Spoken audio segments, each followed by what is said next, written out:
Yeah. Live.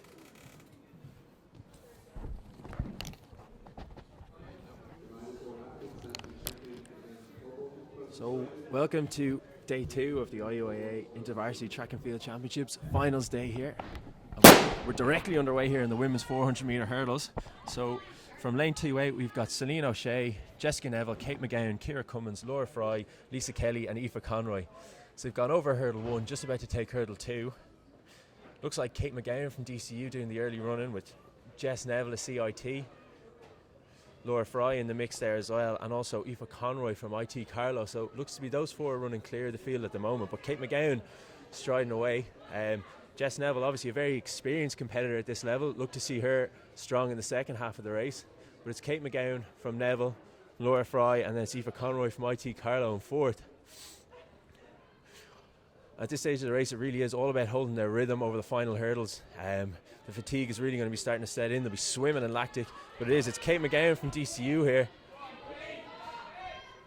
taking the last hurdle. Jess Neville mounting a charge, but it's Kate McGowan. She's cleanly over hurdle 10. Jess Neville has a stumble. She's not going to catch her. It's Kate McGowan going to take the first gold medal here on Saturday, the IUAA Track and Field Championships, from Jess Neville in second, and Laura Fry getting up for third from Trinity.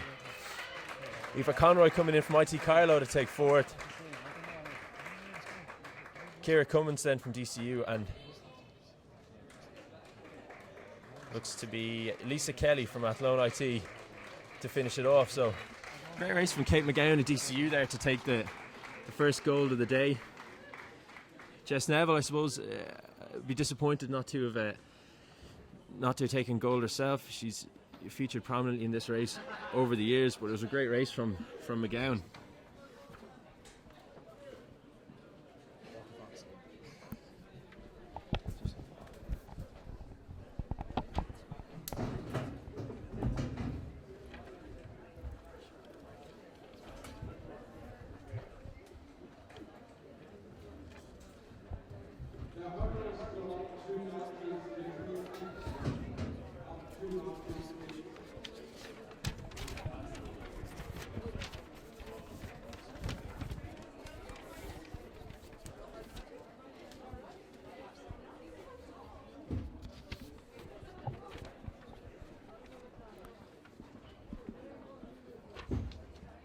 So our next race of the day then is the 400 metre hurdles men. This is a straight final. There was no heats yesterday, and our competitors are Dan Finnerty from IT Carlow, Owen Power from DCU, Kelvin Moynihan from Cork IT, Nigel Kennington from UCD, Evan Maguire from DCU, Stephen Holland Cork IT, Alan O'Brien Cork IT, and Paul Byrne from UL. So yeah, a lot of depth in this field. Paul Byrne, obviously really the premier athlete here from UL. He's ran 50 point a couple of times last year. I think he has at least a B standard, if not an A standard, for the Europeans in Amsterdam this summer. Evan Maguire, former runner-up in this event. He was second behind Barry Upton in 2014 down in Waterford. And Owen Power is a tidy hurdler as well, probably better known for running over 110, but he'll obviously have good technique over the lower heights, so look for him to feature strongly as well. As we see now, the 400 metre hurdle here in 400 metre hurdle women in receipt of their medals. So again, just to go back through, it was Laura Fry in third from Trinity, Jess Neville from Cork IT in second, and Kate McGowan from DCU taking the gold, as they awkwardly try and pose for a photo.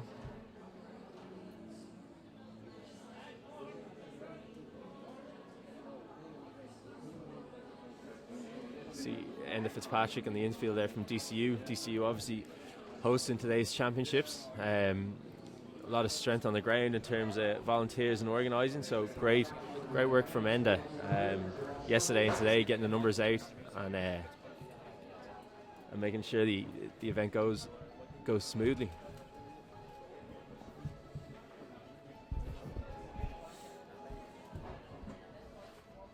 And just to look ahead to the rest of today's programme, so we've already had the 400 metre hurdles women's final. 10:45 we're set to go in the 400 metre hurdle men. At 11 we've got the 3K women. 11:20 we've got the 100 metre women, 11:30 100 metre men, and then after that we're going to have the 800 metre finals, the steeplechases, the fours, the walks, the 200s, and then the relays. So action-packed day here on finals day of the IUAA Track and Field Championships, last IUAA event of the year.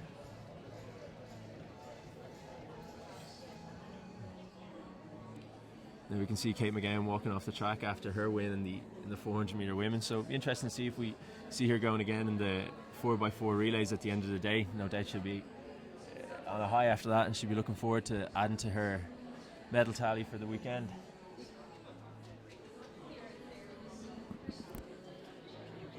Results from yesterday, so we'll just walk along about what happened yesterday as well. Yeah, Stephen might have a lot of what?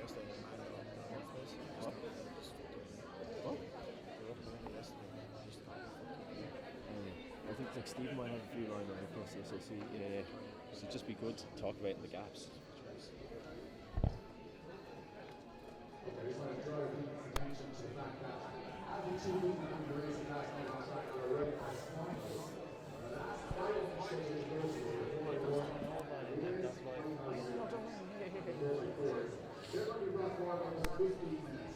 Don't forget to follow us on Twitter at IURE Uni Athletics. You can follow us on Snapchat and the Facebook as well.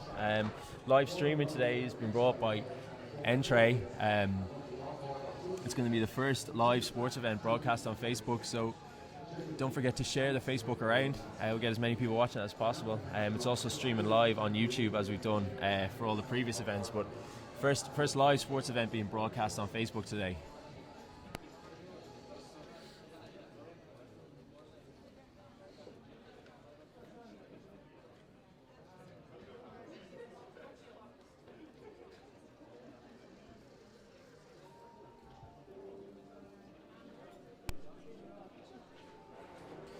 See the 400 metre men, 400 metre hurdles men starting to set their blocks here. I'm looking at Owen Power in lane 2.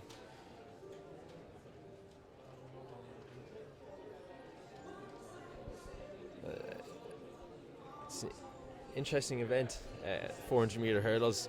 Obviously endurance plays such a factor. You know, you're talking about being on your feet for anywhere between 50 and 60 seconds depending on how fast you're going to finish the race. So lactic becomes a huge factor once you hit the 180 mark. But I suppose one of the most underrated aspects of 400 metre hurdling is obviously being able to maintain your rhythm and a consistent stride length throughout the race, and that you don't go off at a pace and at a stride length that's going to be too hard to hold for the remainder of the race, and you're just going to end up breaking down and chopping between hurdles. So very technical event, and maybe a little underrated in terms of the technicality, and people just kind of get distracted by how physically grueling the event is.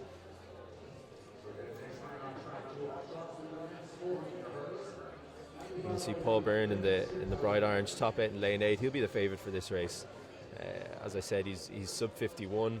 He'll have an eye on the European Championships in Amsterdam this summer, but don't write off the likes of Owen Power and Evan Maguire. They're both tidy hurdlers, and you know,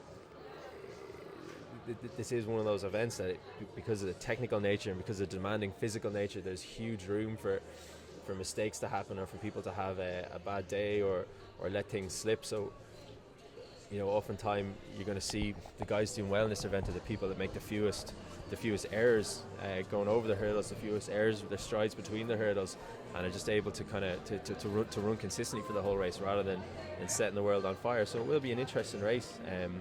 Like I said, Byrne probably the big favourite, but anything could happen.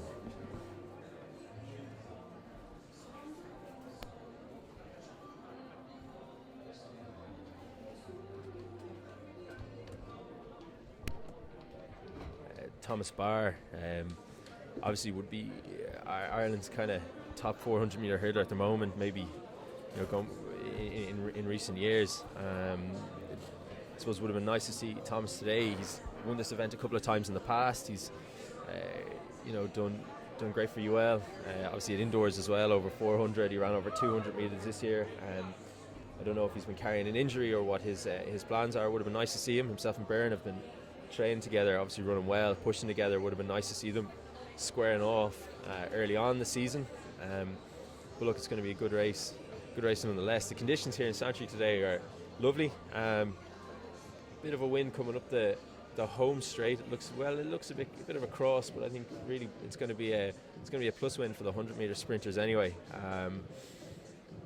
But I suppose compared to yesterday, the weather's a lot nicer.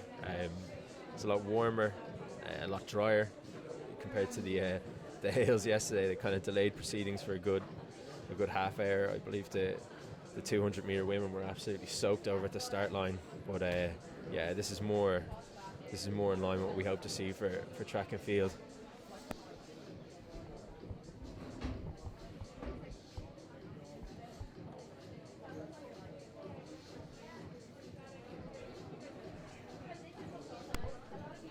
So don't forget to keep the tweets rolling in.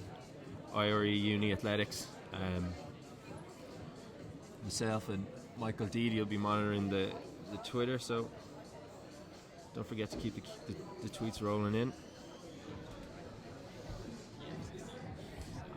And don't forget to use the hashtag. It's hashtag IUAA TF16. So yeah, keeping the tweets rolling in.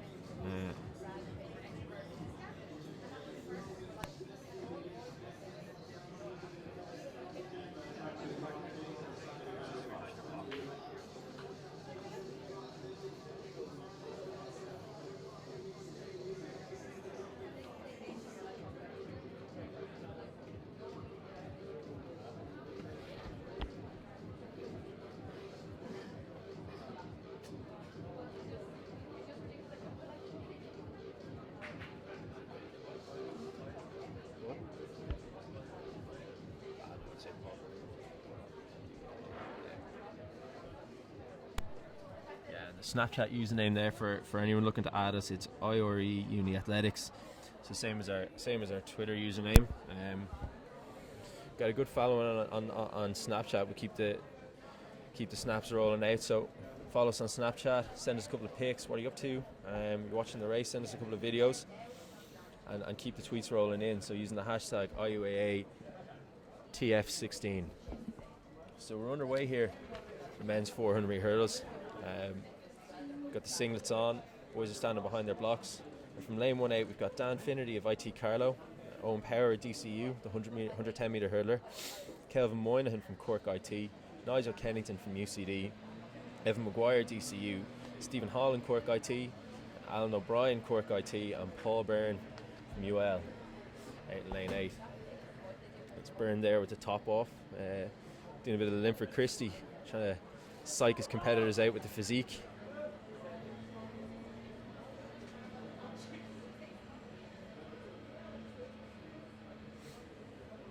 Sun's just gone down here in Santry, so I feel a little bit of a chill rolling in. It's a little bit cloudy. The sun does pop out. It's a lot warmer. The conditions seem a lot nicer. It kind of dips away. It does do feel a bit of a chill, but look, these boys aren't going to be thinking about that. They're all going to be psyched. They're all going to be psyched.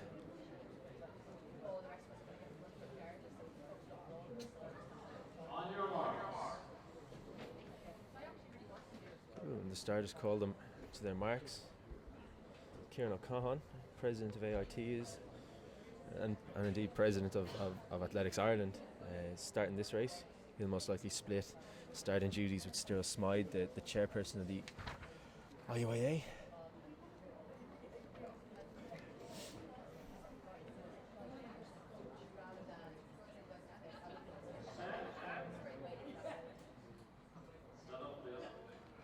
Yeah, and a bit of an error with the gun there. I think Professor O'Cahan couldn't get the gun to fire, so that'll only add to the nerves these boys are feeling now. It was a long hold. He tried to click it a couple of times, and there was no action from the gun. So we're going to be back behind our blocks here.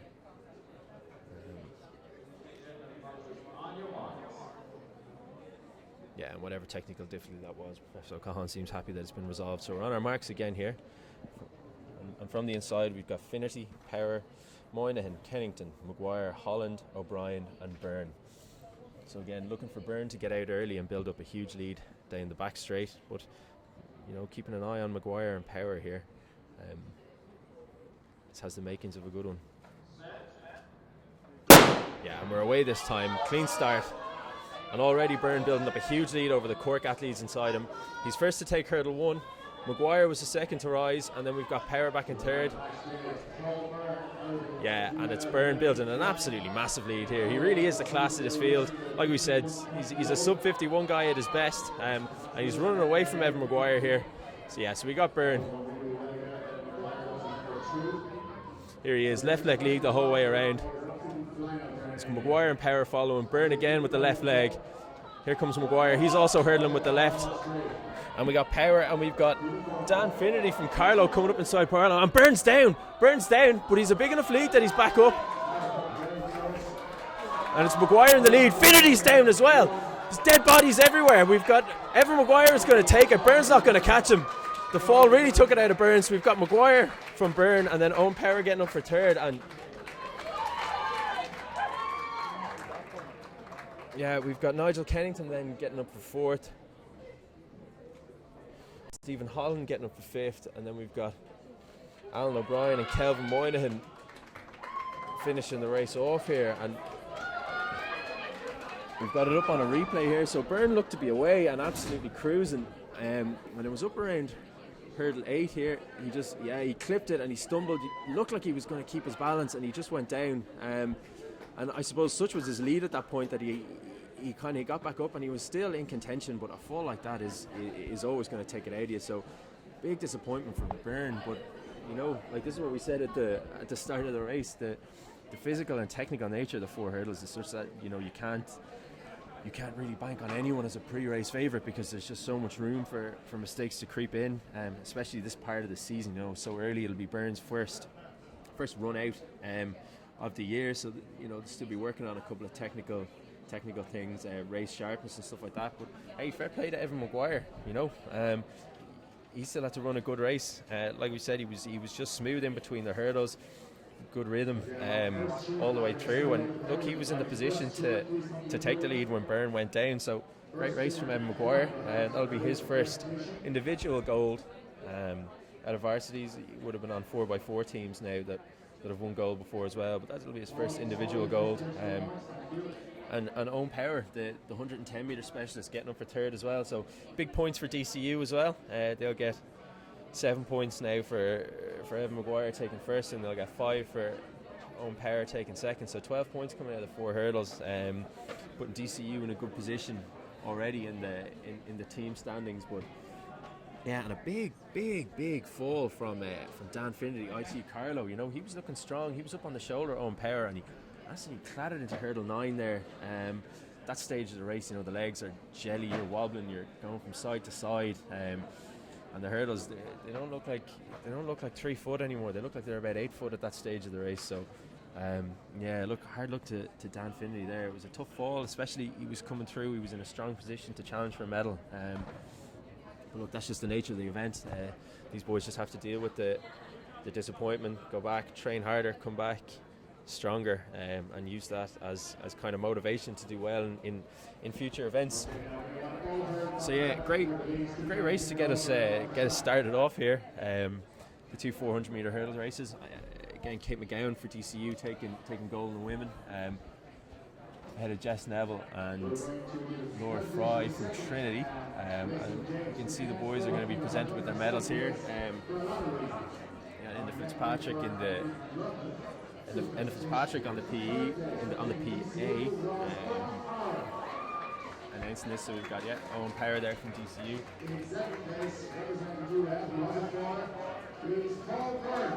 Paul Byrne from UL, obviously formerly of DCU.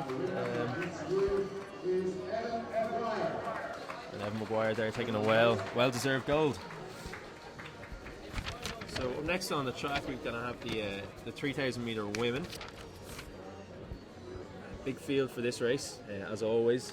Women's 3K, one of the more popular events on the card. So we got Orna Murray from UCC, Sarah Miles from UCD, Deirdre Healy from Trinity, Rukiat Shabawale from Athlone IT, Kira Rooney from UCD, Owen Kennedy UL, Grace Lynch UL, Jenny O'Loughlin, Waterford IT, Rachel Smith, NUI Maynooth, Niamh Hennelly, NUI Galway, Ellie Hartnett, UCD, Orla Bollard, DCU, and Blaheen Shield from Trinity. So that's your start list for the 3K women, which is set to go at 11 o'clock.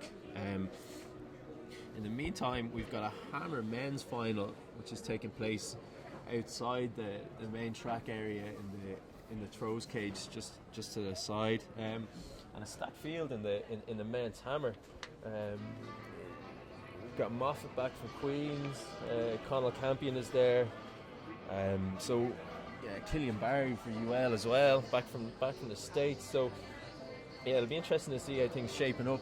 Obviously, it's a bit hard to keep track of the action from where we are, but as soon as we have a result sheet, we'll let you know how that one went down.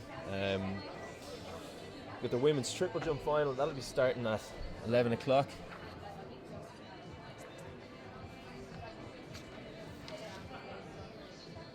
And the pole vault men will be going at 11:20. So already the pole vault men are starting to get warmed up. I've seen Ian Rogers floating around. No doubt Houlihan from Cork will be up as well.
A big thanks to Fifes as always. Continued sponsor of the IUAA live streaming events.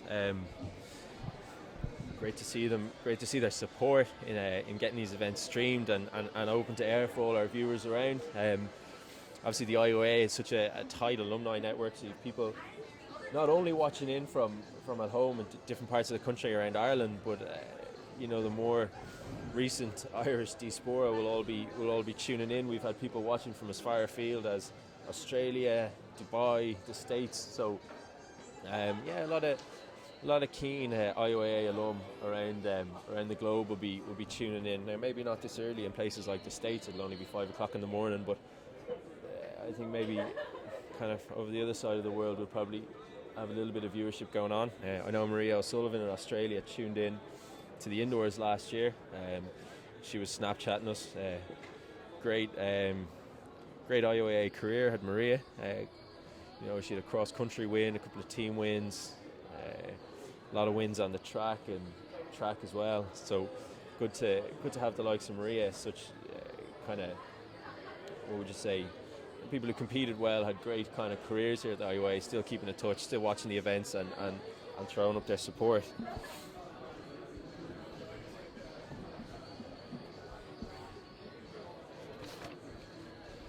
So taking a look at the 3K start list, obviously Ellie Hartnett from UCD will be one to watch.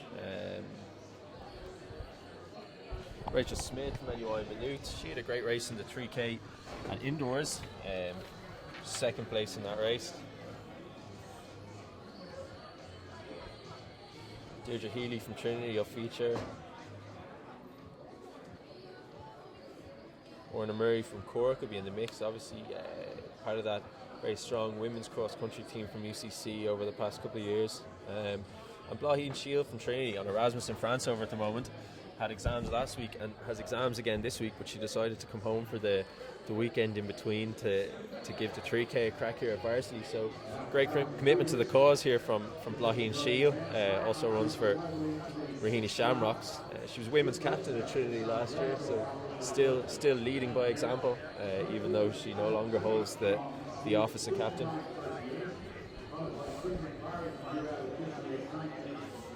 And still clearing the hurdles off the track here, so it'll be 11 o'clock before we get underway in the 3K, so just under 10 minutes to go.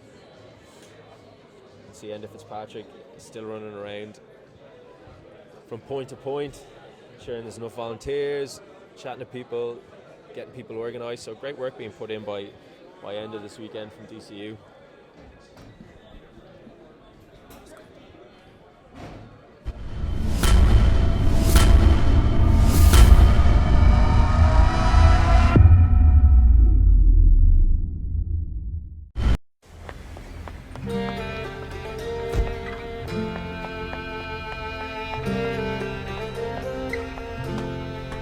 For generations, Fifes has been exploring the world to bring our finest bananas back to Ireland.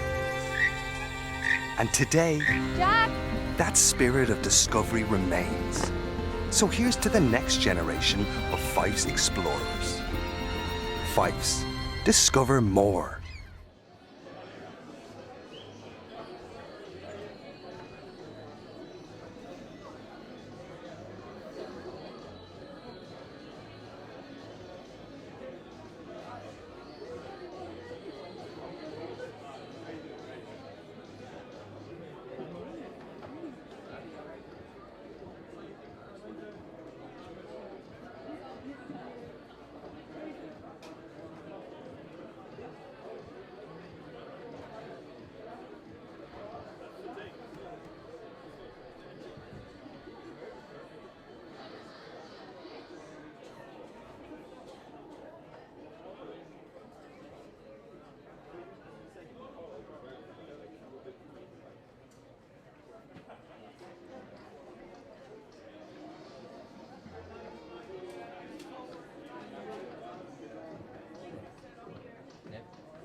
So again, for the women's triple jump, we're still starting to shortly the competition from Santry, Dublin, and Trinity College, whoever and run on to their triple jump. So women's triple jump, she all might have the scorecard here in my hand. So I'm looking for our students from Trinity College in Dublin. Thank you.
Isn't it small?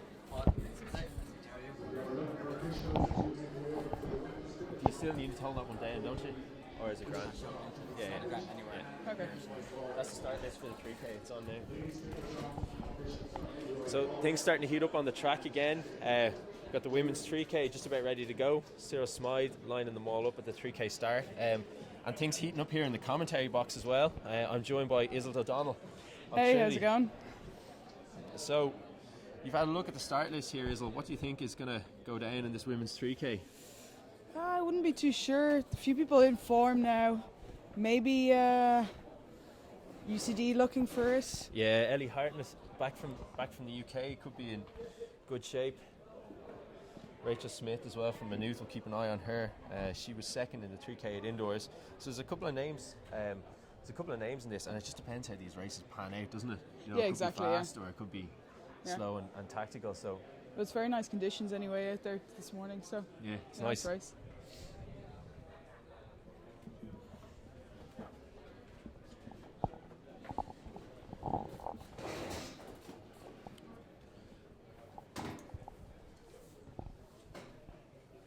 The girls lining up now.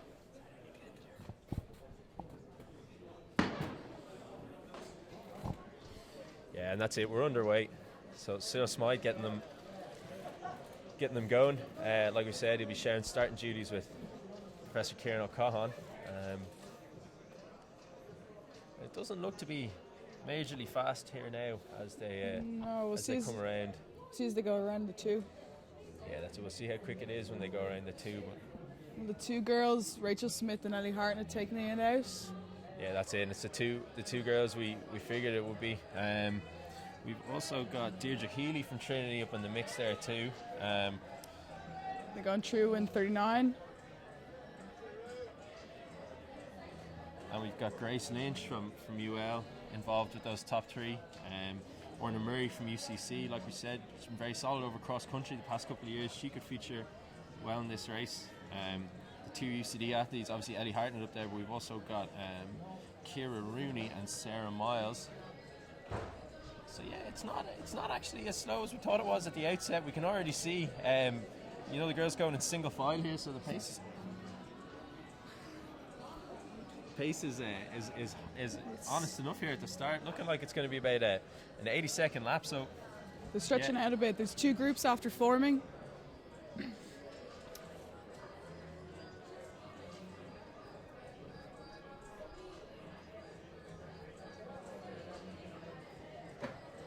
Some nice tunes to the race is going on. yeah, that's right. I don't know who's DJing, but they've got the tunes pumping. But we're on about course here for about 10 minutes flat, which is decent running. 10 minutes flat for a 3K, especially this early in the year, is a quick pace. So it'll be interesting to see if they can hold it. We'll see where they come around now for the 600. Yeah, and they're still on course for that 10 flat. 2 minutes on the dot for the 600. So it's Rachel Smith and Ellie Hartnett, being followed closely by Grace Lynch, and then you got Orna Murray from UCC. So look, already a bit of a leading group starting to form. There's those three, and then there's a bit of a gap back to Murray. I can't see whether that's Ciara Rooney or if it's Sarah Miles in fifth, and then there's another bit of a gap back to Deirdre Healy. Yeah. So yeah, it's definitely a quick enough pace here at the going. So they're coming around at the 800 metre mark here. Slowed a little bit. We're looking for about 240. Yeah, 240, 241. So they're still knocking around that 10 minute kind of mark. And it's really starting to stretch out now. There's a few groups forming. Yeah, but the girls are still holding that pace. Yeah, and Isle, you've been in this position before, when you go out in a race and the pace is hot from the start. Like, what are you thinking at that stage? Are you just trying to keep it going, or are you thinking, look, I'm just trying to sit in, make someone else do the work? Like, what'll be the psychology that's going on right now? Well, you can see now for the two girls, they're kind of running side by side. You kind of try to switch off, but it's easier to probably be in Ellie's position there, kind of on the shoulder of Rachel. Yeah, exactly. Just kind of sitting off slightly. You just draft off her. Yeah, exactly. Just drafting off. Just keep in touch. Not taking up any of the work. But also, Grace Lynch is kind of in a good position. If there is any wind out there, the two girls are completely blocking it. Yeah, that's true. But she needs to be careful about the move once it breaks. Yeah, that's right. She doesn't want to get stuck on the inside. If Hartnett goes, she doesn't want to get stuck on the inside of Rachel Smith either. No. I think Orna Murray's probably trying to break that gap or close that gap now, but it seems to be opening a little bit. Yeah, that's right. It does. The gap with those top three seems to be widening. Murray's trying to close it and get up, and make that a leading group of four. But it looks to be she's kind of just caught in no man's land here in between. Yeah. It's probably the hardest position you can be in. Yeah. So it makes or breaks.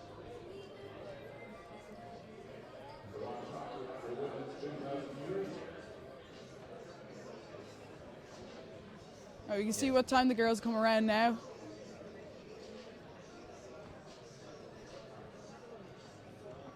So Those three girls still looking quite strong. Yeah, so the pace has definitely dropped a little bit. Still on about kind of 10:05, 10:06 pace, but it's still an honest enough clip, all right. Yeah, as you see, so it's Ciara Rooney there from UCD in 5th. And back to her from NUI Galway is Niamh Henley. And then we got Deirdre Healy and Sarah Miles. So those are your top kind of 7 or 8, but it's still this leading group, and they've put a bit of distance back to Orna Murray. She's not able to bridge that gap, so it looks like she's going to be stuck in no man's land in this race. Be very hard for her to get up and catch that leading trio at the moment, so she's just fighting for points for the team now at this stage. But it is Rachel Smith, Ellie Hartnett and Grace Lynch from UL all kind of doing the damage here early on. Becomes a bit of more of a time trial when you get on your own like that. Yeah, exactly. We can see now the first of the athletes about to be lapped. We've got Rukayat Shabawale from AIT, and it looks like the 3 leaders here are gonna lap her going around the turn. They're starting to look like they might have tried to pick it up a little bit. You'll have to see when they go through. Yeah, it does. You can see there's a little bit extra effort on the faces here now, so it's starting to hurt.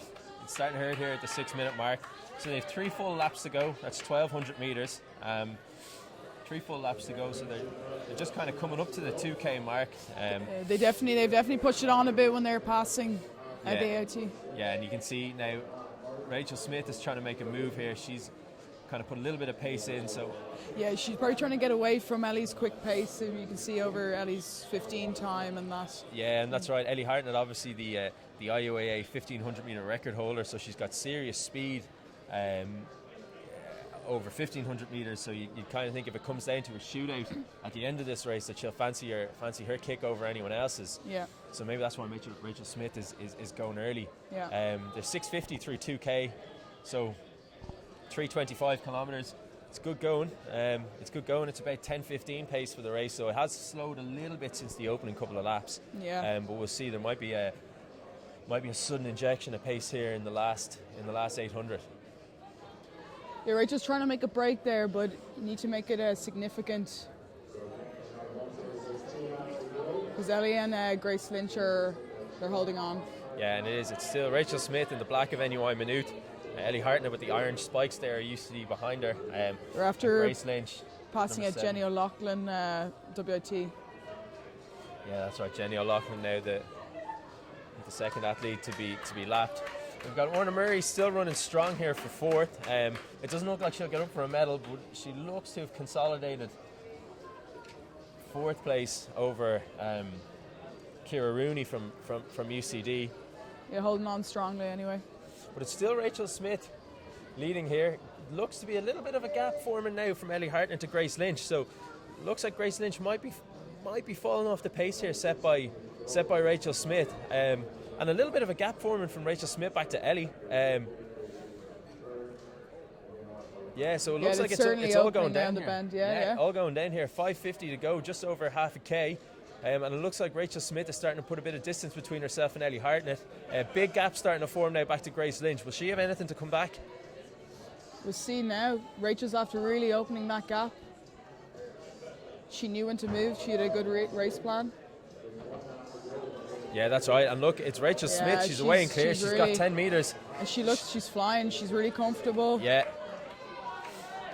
And here we go. So it's 8:45 with 400 metres to go.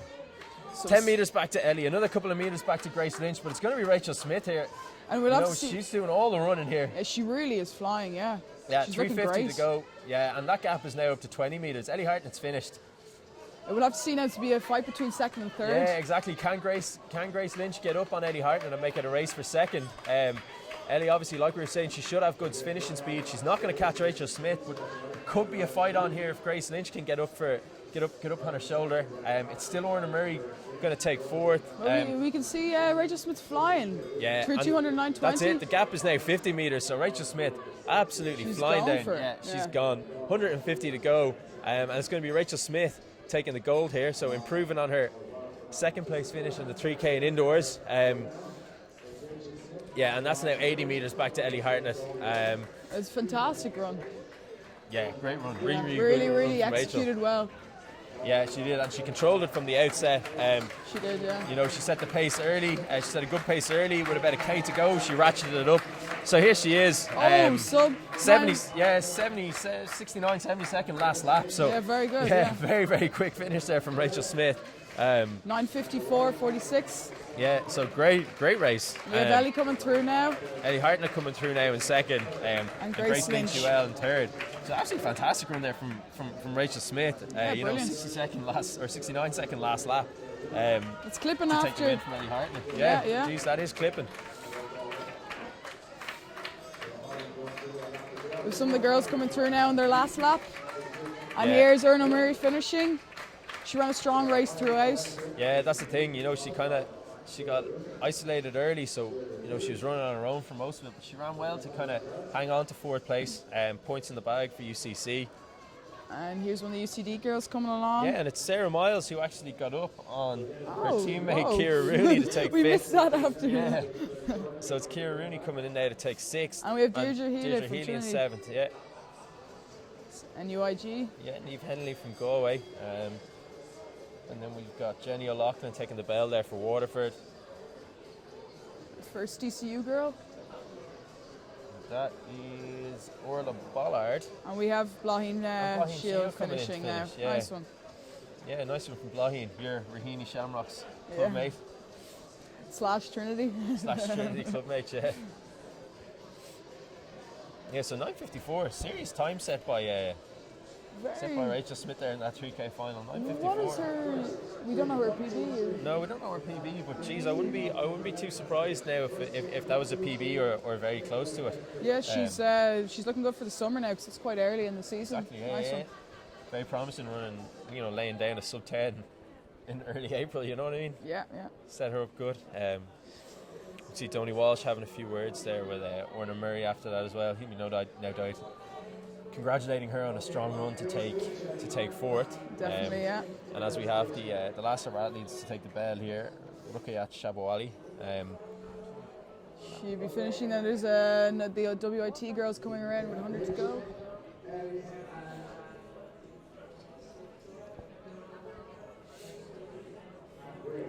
Yeah, so another good competitive race. The women's 3K. Obviously, the men's 400 was a dinger.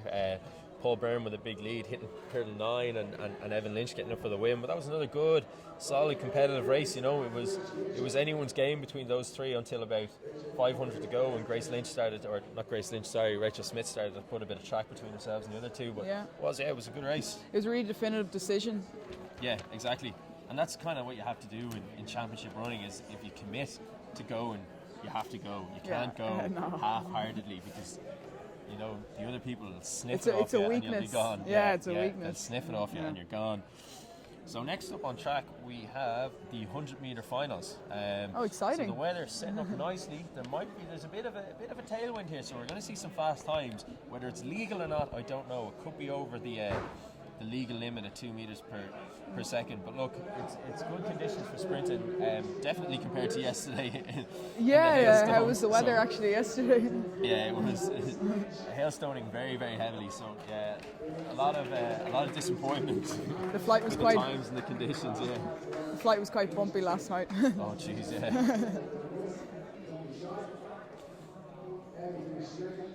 Yeah, we can see the women taking the medals here for the 3Ks. So again, it was Grace Lynch from UL in third. Ellie Hartnett coming back home from the UK to run her year down for UCD. She took second. And then Rachel Smith with what I believe will be her first gold at IUAA Championships, when I stand to be corrected. Taking the win here at the women's 3K. So Well done to the girls.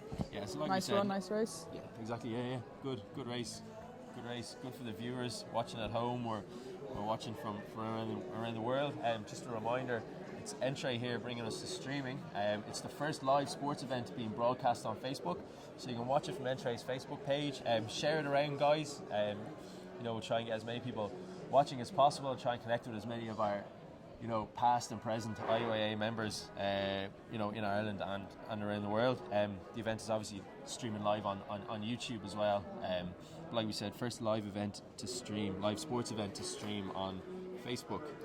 It does take this opportunity to thank our sponsors, Fives, Grand Hotel, Mizuno, Polar. Yeah, that's right. Yeah. And again, the continued support of our sponsors is what lets us bring the live stream to all the people that can't make it. So really Exactly. increasing our viewership, letting a lot of people stay in touch with the IUAA, which is great. Yeah. Yeah, when big time. when you're away studying, it's nice to be able to keep in touch. Yeah, as so you know, I've appreciated first it. time from this year, you were able to watch the cross country and the Yeah. indoors from Milan. So yeah. Yeah. So the 100-meter finals in the women, we have Emer McMullen, Margaret Colbeck, Sarah Murray, Joan Healy, Joan's sister Phil Healy, Catherine McManus, Claire Foley, and Vicky Harris. So A bit of a sister duel coming up, is there? yeah, exactly. A bit of a sister type vibe going on here. We have a medal presentations here. And this looks to be the men's hammer. So we'll check now. I can see Killian Barry was second for UL. Would have expected Killian to win, but look, these things never go as you would expect. But it was DCU getting up for first place in the men's hammer. Killian Barry at UL in second, and it looks to be either. It could be Carlo YT getting up for third. Look, Yeah, I we'll think we'll give you a firmer update when we get a results sheet. Yeah, it's We get a results sheet on that. But look, as far as I'm concerned, that's an upset. Killian Barry, he's over 60 meters in the hammer. He was over in the States in college on scholarship back in Ireland now. So I'm sure he would have been expected to win that men's hammer event. So great thrown by this guy from TCU to get up for the win. Yeah, fair play to him. Yeah,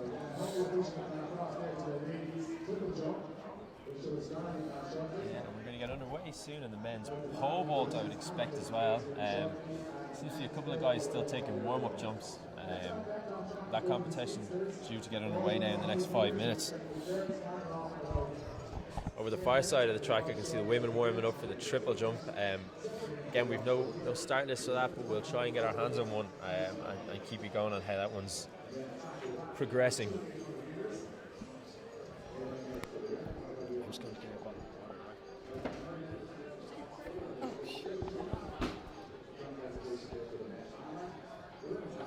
So we're just preparing now for the women's 100.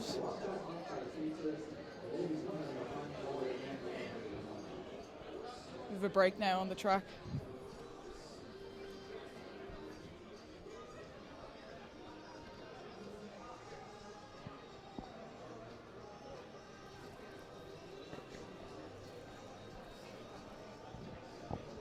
Have some of the pole vaulters doing their practice jumps.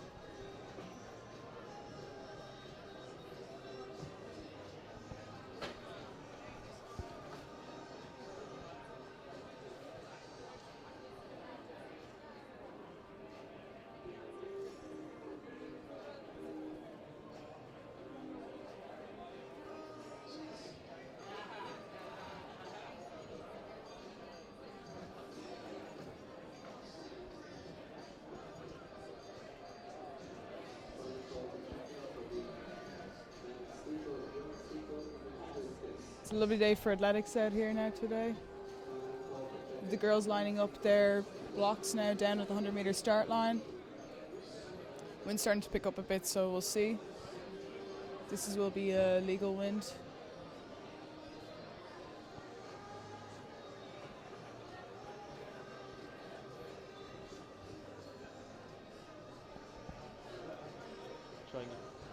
Paul, try and get in this.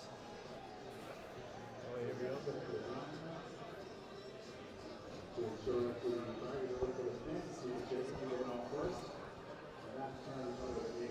So exciting day of athletics up ahead of us. After the women's 100-meter final, we have the men's 100. You can see a few of the guys warming up there. Marcus Lawler on the track there for Carlo IT. After that, we'll have the men's 3,000-meter steeplechase, the women's after, and we'll have the women's 400-meter and the men's 400 meters. Some of the field events will be going on of the women's triple jump final, and then and also the women's hammer final.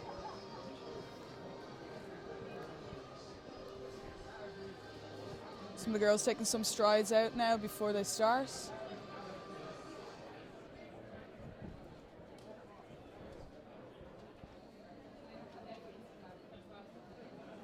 We were expecting some snow this weekend, weren't we? Yeah, I think snow was actually forecast, but as farcical as the Irish weather reporting seems to be, we've obviously been handed the furthest thing from snow. We've got, well, partly clear skies, but the sun is absolutely hammering down on us now at this stage. Yeah. And there is not a sign of a snowflake. No, it's pretty nice actually. Would have been kind of sad coming from 25 degrees to this. You can see Ian Morrison, the Trinity distance coach, in his bright orange parka. He's dressed for the snow. Yeah. It's a wonder he's not absolutely bucket and sweat in that outfit. But anyway, each to his own. Move slowly.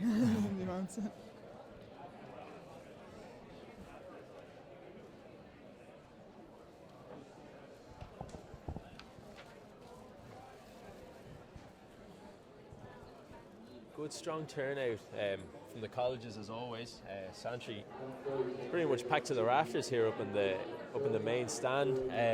As is always the case really when it's a Dublin Championships. You know, all the Dublin teams, or all the Dublin colleges put out very, very strong teams, and you know, all the kind of colleges from down the country tend to be able to generate big numbers too. So great turnout here at the varsities. Obviously great job being done by Enda and the team from DCU so far as well. Yeah. But yeah, looking forward to this women's 100-meter final now. So yeah, definitely. It'll probably be only fractions of seconds separating the top three. Top 3 or 4, yeah. We're looking at Sarah Murray from DCU, Joan Healy from UCC, Sister Phil Healy from UCC, Catherine Manis from DCU. So, you know, I'd say it'll be those 4 are probably going to pull out a little bit ahead of the rest of the field. But you know, look for Claire Foley from UCD to get up and challenge those. Vicky Harris, you know, quite an experienced sprinter at this level as well. Vicky, yeah. So yeah, look, it's going to be a tight race. Also, this time of year, you never know who's fit. Exactly. Yeah, so for a lot of these girls, it's going to be the first big run out of the year. So you never know who's going to be sharpest. A lot of them have just been running 60 metres now up until now, I guess. Yeah, exactly. And it could come down to something as simple as you look who's been training better over the past couple of weeks. You know, there's no form to go by. Exactly. You know, you might have just done a couple of good sessions recently, feeling like you're on a bit of a buzz and just ready for the challenge. Maybe some are back from some nice warm weather training. Yeah, exactly. They'll definitely feel it today. Niamh Whelan from UL was hoping to run. She picked up a bit of an injury, so disappointing not to see her here. You know, she ran well at varsities and the indoors, and obviously at nationals where she picked up a couple of medals in the 60 and the 2. So it would have been nice to see Niamh Whelan mixing it in with this crowd as well. But look, it's a pretty solid field, like we said. Sarah Murray from DCU, Joan Healy, Phil Healy, and Catherine McManus. It's going to be a good race, and one out of those 4 is going to be unlucky not to get a medal, really. Because there will be. Yeah. And I wonder is that going to be going through any of the minds out there? The girls getting ready to line up now. Taking their time.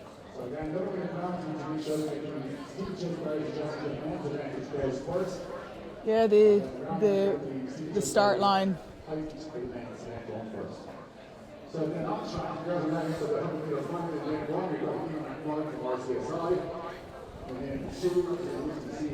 Yeah, so from lane 1 we've got Emer McMullen, RCSI, Margaret Colbeck, UCC, Sarah Murray, DCU, Joan Healy, UCC, Phil Healy, UCC, Catherine McManus, DCU, Claire Foley, UCD, and Vicky Harris at Lone IT. Who do you think for this race now today, Garrett? I'd say it'll be Phil. Be Phil from Sarah and Catherine, that's my call. Okay. We'll see now then.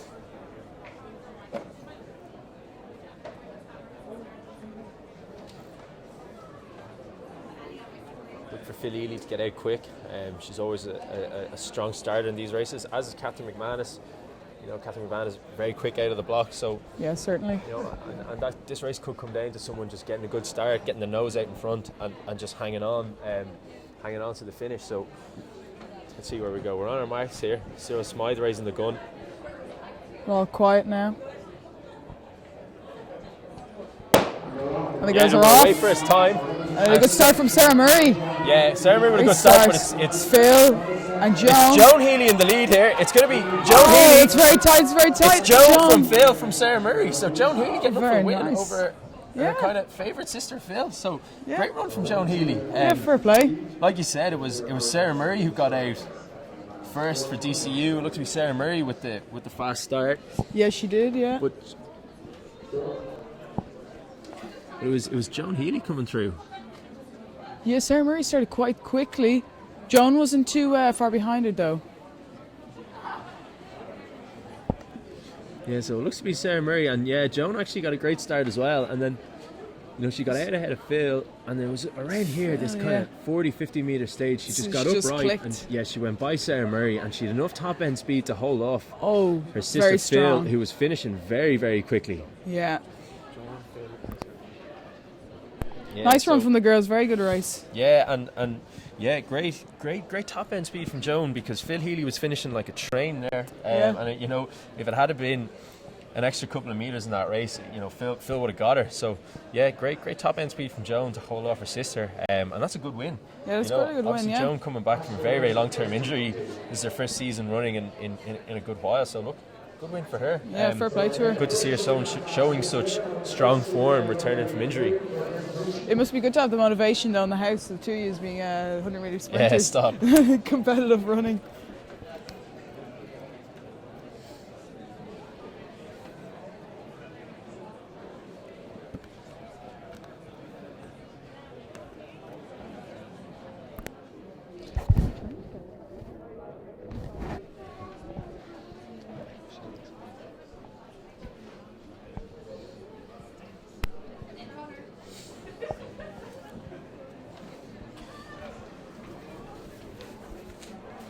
We'll have the men's 100 metres after this as well now. Yeah, so we've the start list for the men's here. We have Christopher Shabanda from Limerick IT, Keith Pike from DCU, Jonathan Browning from Queen's, Marcus Lawler from Carlow IT, Aina Madden from UL, Kieran Elliott from UL, Joseph Ojewumi from DCU, and Adam Murphy from Carlow IT. We'll see how this race pans out now. Guys. Yeah.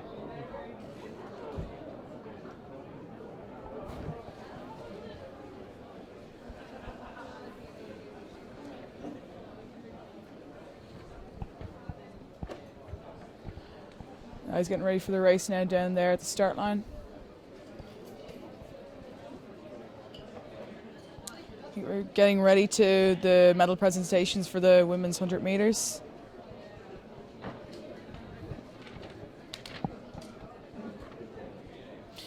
Exciting race now up for the men's 100 metre.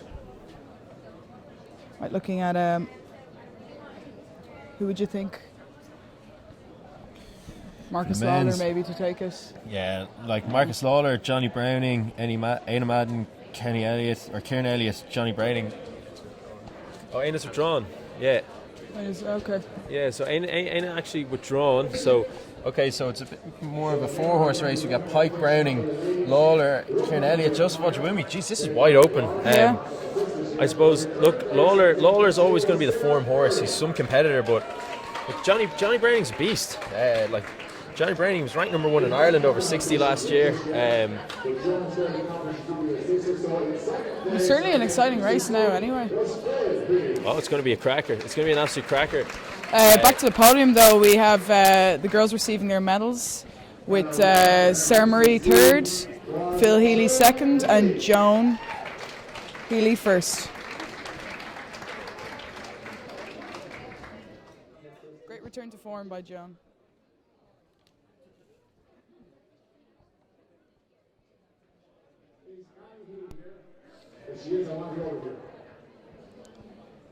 We have the men currently waiting for their start.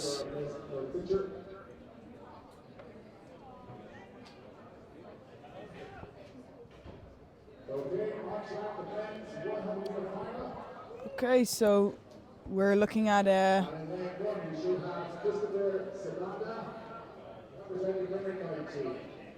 we have in lane 1 Christopher Shabanda, and from Limerick IT in lane 2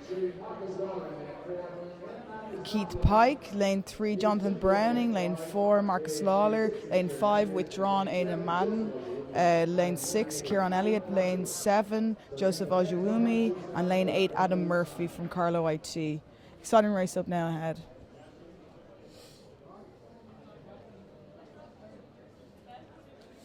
Yeah, we can see we're getting on our marks here.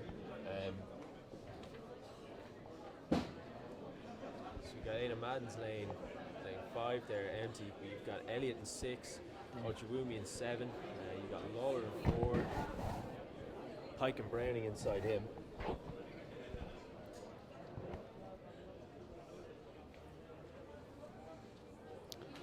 Yeah, and we're away for his time here. Great start from Pike, but it's Lawler coming through. It's Lawler coming through from Browning. Kieran Elliott running well. Pike is fading. Christopher Sabanda's getting up. So we have Lawler, Christopher, and then It looked like Johnny Browning. yeah, I think Chris Sabanda might have gotten up for second there, if not third, but it was Browning and Lawler all the way up the gut, and then it looked like Christopher Sabanda with a bit of top end speed at the end of the race. he had a brilliant start as well. Yeah, but Keith Pike got out well and faded hard after 60 metres. Like, you know, it looked like he didn't have any stamina at all in that race. No. But it was really Lawler all the way, wasn't it? We're looking at the replay now, and we see that Sabana had a significant lead over Pike after 50 metres, and then we have Lawler just coming through strong through the middle of the race. Yeah, that's it. It was Lawler and Browning in the centre of the track there, but it looks, we're watching the replay here, and it looks, is it Browning? Oh, it's Browning. It's Yeah, Browning, it's then Browning. Sabanda. Browning just ahead of Sabanda from Limerick IT. He had to claw back a few metres there. Yeah, he did. He had to claw back a couple of metres. Johnny Browning, you know, kind of a short build. He's very quick out of the blocks. Where Sabanda, you know, kind of different type of athlete altogether. A lot taller and kind of rangier. So, Yeah. you know, you'd expect that end of the race would fit Sabanda's kind of strengths more. You see him clutching a hamstring there. Yeah. Maybe that might have played a little bit of an issue in it. He looks to be in a He little was bit of touching pain. his left hamstring.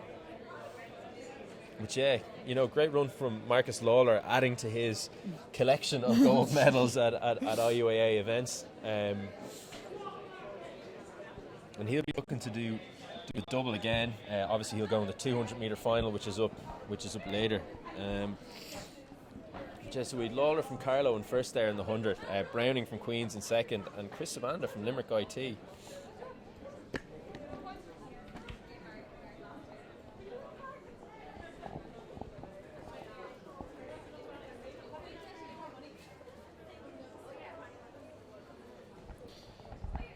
Oh, up next we have my favourite race, the 800 metres. Yeah, and you're a former silver medalist in this event as a first year down in Cork. Yeah. I think my only 800 metre is over in IUAA. Is it? Yeah.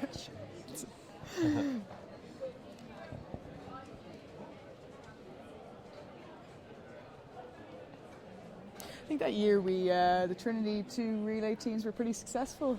You know, yeah, that's right. Two bronze medals, the 4x4 dream teams. Yeah, that's right. Yeah, the dream teams.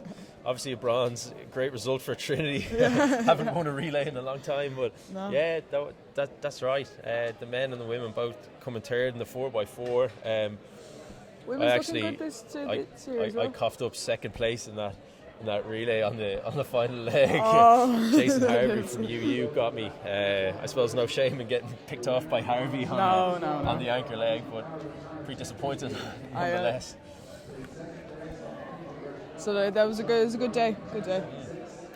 It was also a good night as always. I'm sure tonight will deliver in much the same way. We're going to have the tweet screen rolling off. It should be a bit of banter, but back on the track then, yeah, as you said, so we have the 800 metres are next. We have the women the first and then the men. And Iselt will give you the start list here of the women's race. Yeah, so in lane 1 we're looking at Lana Lally from UCD, lane 2 Katie Conroy from Carlo IT, lane 3 Emer Tracy from DCU, lane 4 Sinead Gaffney from UL, lane 5 Jenna Brommel from UL, coming from her usual 400 metres, lane 6 Louise Shanahan in UCC, lane 7 Jane Matthews QUB, and lane 8 Neve Quinn from DCU. A few good names lining up for this race now. We'll see which girls can take it through. And it's a surprise to see usual 400 metre runner Jenna Brommel running in this race. Yeah, and it'll be interesting to see how Jenna Brommel does moving up from 400s against the likes of Louise Shanahan and Lana Lally. Yeah. Obviously, Jenna ran the Irish junior record in the 400 this year during the indoor season. She ran about 54.10 or thereabouts, 54 teens maybe. Yeah. Great so run. She's obviously going to have the quickest flat speed out of any of the girls running here in the 8. But it'll be interesting to see how her stamina holds up. Certainly, yeah. She can stick a 60 on top of that. Fantastic. Yeah.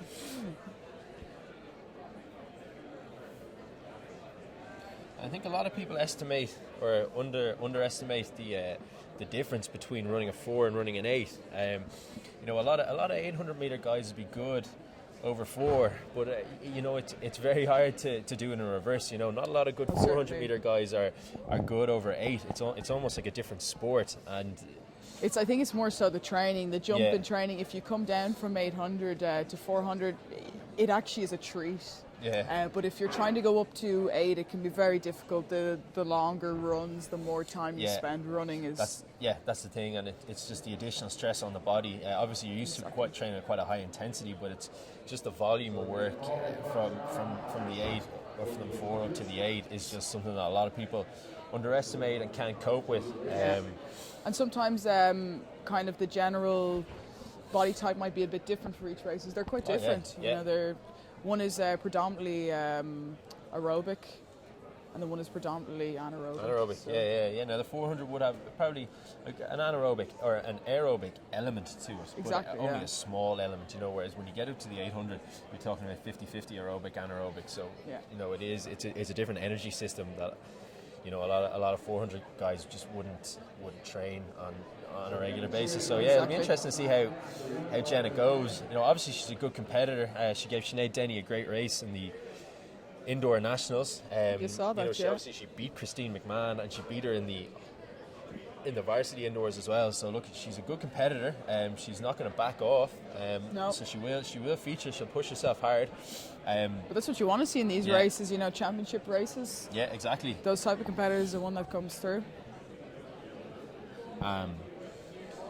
And it'll be interesting to see how Louise Shanahan goes. Obviously, Louise had a great run of form when she was about 16, 17 in kind of youth competitions, and she's been injured or kind of in and out of injuries since, so it'll be interesting to see how she goes. You've probably raced against her a bit.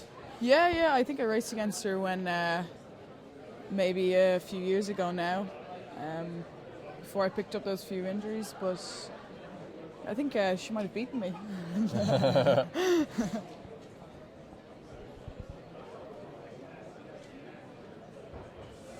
Yeah, we have the girls getting ready for their races now. Their race.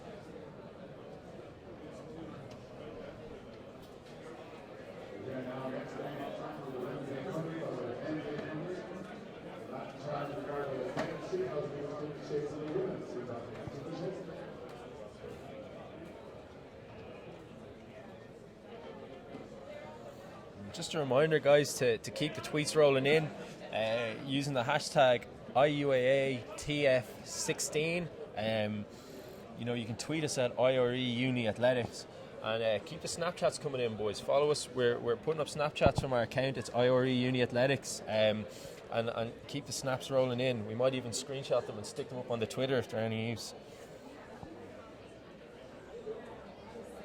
Johnny Daly hasn't arrived yet, so the content of the Snapchat is a lot kind of more PG rated at this stage, but I think when Johnny arrives now, it might take off.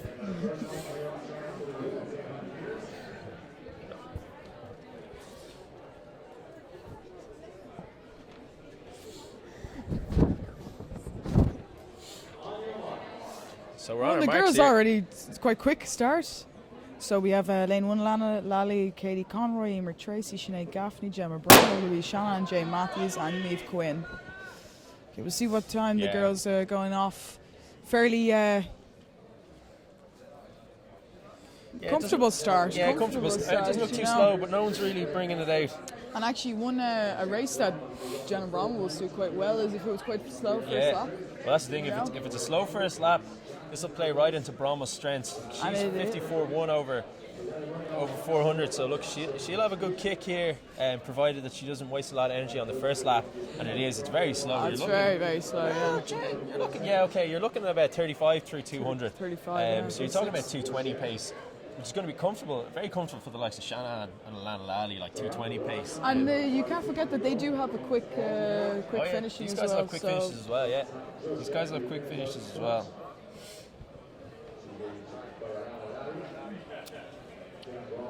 I don't think we'll be reaching the record of 2:09.4, but if they do a super quick last lap. Who's that record? Roisin Smith. Oh, Jesus. UCD. We'll see what time the girls come in now. They might be playing right into the hands of the quicker finishers. So we have 74 seconds now. That 74, is yeah. So quite that is very slow. So it's Niamh Quinn who's done the early running here, but it's Alana Lally on the shoulder. And we see Jenna Brommel absolutely kicking. Yeah, and here goes Brommel, and that's a big kick. And that is a big move. Yeah, she's gone. Alana Lally doesn't look to be able to hold with her now. Will Brommel be able to keep this going? Because this is a huge move. Yeah, they played right into her hands. Yeah, they did. Really a 74-second lap. It really let it open for her to just blow this out the door. And here she is. So she's 200 to go, 144. She's got a 15-metre lead over Lally. Now, a lot can happen in 200 metres in the 800s. She's tying a little bit. Yeah, she is, but she's got a long, powerful stride, and she's moving away here. So you got Shanahan and Lally fighting for second and third. Will they catch her? They're not closing the gap. Brahma still looks strong. Yeah. Shanahan, though, is going to go ahead of Lally here. Shanahan is going to try and claw back. Look, Shanahan's going to get up for second. But Brahma, barring a monumental collapse over the last 10 minutes, is going to win this one by a stretch. It's Jenna Brommel, Very nice. 2:15. 2:16, 4:4, 2:18. Louise Shanahan 19. and Alana Lally. And that was a 60-second last lap from Jenna Brommel. That was very, very nice. 60-second last lap. Like, that is moving. That is absolutely moving. Unbelievable stuff from Jenna Brommel. 60-second last lap. Yeah. Unbelievable. Yeah, unbelievable stuff. So that's a great finish from Jenna Brommel.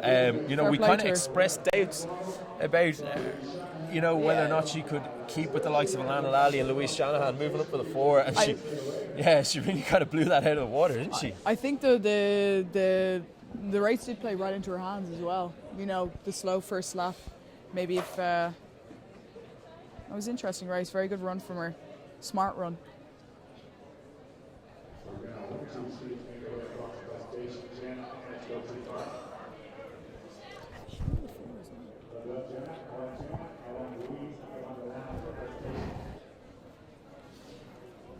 Very, very nicely executed race by Jenna Brommel.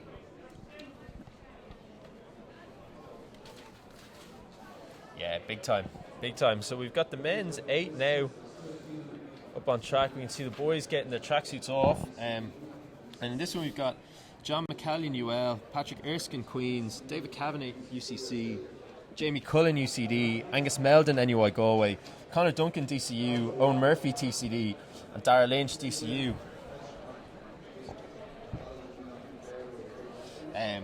Obviously, anyone who was tuned in for the indoors will remember a bit of a bust up between McCallion and Owen Murphy. So let's hope these guys can kind of keep the rivalry friendly today. Tame.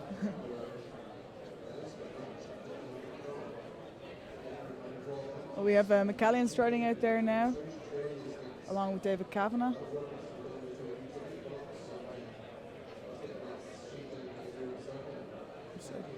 Conor Duncan, DCU, he won the indoors. He finished ahead of Angus Meldon and Owen Strutt in that race. Now Strutt doesn't seem to be running today, but we're looking at Dara Lynch here, who was quickest in the heats to take the win. This Dara Lynch is about a 152 or 153 guy at his best. Runs for Ennis Track. He's part of that kind of strong group of middle distance runners down Lennis track. It'll be himself. We've got a nice bit of hailstones starting Yeah, now though for the race. The hailstone's coming down now. Or So you rain. can see Lynch going off to get a tracksuit. A lot of these boys would be well advised to cover up unless they're starting them now. No, they seem to be starting them now, so there's no time to throw an extra couple of layers on. We're getting underway here in the hail. Yeah, But yeah, they're- as we were saying, Lynch really looks to be the class of this field. yeah, certainly. Yeah, like Jamie Cullen from UCD, he'll do well. John McCallion from UL, he'll feature. Conor Duncan, your indoor champion, he's going to run well. He's got a great build for 800 metre running, real tall and slim and rangy kind of guy. If he gets a good rhythm going, he's going to be hard to slow. But for me, we're looking at Lynch here. In terms of PBs, in terms of PB anyway, he's going to be a good cut ahead of the rest of these guys in the field. But I suppose the only thing is this early in the year, your PB kind of doesn't count for anything, and there's no form to go by. It's who's been training well, who's been consistent, which of these guys have put a good indoor season together. Like Conor Duncan put a good indoor season together.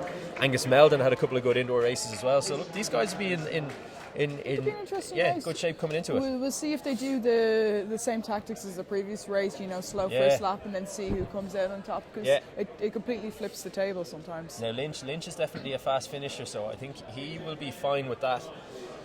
He will be fine with those tactics. The lads on the start line now, and again lane 1, John McCanley, Patrick Erskine, David Kavanagh, Jamie Cullen, Angus Meldon, Conor Duncan, Owen Murphy and Darragh Lynch. Yeah, so here we go. Conor Duncan looks to be out in front here as they go around the turn. Angus Meldon at the indoors, now he did a lot of front running, 53-second first lap in his heat, which was absolute lunacy. So look, this he's prone to going out hard in these races as well. But on the inside we've got David Kavanagh from Cork up there with Conor Duncan. A tight group of lads. It doesn't look like it's too fast. Oh, they also really slowed it down big time. Yeah, so it's about 30 seconds now at the 200, but it looks to have already slowed. A bust up, yeah, there's a few hands going out, a bit of pushing and shoving. And that's what you get in these middle distance races, isn't Exactly, it? Like you have to be prepared to get the elbows out, hold your position. I think one time I took an almighty tumble around now. Jesus, only 300 metre gone. Rolled. But here we go. So it's slow. It's going to be about 2:05 or so through 400, which is not quick. Look for Lynch and Duncan to get this going now. So we have them through. You can see Duncan is poised on the shoulder here. He's ready to go. Owen Murphy and McCallion are at it again. Yeah, they're all Angus there. Meldon going wide out into lane 2, almost into lane 3 here, but no one's gone yet. This is going to be an interesting last 300. We've got Duncan on the shoulder. He's our indoor champion. We've got Darragh Lynch, who's the favourite here. He's just sitting off Duncan a little bit. But Duncan, the two lads are kind of creating a bit of a barrier for Lynch to set off. He'll have to step out, maybe go along the bend. That's right, but it's Duncan who's moved into the lead now. Lynch still on his shoulder. We've got 200 to go here, and something's going to have to happen here. Oh, Duncan's gone. Duncan's gone. Lynch is going with him. We've got McCallion from UL, I think that is. Is it McCallion? No, it's Angus Meldon from Galway in third. DSD athlete trained by Liz McDonough, but yeah, it's Lynch. Lynch looks like he's going to take the front here, is it? No, it's Duncan and Lynch. It's Duncan and Lynch. It's the two DCU boys. Here comes Angus Meldon. It's Duncan. It's Duncan from Angus Meldon. Lynch is fading hard, and Duncan does the double. McCallion goes down. But it's Conor Duncan from Angus Meldon and Darragh Lynch. And it looked like Lynch was going to make a move there with 100 to go, and he faded, and Angus Meldon got up for second. Unbelievable race. It was a nice finish from Meldon. So Duncan adds to his indoor title. So he's your undisputed big dog over 800 metres this year. He won the indoors, and that was a good run. That was a good run. He held off the challenge of Lynch. Like we're saying, Lynch is a bloody 152 man, and Duncan ran away from him there over the last 100. He did, yeah. We have McCallion clutching his foot there. Yeah, John McCallion went down again. Disappointment for him. He looked to be running strong as well, coming up that home straight. So disappointment for McCallion. I don't know what it is, if it's a hamstring that went or something like that. It's his foot. Yeah. Okay, yeah. So it's always sad to see the boys going down. Now, but look, next up on track, it looks like we have the steeplechases. The boys putting the barriers out. with the women's steeplechase. And Claire McCarthy. Oh, So, geez, now it's a small field, but it's a bloody strong field Yeah, here. it's, Jessica Coyne from UCC, another one of Donny Walsh's kind of very strong cross-country group down in Cork. Claire McCarthy from Trinity, she won this event in 2014. Harriet Robinson from DCU, Roisin Long for UCD, and then Michelle Finn. No other than Michelle Finn. You know, Michelle Finn, she won the varsity cross country up in Sligo back in March. She won the 800 and the 1500 indoors. She's qualified for Rio. She's fairly. Yeah, she's very well established. We'd be very surprised if there was an upset here now. Yeah, but we've the boys here getting the medals for the 8. So Lynch picking up the bronze for DCU. Angus Melvin, what's the men's? Mistake there, actually. It's the men's steeplechase coming up next.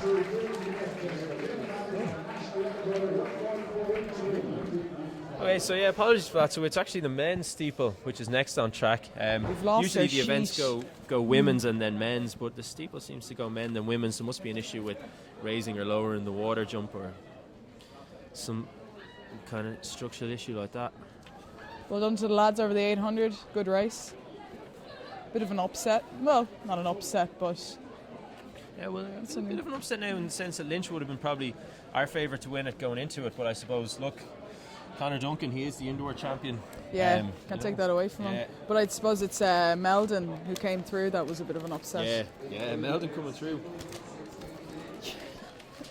So yeah, I've located the 300 metre steeplechase start list. It was scrunched up in my back pocket, but here we are. So we actually have Enda Fitzpatrick is the record holder from 1986. 1986, before any of us were born. Enda Fitzpatrick ran 8:58.7.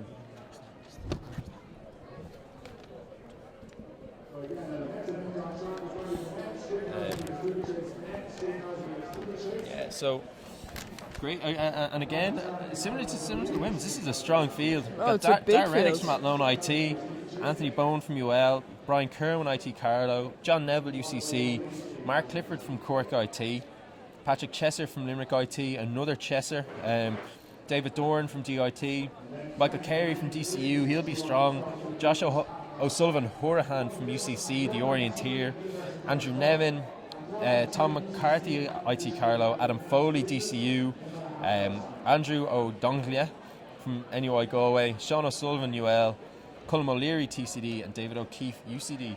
So big field here in the men's, bigger than we're used to seeing in the steeple. A lot of colleges maybe identifying the steeple as probably one of the traditionally less stronger events, so maybe dumping athletes in trying to get points, and, what that's resulted in is got an absolutely massive field. So yeah, it'd be interesting to see how this one pans out.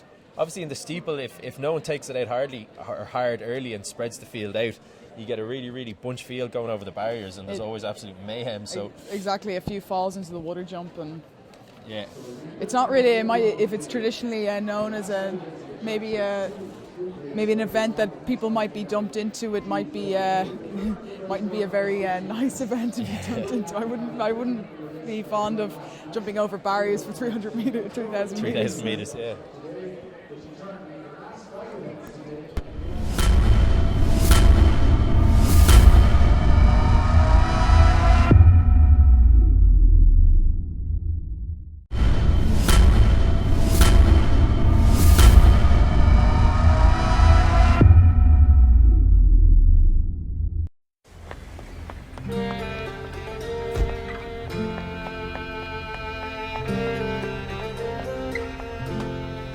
For generations, Fifes has been exploring the world to bring our finest bananas back to Ireland. And today, Jack! that spirit of discovery remains. So here's to the next generation of Fifes explorers. Fifes, discover more. I went to a guy When you're chatting, it's going out like they're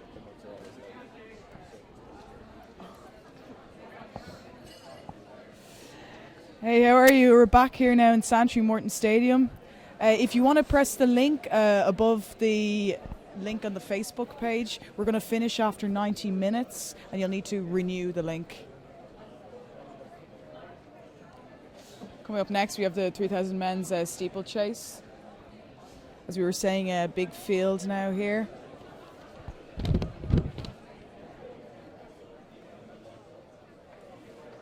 A few chances here now.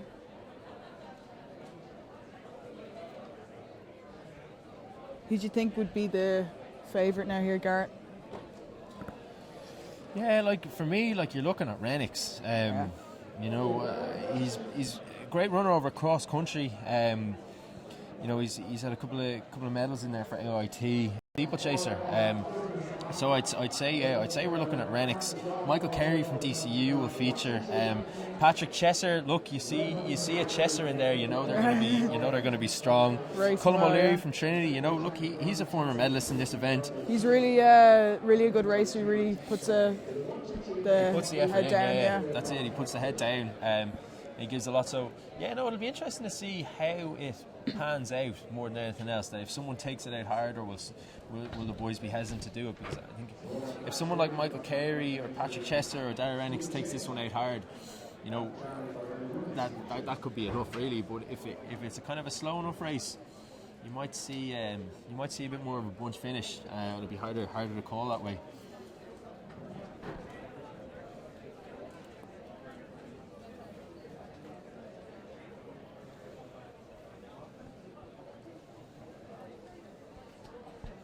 A few inflatable bananas going around from Fifes. Thanks to our sponsors. Yeah.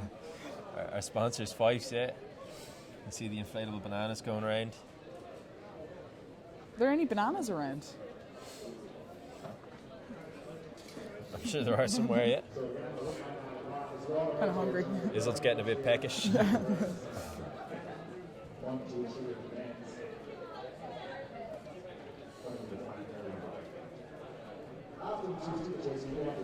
Yeah, so we can see the boys getting ready for the steeple in the back straight.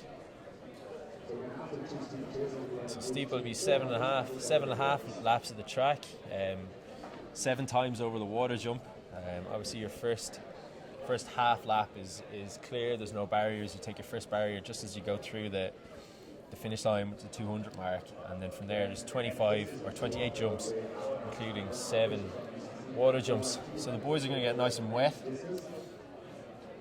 There was a bit of an upset last year. There was a few collisions and injuries over the first water jump, from what I remember. Oh yeah? Yeah. Yeah, so didn't look like a pretty race. Yeah, and that's the nature of the event is literally that, you know, if there's tight bunches of the lads going over the barriers, it can just be chaotic. You know, you get fellas, they've no sight of the barrier, there's people in front of them, they can't see it, they can't get a good look at it when they're doing it, so they mistime their jump, and you know, if one guy goes or if someone wobbles and hits someone else, all of a sudden you've got, you know, it's like in these cycling tour races where you've got a big peloton of 50-60 guys on a bike, one guy goes down and drags the whole lot down with him. So yeah, we'll see how it pans out.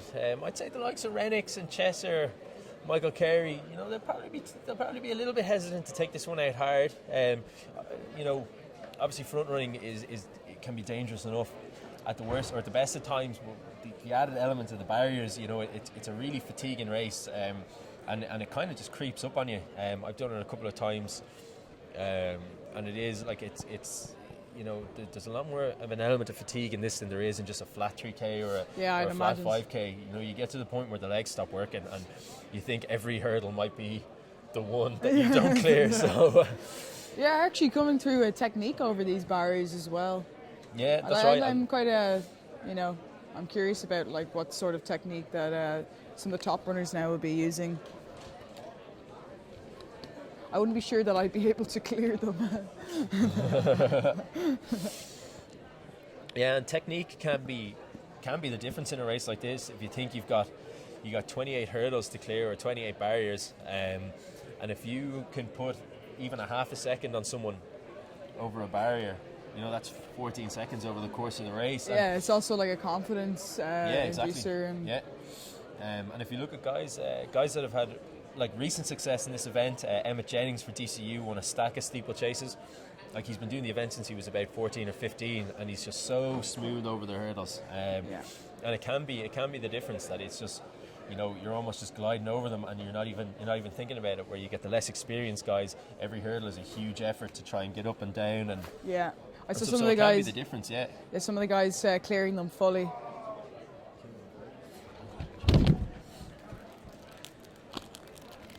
Actually, we're looking at the pole vault now.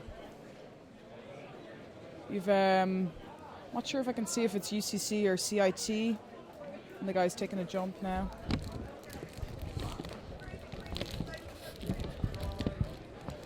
And the boys all tucking into the food here now. As we've a couple of, oh yeah, I can see a couple of boys here a bit late to the start line.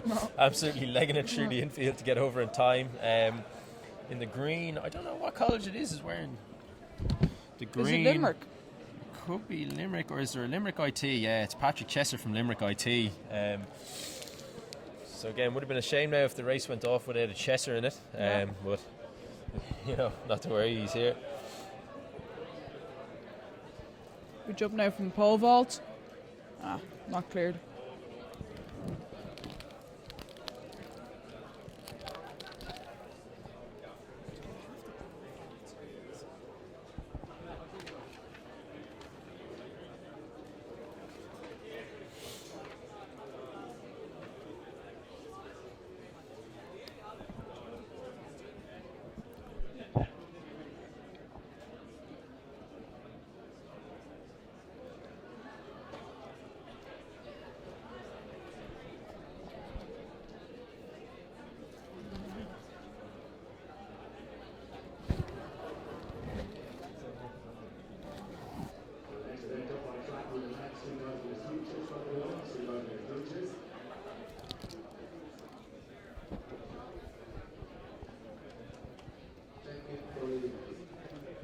We also have the women's triple jump underway.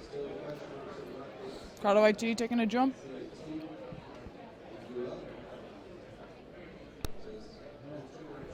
Yeah, so we're looking at a start list for the men's pole vault here. With Ian Rogers from Athlone IT and Thomas Houlihan from Cork IT. So those guys are going to be your prohibitive favourites. Mick Bowler from DCU, multi-eventer. He already won the shot put this weekend. He's showing his kind of, what would you call it? Diversity of skills here going in the pole vault. Keith Doherty from DCU is withdrawn. Brian Flynn, DCU. Dylan Purcell, IT Carlow. Barry Quigg, NUI Galway, and Alexander Livingston in Queen. So that's your field for the pole vault. And really you're going to be looking for Houlihan, Rogers and Mick Bowler here. Connor Daly as well from DCU. He could feature, but it'll probably be... one of the lads from DCU taking a jump. I think that's Connor Daly. I had a bit of a refusal there, as they say, on the race course.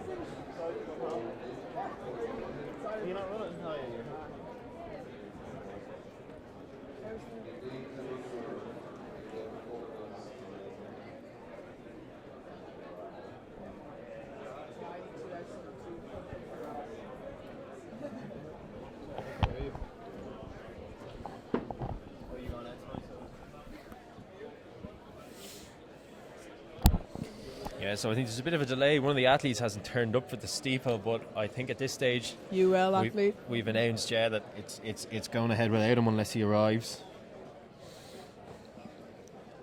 Yeah, I think they're accepting it now. They're starting. It's probably just a dropout.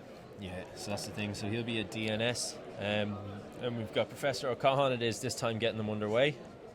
I can see Cyril White over there as well, along with Cyril Smythe. But they're underway here in the steeple.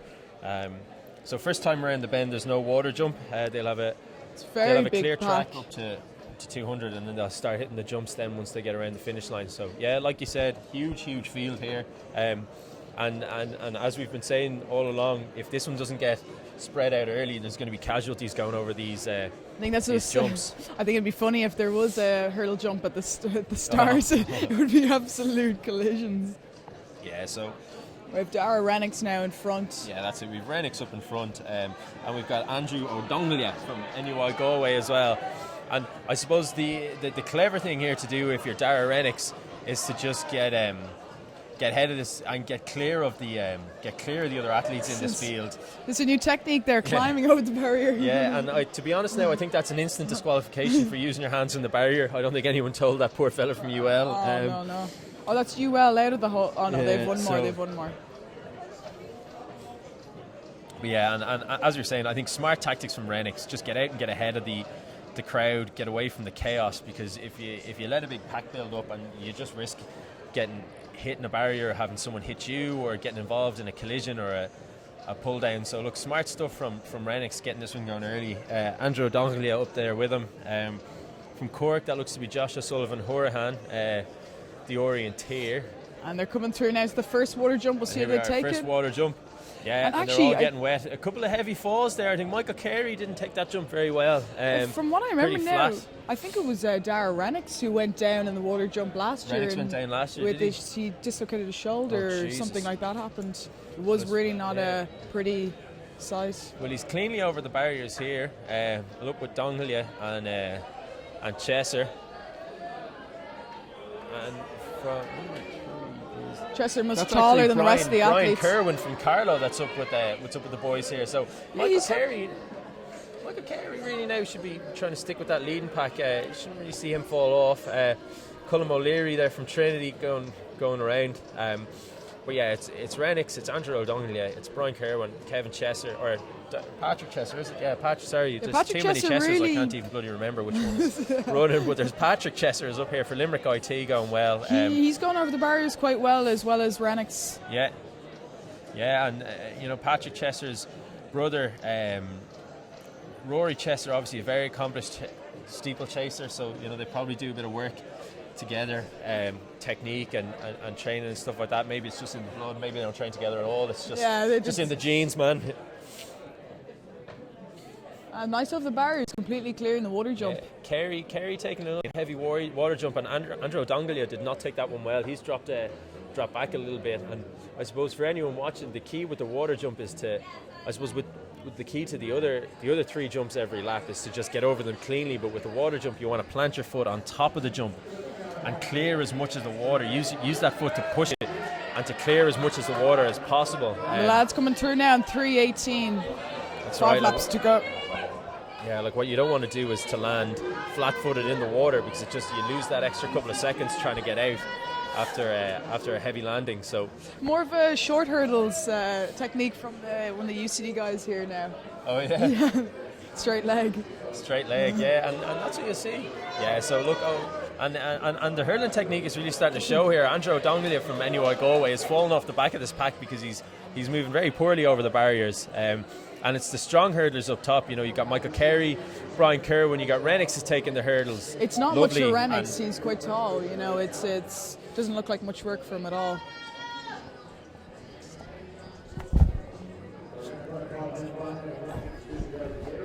Yeah. Sorry, mistake there, Chesser.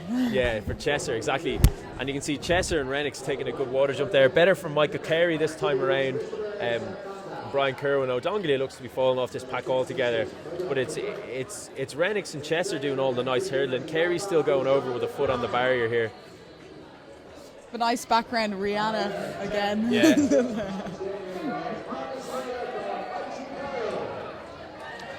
Yes, we got 4 laps to go, so just coming up to the mile mark now, and it's Chesser and Rennick's. No one determined to make a move yet. They're still clipping along here. They're going at a decent pace. Yeah, they certainly are. They're certainly moving quick enough. We have Michael Carey now is looking quite comfortable as well along that pack. Carey's doing a smart thing here. He's able to keep touch with this leading group, but he's not committing himself too early. Rennick's and Chesser have been at the front for a long time, and even psychologically this starts to wear a little bit on you. So Carey doing the smart thing and just easing off the front of the pack here in the early stages of the race. But it's still Chesser and Rennick's hurdling nicely over the barriers here. There's a good way back to O'Donnell now in 5th, and then to Josh O'Sullivan Horahan, the orienteer, in 6th. And it's these 4 guys really pulling away here over the water jump. So Yeah, solid jumps by all the guys there. You can see they're up with a strong foot on the barrier and quickly through the water, which is exactly what they want. Yeah, Dungala, like his hurdle jumps, he's falling right into the water. He's not taking it too well. Yeah, and he started out quite brightly, but his water jump technique has really let him down here. He's fallen back off the group after pretty much every barrier. So it's disappointing for him, but look, it's something to work on. He'll come back stronger. I think Renix is looking a little bit more comfortable though than Chester.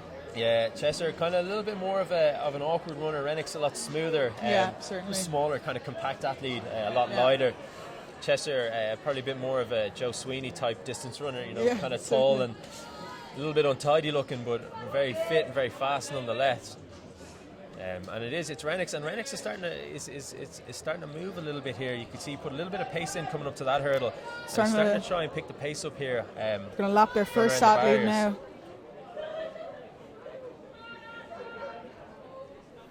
A few of the lads coming through now.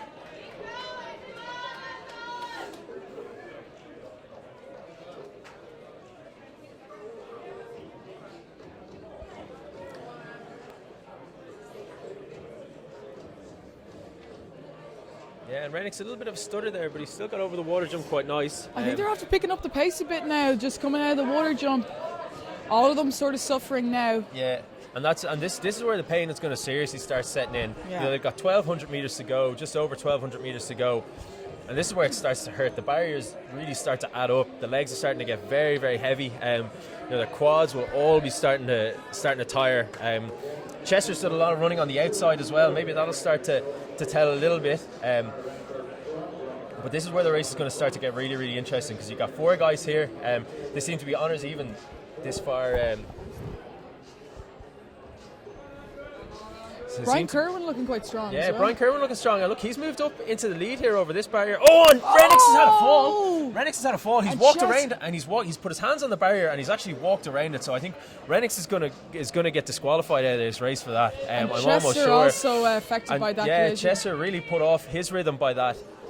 He couldn't get over the barrier while Renix had hit it. So it's Brian Kerwin made a decisive move there, and Renix, in trying to answer it, he's hit a hurdle hard. He's absolutely clattered it. He's going to be winded. He's fallen off the thing, and I wouldn't be surprised to see him disqualified for placing his hands on the barrier and moving around the outside as opposed to hurdling it. But it's Brian Kerwin here, so he's made that move, and he's running away from Michael Carey, the athlete here from IT Carlow. We're coming up to 2 laps to go now. Yeah, 2 laps to go. 100 metres. Yeah, so that's it. And it's Michael Carey, who's ran a smart race until now. He's up there for second. Chester and Renix are still in the mix, though. And the thing is, 800 metres in a steeplechase is a long way.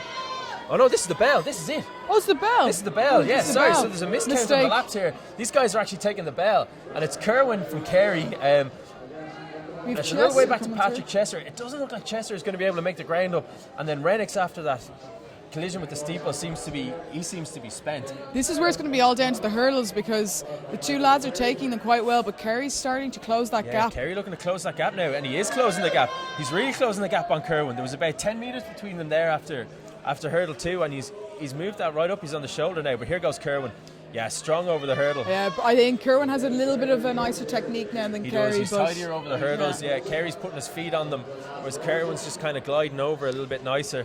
But here it is. This is the water jump now. If he can navigate this one safely, he's in a good position to get home. Okay, two of them strong gone. water jumps from both of them. Nice. And here it is. Can Kerry mount a charge? You got Kerwin. He's looking over the shoulder. This is going to be going for sprint finish. Yeah. We'll see who goes well over the next hurdle. And he's safely over the last barrier. Here comes Kerry. Kerry's coming. Here comes Kerry. Kerwin is strong, but Kerry's coming. Oh, he just held on. Yeah, so it's Kerwin from Kerry. And Patrick Chester is going to get up for third. From Renix, who's away back now. I wouldn't be surprised to see Renix disqualified for that earlier incident over the far side. Disappointing for Renix though. I know he was moving well. He kind of dominated the race up to that point. It was just a little bit of a mistake when change of pace. Yeah, that's it. Kerwin added in the pace, and Renix just got the hurdles wrong.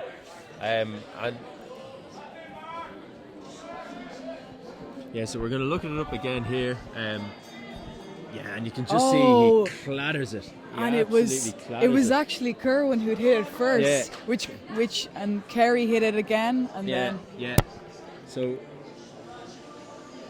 Yeah, very, very unlucky for the for Rennick's there. Lucky for Kerwin and Kerry that they didn't fall over. Exactly, As well. That's horribly unlucky for Rennick's.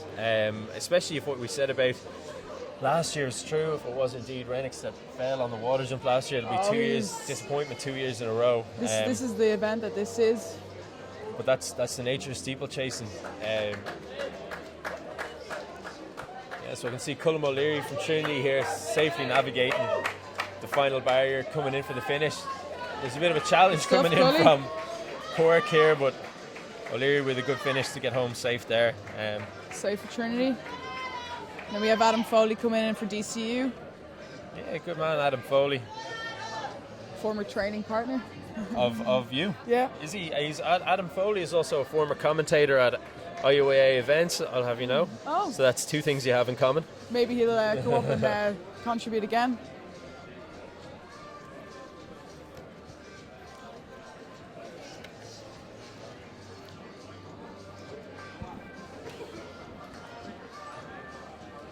Exciting race now. Unfortunate though for the two lads. They were running quite well. Dara Rennicks and Patrick Chesser. So that's, we say that's how the cookie crumbles. Yeah, exactly. That's how the cookie crumbles. Getting a nice applause here now for CIT runner. Mark Clifford.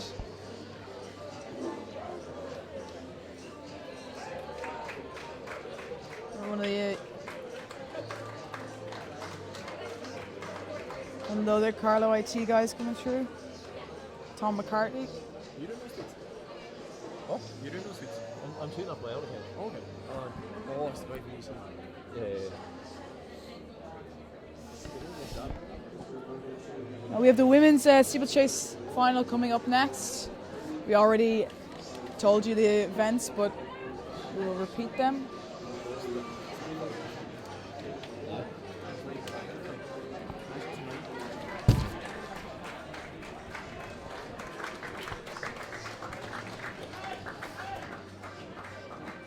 Another one of the lads finishing. Yeah, that seems to be the last finisher out in the track. Now, From DIT? David Doran from DIT, I believe. How many DIT athletes here now today? Yeah, it'd be interesting to see. They've up and down years, DIT. Obviously, they've had a couple of great athletes over the years. Sinead Denny, over 400 and 800. She won a couple of varsities. Andrew Jenkinson, Clonliffe, he also ran for DIT, a couple of 800s. Again, won a couple of varsity medals. Did Jenko, who I believe, after having a recent discussion with him in the early hours of the night in Workman's recently, I believe he's retired from athletics. Oh, he's retired? Yeah. That's unfortunate. Well, he was very much retired at that hour of the night anyway. Yeah. Certainly at 3 a.m. and Workman's. I think we were all retired at that stage. And for a couple of days afterwards.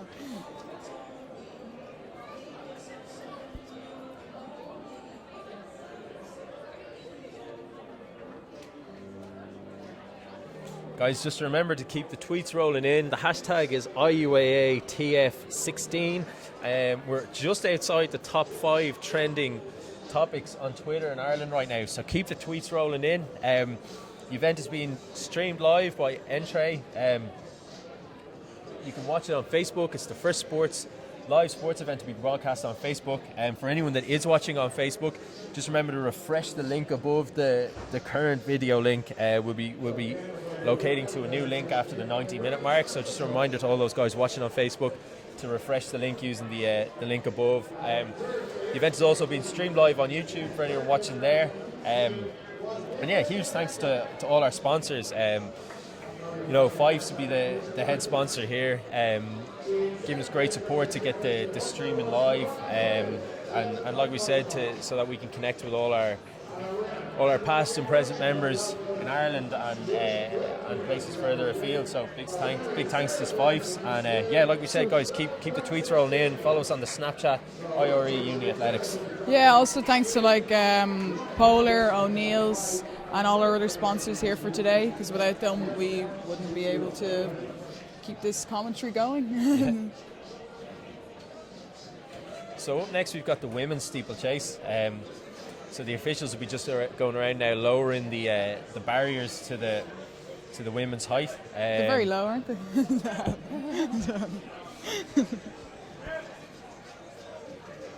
Yeah, and again, like we said, a strong field in this one.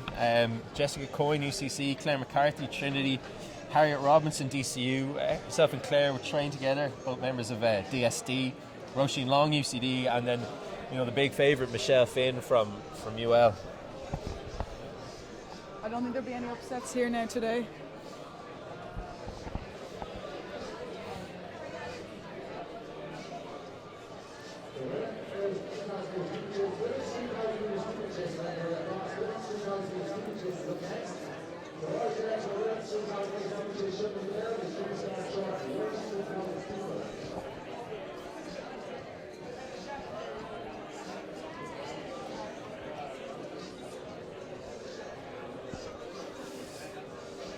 We still have the pole vault underway.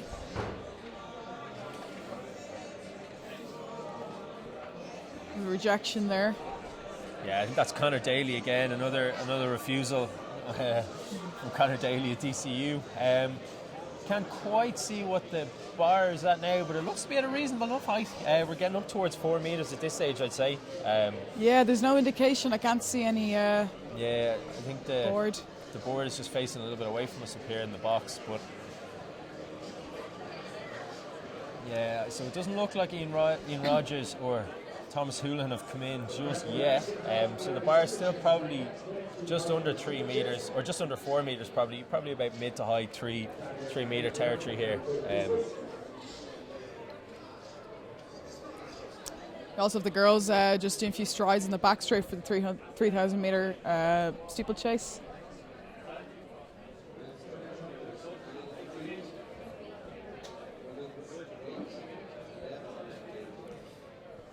UL athlete here now taking his jump. And not cleared, fortunately. Yeah, not cleared, yeah. He hit that one well, yeah. He didn't get up over it at all. Clipped it with the belly on the way down.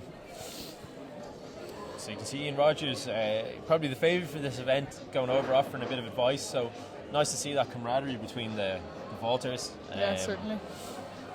I think Ian obviously saw a little bit of an issue with how your man hit the box there with the pole, so just offering a bit of advice, see if we can get him over the line for this height. Yeah. But yeah, nice to see that camaraderie.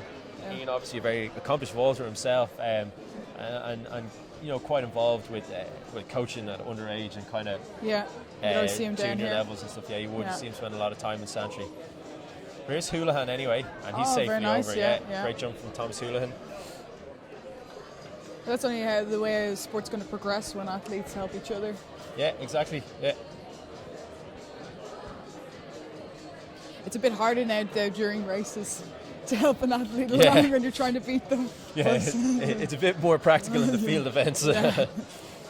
You can't exactly stop in the middle of an 800 and say, "Hey, listen, man, you need to pick your heels up a little bit there." Lift the knees. So more Venga boys here on the speakers. I don't know who's in charge. Absolutely shocking taste in music. I really hope they don't play Rihanna's song "Work" again. Spelt with an E. Work it. Rihanna spent some time in inner city Dublin when she wrote that song. Work it. She actually filmed. I can't remember the name of the song, but they filmed in Belfast. Yeah. I can't remember the name, but. She's a frequenter of Lily's Bordello, apparently. Rihanna is. Yeah. Herself and Eamon Dunphy. Yeah.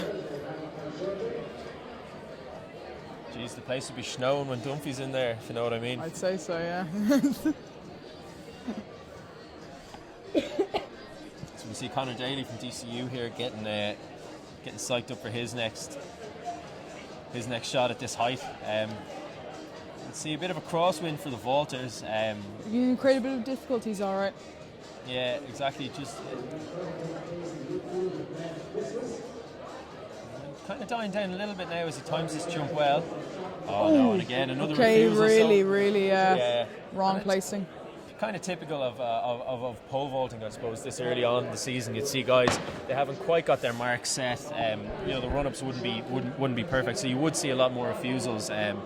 Guys realising that they're just not right, coming up to the box and opting to bail out rather than attempt to. Yeah, you jump. don't want to fall off the mat. Yeah. So we have here now the 3,000 metre steeplechase. After starting, we have Jessica Coyne, Claire McCarthy, Harriet Robinson, Roisin Long, and Michelle Finn. Probably looking at Michelle Finn being the strongest athlete here now in the field. Yeah, we'll see how they come along. She's taking this one out hard as well. Look at her. She's already put about a 5 to 10 metre lead on the rest of the girls here. Jessica Coyne, Claire McCarthy, and Harriet Robinson all coming through. So yeah, very good hurdling techers from Michelle Finn as well. She's smoothly over. Claire McCarthy running down lane 2 there. She'd be well advised to move in. Former champion of this event, though. I don't think she needs too much advice from the commentators. No, certainly not. No, not from a commentator from me.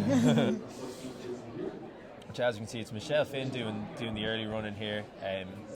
Jessica Coyne from UCC, she'll feature strongly in this. She's had a couple of good cross-country runs at varsity level recently. She ran well in the 3K at indoors too. So look, she's good over these kind of distances. She's got good strength in the cross-country. Coached by Donny Walsh, who has a very strong stable of athletes down in Cork. So she'll feature well. Michelle Finn easily getting over the water jump. We'll see how the other girls take it. Yeah, nice water jump from Jessica there. Harriet and Claire a little bit more. A little bit hesitant. Into the water a bit. I think Harriet went in first and Claire got out first. So not a great jump from Harriet Robinson there, but she's quickly gone back. Michelle Finn really taking these hurdles smoothly. Which interesting tactics from Michelle Finn. Obviously it would have been. She's looking for a nice time then early on. That's the thing. She must be looking for a hard run, testing herself, going over the barriers at a good speed, and looking to get a good hard run in before the summer season kind of really gets underway. So certainly, yeah. Preparation for Rio start now. Exactly. Yeah. She really is flying over them. You've maybe Harriet Robinson pulling away from Claire McCarthy a bit. Claire needs to. A bit of a gap building up there. The two training partners, Claire and Harriet. Be used to running together. Big time, and they're both over the barrier as well. All right, both moving over the barrier as well. Now Claire's a very strong athlete, so very it's strong still cross country. Very strong cross country runner. So it's early doors yet for to be calling anything on this. We could see a bit more life from Claire over the second half of the race. Certainly, yeah. Harry looks to be striding away at the moment. She might be putting in a bit of effort now and might come back to suffer. But look, it's Michelle Finn all the way here earlier on. She's flying, yeah. She's eating away the laps. Yeah, just coming up to the kilometre mark here, and Jesus, this is hot. This is you're coming up to about 3:15 or so as she goes through the line. Now this isn't the exact kilometre split because the steeple is it's kind of staggered because of the water jump. But you're talking about a sub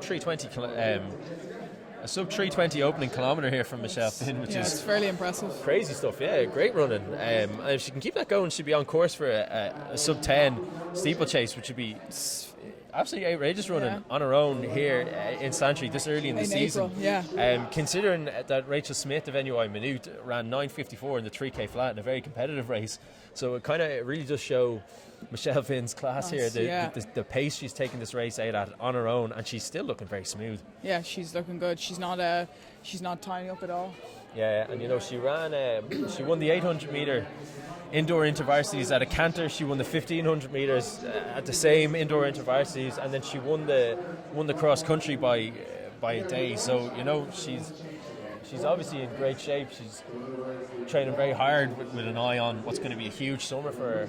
So it's no surprise to see her doing really well. But I mean, great to see nonetheless. It's great.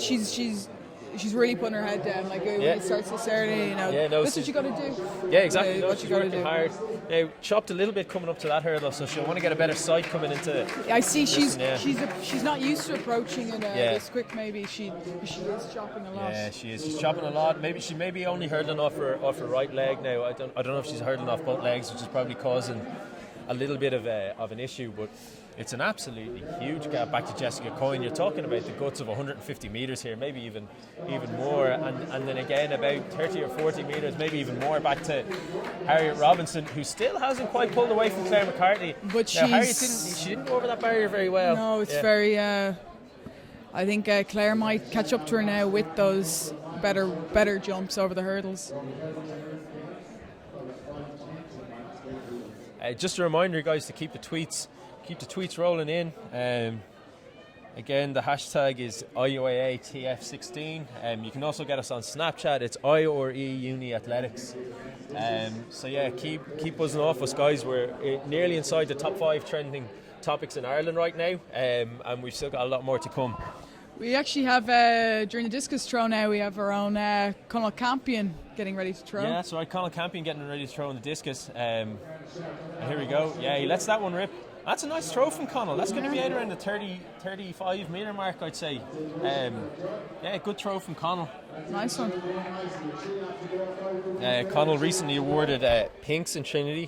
For anyone unfamiliar with the award, it's the highest sporting honour that Trinity offers. It's above and beyond the scholarship program, and it's for extremely high achievements in sport over kind of the course of one's time in college. So Conall obviously, it's a consistency award. Yeah, consistency award. So Conall obviously, he captained at Trinity.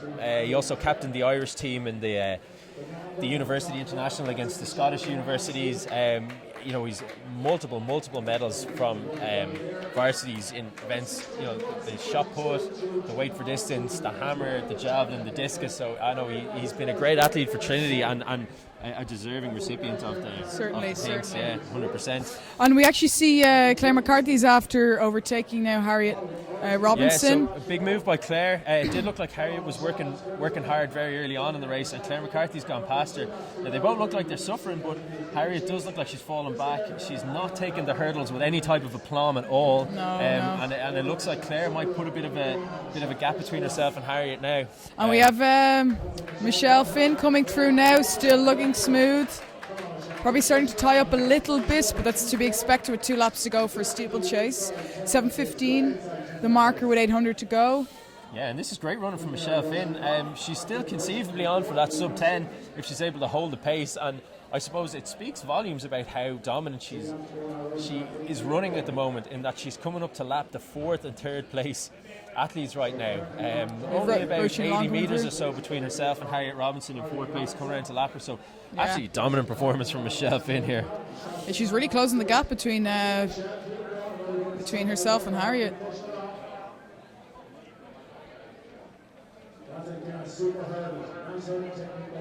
$600 to go for Michelle Finn now.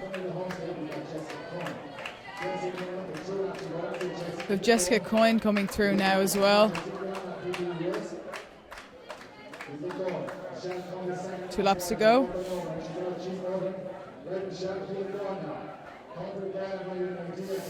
Claire McCarthy after opening the gap between herself and Harriet Robinson there. She also has... That's a big gap now coming in with 800 to go. And it does look like Harriet Robinson is fading. Claire looks to be working quite hard as well. Yeah, that's it. There's a lot of encouragement coming in from the sidelines here, and these girls will need it because they're all going to be suffering. This is a very, very tough race. Michelle Finn is flying. Yeah, Michelle Finn is just absolutely breezing by. She's lapping. She's going to lap. She's going to catch Claire McCarthy as well. I don't think she'll catch Jessica Coyne now, but... Yeah, it doesn't look like she'll catch Jessica Coyne. But the surge she has over the hurdles. Yeah, she is. She just hurdles very nicely, and she it's almost like there's no break in pace. No, yeah. You can see her now, she's coming around here, 250 to go, with 3rd last hurdle, and she just glides over it. She does, no break in pace at all. But that's the difference. Claire McCarthy's still hurdling well, though. Yeah. She's clearing the hurdles. Harriet Robinson putting a foot on top to... she's clearing them too, but not as smoothly as Claire. There's a big break in pace there, and that could be the difference between 3rd and 4th here as we come into the last lap. McCarthy is just going that little bit smoother over the hurdles. But here we go. It's a fantastic run from Michelle Finn here, and she's still absolutely flying. 9:40 on the clock here as she comes up for the last barrier. Oh, she's gonna break 10 anyway. Well, we'll see. Yeah, Well, she's we'll 15 see. seconds to break the 10. This is going to be absolutely incredible. She's gonna 51, get 52, 53. 55. There you go. 9:54 for This is Michelle a very Finn. close time to Rachel Smith's flat Absolutely 3K. phenomenal run. Absolutely phenomenal run from Michelle Finn. And you can tell, She's you delighted. can see the delight on her face. She's delighted. What a time to run on your own this early in the year. You know, no Fantastic. pacemakers, no nothing. She did that all herself, and that's absolutely brilliant. Well done, Michelle Finn. Well done We've to her. Jessica Coyne now at the 250 metre mark. She's got 3 barriers to negotiate, but she's well clear of Claire McCarthy now, so it looks like she's going to take silver, barring an incident here on the last 2 hurdles. And again, Claire McCarthy has put about 30 metres on Harriet Robinson. You know, she's picked up the pace a little. She moved well over that hurdle. She moves quite well, even Yeah. though she looks tired. She's moving quite well over. Now them. she's had a cheeky look over the shoulder there. and, you know, it's, I How wouldn't get slow can I go now? I wouldn't get that comfortable yet, Claire. But Jessica Coyne coming around here is moving well. She's 1 hurdle to go, and she's moving strongly. She's put a bit of pace into this as well. She doesn't want to get caught. She's not going to get caught. And it's going to be a very well-deserved silver for Jessica Coyne Fair here. play to her. It's hard running yourself. I know, and look, she wants to lap Roisin Long here at UCD. She puts a bit of a kick in and gets up for second. So yeah, We're not sure well the done, time, but Jessica Coyne. Great running from her. I'm sure it was around 11 minutes maybe. Yeah, in around the 11 mark. And then we've got Claire McCarthy, who has successfully held off Harriet Robinson. She's got 100 to go. Harriet Robinson just getting out of the water jump. She's not going to catch Claire. It's going to be Claire McCarthy, who won this race in 2014. She's going to get up for 3rd place. And those are going to be your medalists. It's going to be Michelle She's Finn finishing first. quite strong. Yeah, she is. She's got a bit of a kick there, all right. Good stuff from Claire McCarthy. Yeah, so Michelle Finn first, Jessica Coyne second, Claire McCarthy third. Harriet Robinson fourth. getting up for 4th here, and then we've got Roisin Long at UCD will finish out this field.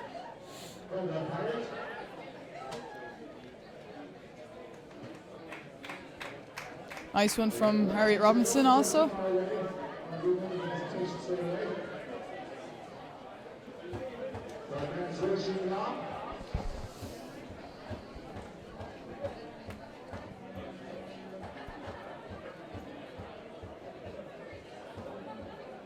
Okay, good girl, Roisin. Do you want to jump for the last time? So guys, going to have to get out for Roisin. So first time in the steeplechase. And at the end of the year, we can say she ran out of this. She must have been doing times in the race. Michelle Finn, that's it. All the way, Roisin, on the home stage. So that's a great rock today, Roisin. So the best 2,000 meter steeplechase final. That's it, Roisin. Up and over the last time. All the way. Good girl, well done. Just taking a quick social media break. Just Roisin Long finishing now. Well done. I want the first 3 girls. Claire McCarthy, I want Jessica Coyne, and I want Michelle Finn on the presentation. Yeah, and end up mustering the 3 girls over for the medal presentation straight away. Yeah, great stuff from Michelle Finn, wasn't it? Holy God. Yeah, fantastic run.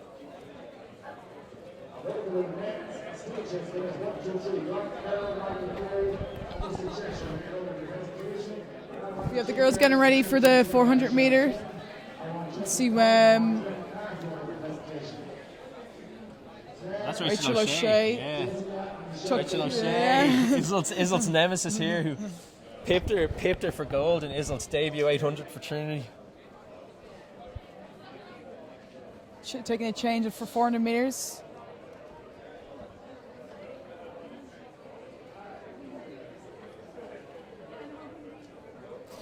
Where's the link? Sorry? Where's the link?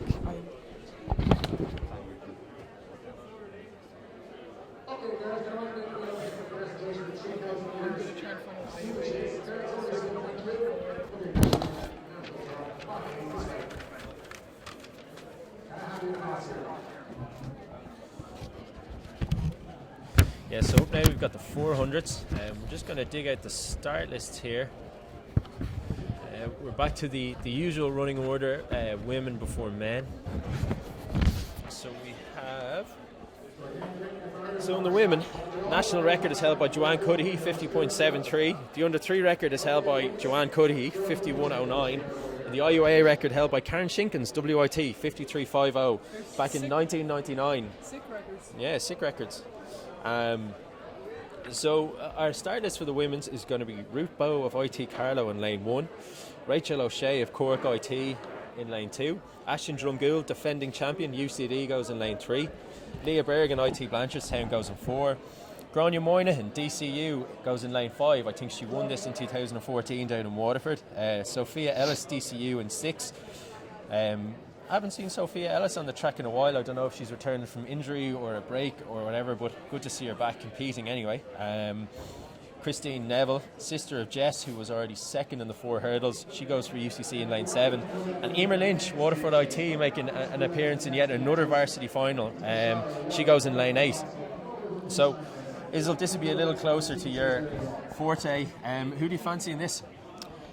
Well, looking at the start list now, there's some interesting athletes coming up in this. It'll be interesting to see how Rachel O'Shea runs coming from the 800 metres, but I'd fancy Ashton Drumgoole. She really had a great run last year. Also a Rahini Shamrock's partner. Yeah, a bit of Rahini Shamrock's bias coming in there from Yeah, Isil. exactly, yeah. But also Grania Moynihan, a very, very strong athlete. Yeah, that's right. Runs for West Muskerry down in Cork. And yeah, like I said, you've got Grania Moynihan, who won this in 2014, and then you've also got Drumgoole, who did the double last year in 2015. She won indoors and out. She ran for Ireland in the European Team Championships. Yeah, so running 55, 6, 7. 55, 6, 6, 6, 7. I think I'm actually not sure of the fastest here, but and the girls receiving their medals for the 3,000 metres steeplechase. Fantastic run from Michelle Finn and a good run from the other 2 girls, Jessica Coyne and Claire McCarthy.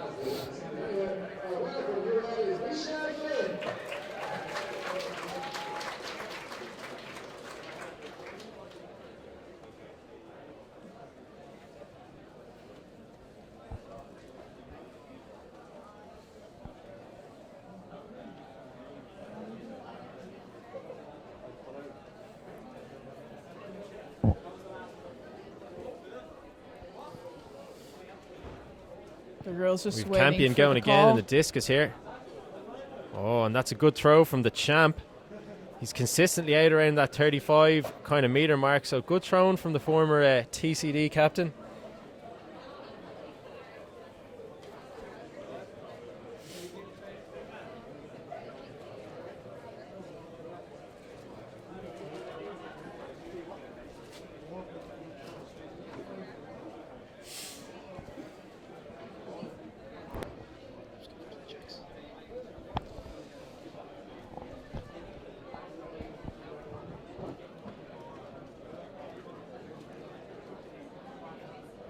So still the pole vault going on here now in the men's discus.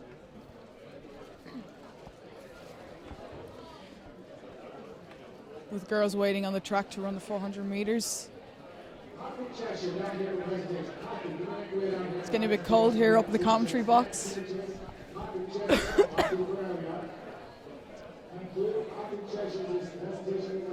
One of the UL athletes ready to take his jump for the pole vault now.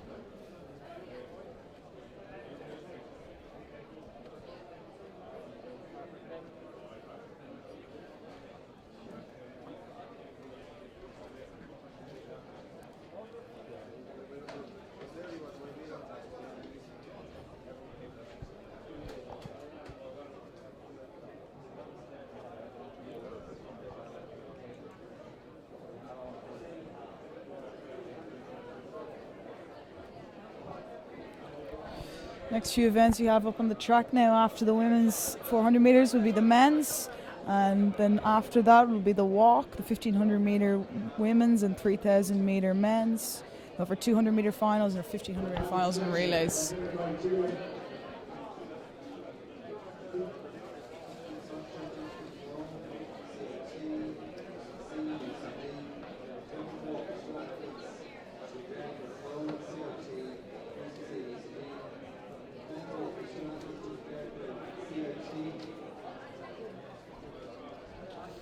Just to let you know about the lineup for the women's 400 meter hurdles, or 400 meters.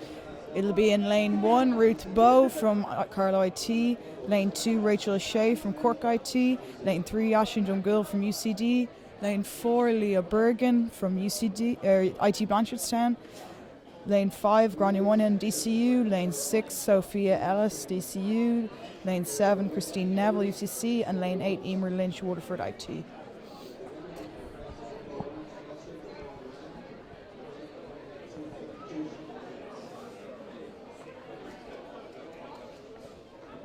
Just a bit of a break here now on the track.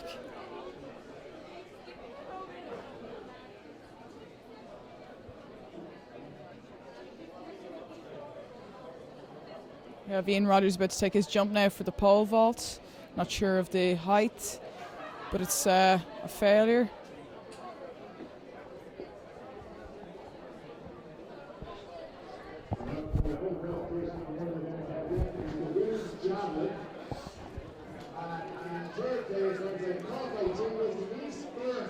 We have the results of the women's javelin.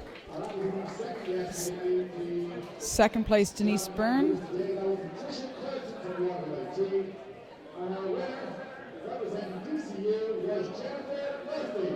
The winner, Jennifer Murphy. I think I made a mistake there on second place. We'll need to get the listing on that.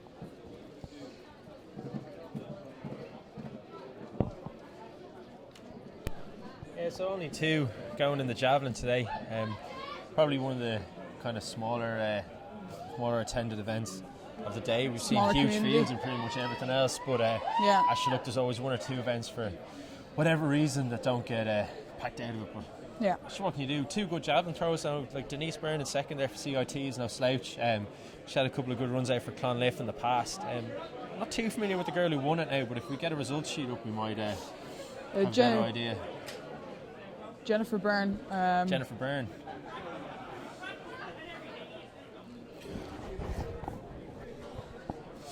Yeah, so the 400 metre women set to go off at around 1 o'clock. So still, unless we're going ahead of timetable, not set to go off till 1. Now they're out on the track already, so I'm not sure if we're running a little bit ahead of the timetable here. But it's very early for all these girls to be out.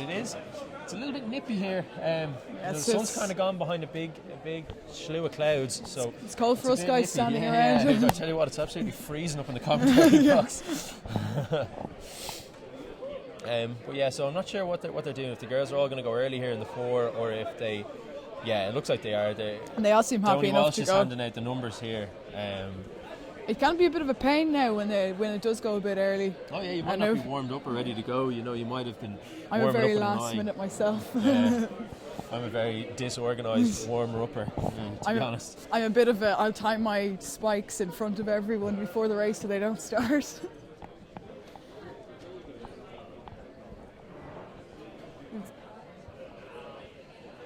The girls all playing mind games now down on the track.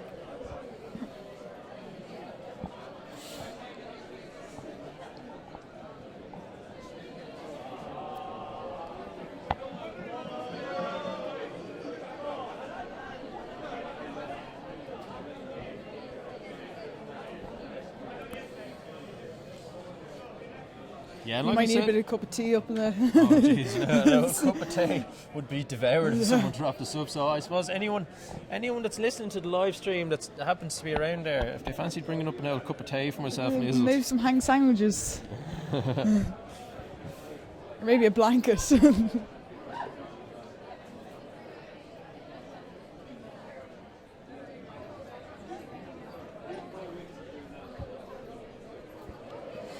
If Fifes have any bananas around, that would be much appreciated. There's a shout out to our sponsors again, Grand Hotel, where the bank will be held later on, Fifes, Polar Watches, Mizuno and O'Neill's.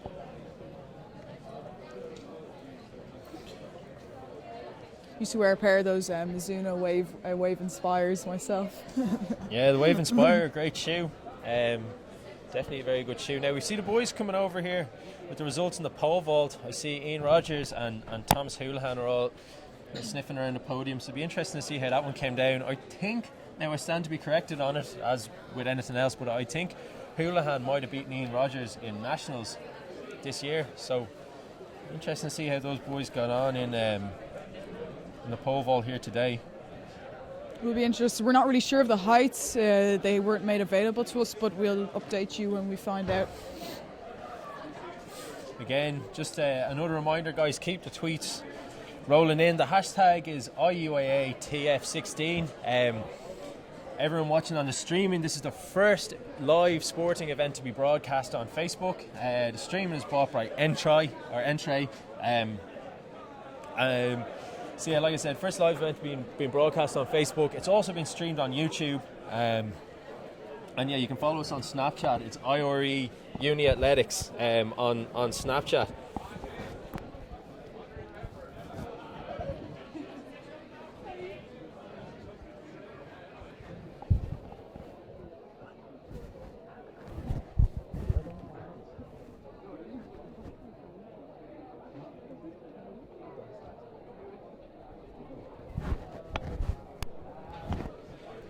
We just had a quick word in there from Laura Fry of Trinity. Delighted to pick up her bronze medal in the 4 hurdles. A fantastic debut for the 400 metre hurdles. Tough event. Oh Jesus, yeah. It's on par with the 8. Yeah. In terms of toughness, yeah, big time. I took him for the team one year and lobbed myself in the 4 hurdles to absolutely disastrous effect. I think, well, I came 5th or 6th, but it was absolutely horrendous race. I wasn't right for days afterwards. So they're like running a marathon. A marathon for sprinters. We're getting a shout out from Emmett Jennings here, who's tuned into the steeplechase. Obviously Emmett, great steeplechaser back in his time. Good to see guys like Emmett tuning into the stream and keeping the tweets rolling in.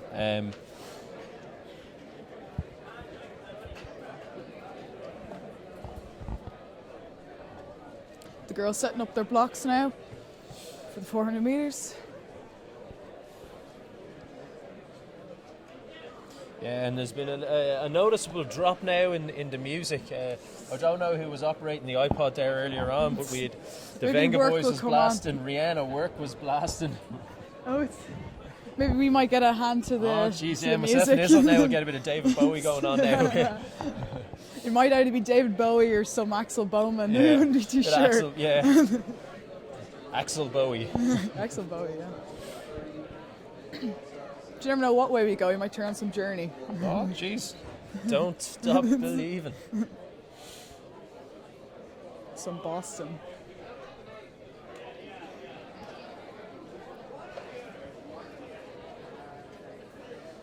Yeah, so we've got a couple of tweets rolling in here.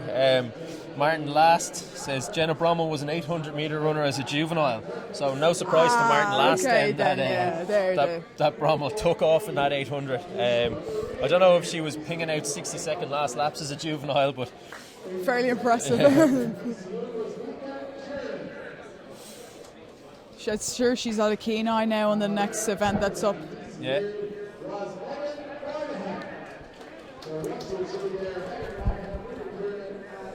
Yeah, and we're getting the 1, 2, 3 for DCU, I believe, there in the ladies' hammer. Great result for them, and I suppose they'll be pulling ahead in the team standings now with that result. We've seen a lot of DCU athletes on the podium already, so I'm sure they'll be well out in front when the team points kind of get unveiled at the end of the day.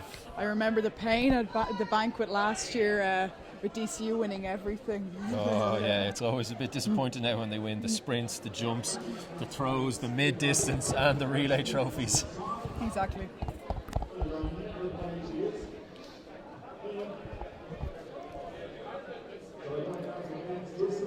Again, there's another appeal out for some hot tea or something if anyone is looking to be charitable. Quite cold up here.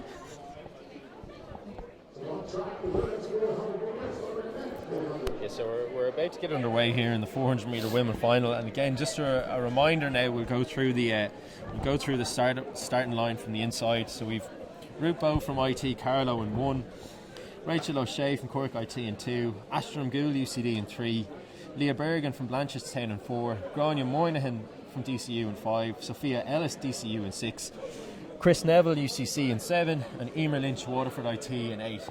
So they're all getting the tracksuits off now.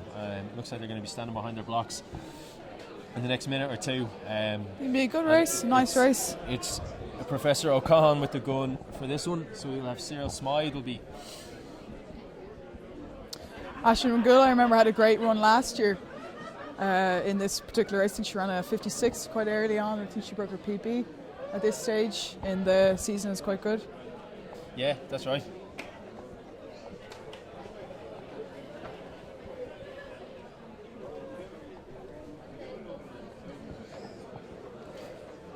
We'll see who's in early good form.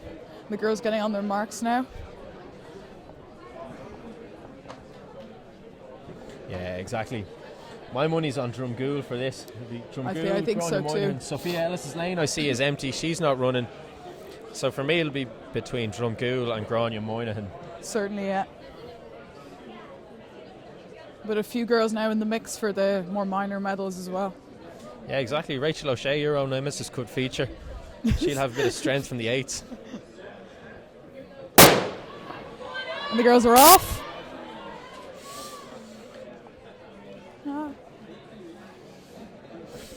Yeah, so Drumgool going well, Grania Moynihan going well, Chris Neville going well. She's up on the shoulder of Emer Lynch here, but it's Drumgool. Drumgool's after really coming off. She's actually even going to catch Moynihan. Yeah. It's a fantastic run from Aisling. Yeah, so at 200 metres to go here, Drumgool is pretty much ahead on the stagger here. So you've got, it's pretty tidy through 200 here, good and quick. We've got Drumgool is going to be first coming off the turn. Moynihan on her shoulders coming back. Moynihan coming back. Yeah, I think Neville or O'Shea will have third. Yeah, but Drumgool went off very hard on that. Really coming through well. But here we go, it's Drumgool and Moynihan. Drumgool went hard early and Moynihan's coming now. It's going to be Moynihan. Drumgool is tying up. It's Grania Moynihan here. What a win for Grania Moynihan. Nice run from the girls. 56-6. And Chris Neville gets up for third. Rachel O'Shea fourth and Emer Lynch 5. But Drumgool just went off too hard in the opening. She absolutely shot in the back straight. She's 25, very low 25, so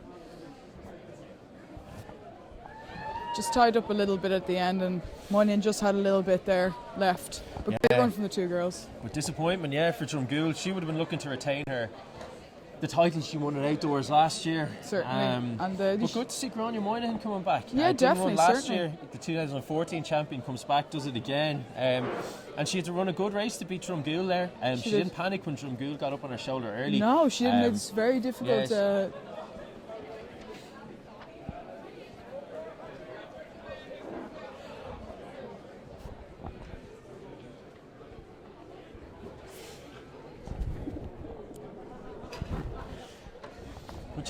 it was good. She just kept her composure going around the turn and backed herself to finish strong. Drumgool had a lead coming in with 100 to go, but Moynihan just went through the gears then on the last 100, went by her and took through. But it was a good race. It was good for us to watch up here in the box. I'd say it was great for everyone watching on the streaming.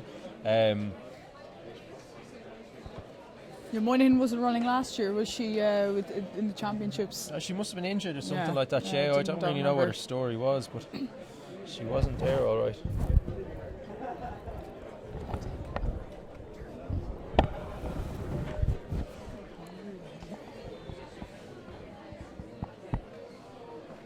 So we have the men lining up now for the 400 metres as well.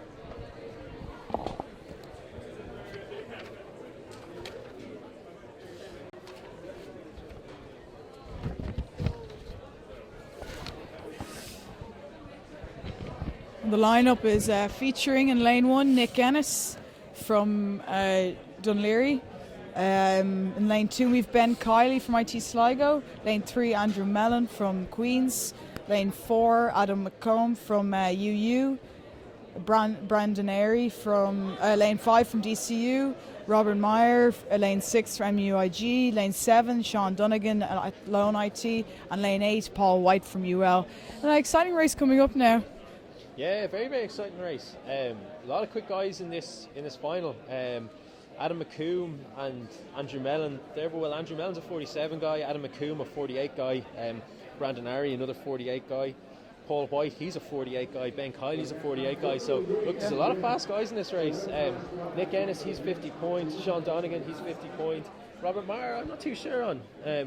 But look, I suppose regardless of this is a fast final. This is a very, very fast final. And when you get someone like Nick Ennis only getting a draw in lane 1, it kind of shows you the quality of the race. You know, Nick Ennis, top guy.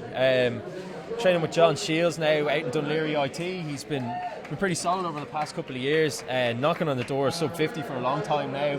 This could be the race for him to do it. Certainly. You know? I think he ran his PB in varsities in Waterford 2 years ago, so he's a history of running well this early in the year. I said he was out warm weather training in Monte Gordo. That'll stand to him he could be as in well. fine shape. Yeah, he'll be in fine shape after that.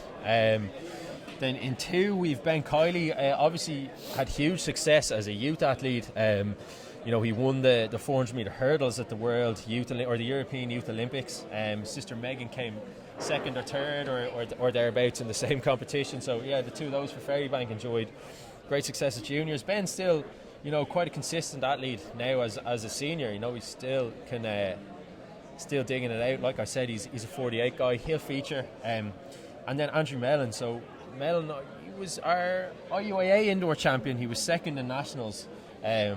Behind Richie Morrissey from Crusaders, but he's a 48 guy, or he's a 47 guy, and he's also a sub 7 guy over 60. So he's got good speed about him, good raw speed, and he's also got serious strength at the back end of a 400. So he'll feature strongly in this. Probably the favourite. We've got Adam McComb then the lane outside him. They're training partners, both of them up in North Down. Up north, Adam's a 48 low guy. Again, he's good speed over 100. You know, he'll be a sub 11 guy over 100. So both of these guys very, very quick over the shorter distances and a lot of strength over the long sprint, the 400. Brandon Arry outside. You know, he's a senior Irish international, the only senior Irish international in the field. Represented Ireland at the European Indoors in the 4x4 last year in Prague. He's picked up a couple of senior medals over 4 hurdles, going on the flat today, but like, you know, he's got some serious gears about him. He's a 48 low guy. So look, this is going to be good. This is going to be good. There's a lot of guys to choose from. Mellon, I suppose, on the strength of his indoor season, is probably the favourite. But like we were saying, the likes of Ben Kiley, Brandon Arry, and Adam McComb, like these are all 48 guys. Do you know what I mean? Like so, like it could be any of these. Again, like Paul White, he's a 48 guy. Like he's unlucky now getting drawn out in lane 4, but look, he's a 48 guy nonetheless. And then you got the likes of Sean Donegan and Nick Ennis, 50-point guys. Looking like they'll be knocking on the door sub 50. Robert Maher from Galway as well. Look, he's been in a couple of these finals, so this is a good field. This is a good field. Good race. Everyone kind of known really out of it. Everyone in it. Spot on. A lot of pink spikage going on here as well. You see White out in lane 8, got a pair of pink Nikes. Ennis got the pinks there in lane 1, and Kiley rocking the pinks out in lane 2. So look, you know, not only are these guys quick, they're also flash. Yeah. They take the image aspect of 400 metre running just as seriously. Sure, aren't sprinters always aspect. Like that, you know? That's why I quit being one. So we're just about underway here. It's going to be Professor O'Cahan again with the gun. Huge noise from the crowd here, so it was a short hold from O'Cahan, but we're off. And McComb is right up on Brandon Arry. Very, very fast start from Adam McComb. Paul White's gone off like a rocket out in lane 8, but it's McComb doing all the running. Mellon staying with him. Arry looks to be out of it, but he'll finish strong. Nick Ennis going strong as well. Kiley isn't out of it either. Yeah, Ben Kiley is sticking with Andrew Mellon too. So look, you've got White, you've got McComb, you've got Mellon, you've got Kiley, you've got Ennis. This is tight on the stagger. This is tight on the stagger. So the lads are coming through now. Those who kind of start off slower will be. And look, as they come around the bend, it's McComb. It's McComb from Mellon, but look for Mellon to finish strong. McComb from Mellon. Arry's coming back. McComb is running well. Here comes Mellon. Who's going to hold on? It's going to be Mellon. Is it going to be? It's going to be McComb. McComb takes it from Mellon. 47.8. That's a PB for McComb. What a run. 47. Mellon absolutely flat out on the track. It looks like Kiley got out for third, but I haven't a clue. I couldn't see. No, it is actually Arry came through and Kiley is fourth. Really? Yeah. I'm seeing here now on the replay. dead bodies on the track here. McComb's down, Mellon is down, Kiley is down, Robert Maher's down on the side of the track. Paul White's doubled over. Ennis is goosed. What a race! Yeah, great race. Adam McComb, what a run! I think that's a PB. 47.85, absolutely cracking stuff Yeah, from McComb. fantastic, And, especially this time of year. yeah, and look, you just have to look at this as another guy chucking his name in the hat for this relay in the summer. And we're looking at the replay here. Yeah, you can see. McComb was holding it strong over Mellon, and you could see Ari coming through ahead of Kiley. Yeah. And it Was was McComb? Was it McComb? I think McComb got it. on Yeah, the dip. McComb got it. Mellon made a real good challenge. I knew he'd be strong coming up the last 100, and he did. He put in a good challenge, but McComb just held him off and got the dip in to get over the line. But what a final! Great what a race. final, and the 400 really has delivered so well over the past couple of years. Like, we had all the epic battles between Tom Barr and Derek Kervick and Tim Crow, and then. Yeah. Now, again, Mellon last year and Aina Madden, and then this year we've got, Mellon and McComb, so great stuff altogether. Yeah.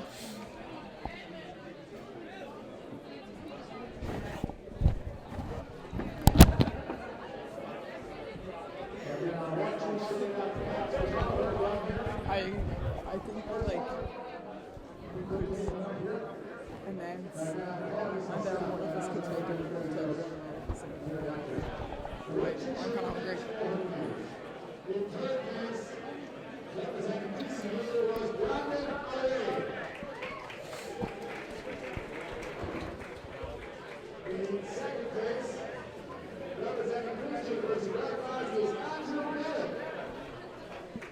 Yeah, and that's confirmed here on the podium. It's Mellon in second and McComb getting up for first.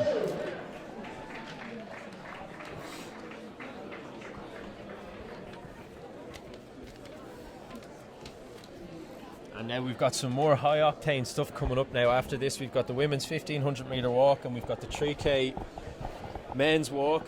The start list for that are Siobhan Nash, DCU, Sinead O'Connor, DIT, Aisling Henahan, TCD, Sarah Burke, DCU, Cleena Mulroy, UCD, and Veronica Burke, DIT. And then we have in the men's, we have Nicholas Dunphy, DCU, Conor O'Rourke, UCD, Mark Rogers, DCU, Rory O'Kanaja, UCC, and Jamie Skelly, Cork IT. So, as always, guys, keep the tweets rolling in. Let us know what you thought of that 400 metre final. We thought it was an absolute cracker. Nice race. Yeah. Bit of not an upset, but an interesting race.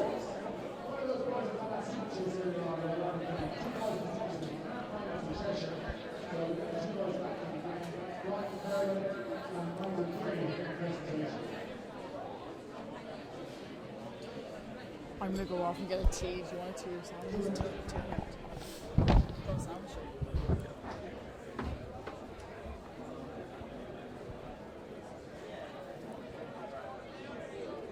Yeah, so great stuff there from Adam McComb, 47.85. Now that's unconfirmed. That's just going by the clock on trackside, but we'll get official confirmation of that from the timing guys here at Athletics Ireland. Great stuff altogether to get up ahead of the big pre-race favourite Andy Mellon.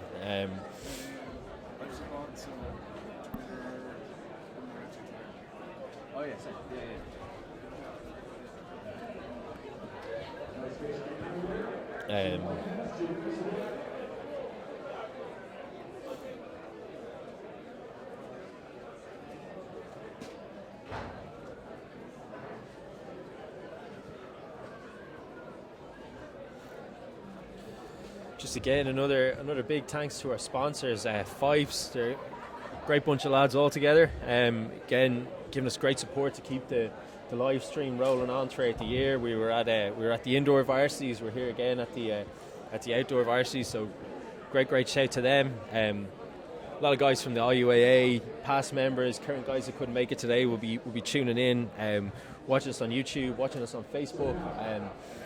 Streaming brought to us by Santry. It's the first live sports event to be broadcast on Facebook. So keep watching it. If you are watching it, keep sharing it. and keep the tweets rolling in. The hashtag is IUAA TF16. We're keeping an eye on the hashtag. We're tweeting back at you guys, retweeting it out, getting a bit of crack going. We're almost inside the top 5 trending topics in Ireland right now, so keep the tweets rolling in, and there'll be more to come later on.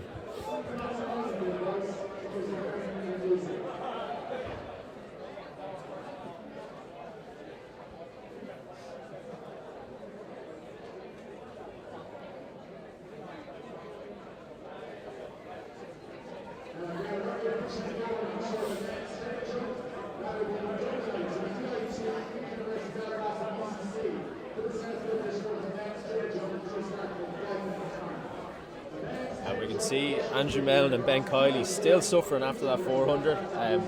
I've been there many times before, doubled over trackside for ages, just feeling that morning's breakfast rumbling its way back up.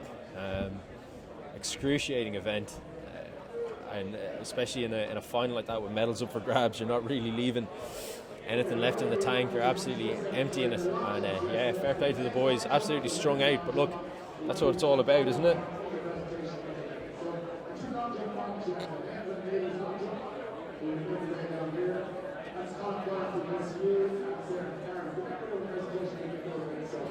Going to get you a couple of the results from the finals yesterday for anyone that wasn't keeping in touch with how yesterday got on. Today, obviously, the majority of the finals taking place today, but there's a couple of straight finals yesterday. A couple of field events were also decided yesterday, so we'll take a look at the results from that.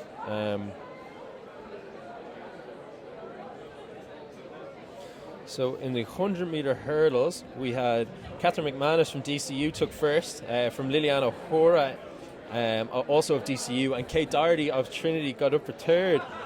So a reversal of the 60-metre hurdles at indoors, where Liliana O'Hora got the better of McManus. McManus coming out on this time, so 14:58 over 14:60. Very, very tight margins. Must have been a cracking race. Kate Doherty, first year for Trinity, getting up for third, so good to see Kate doing so well there.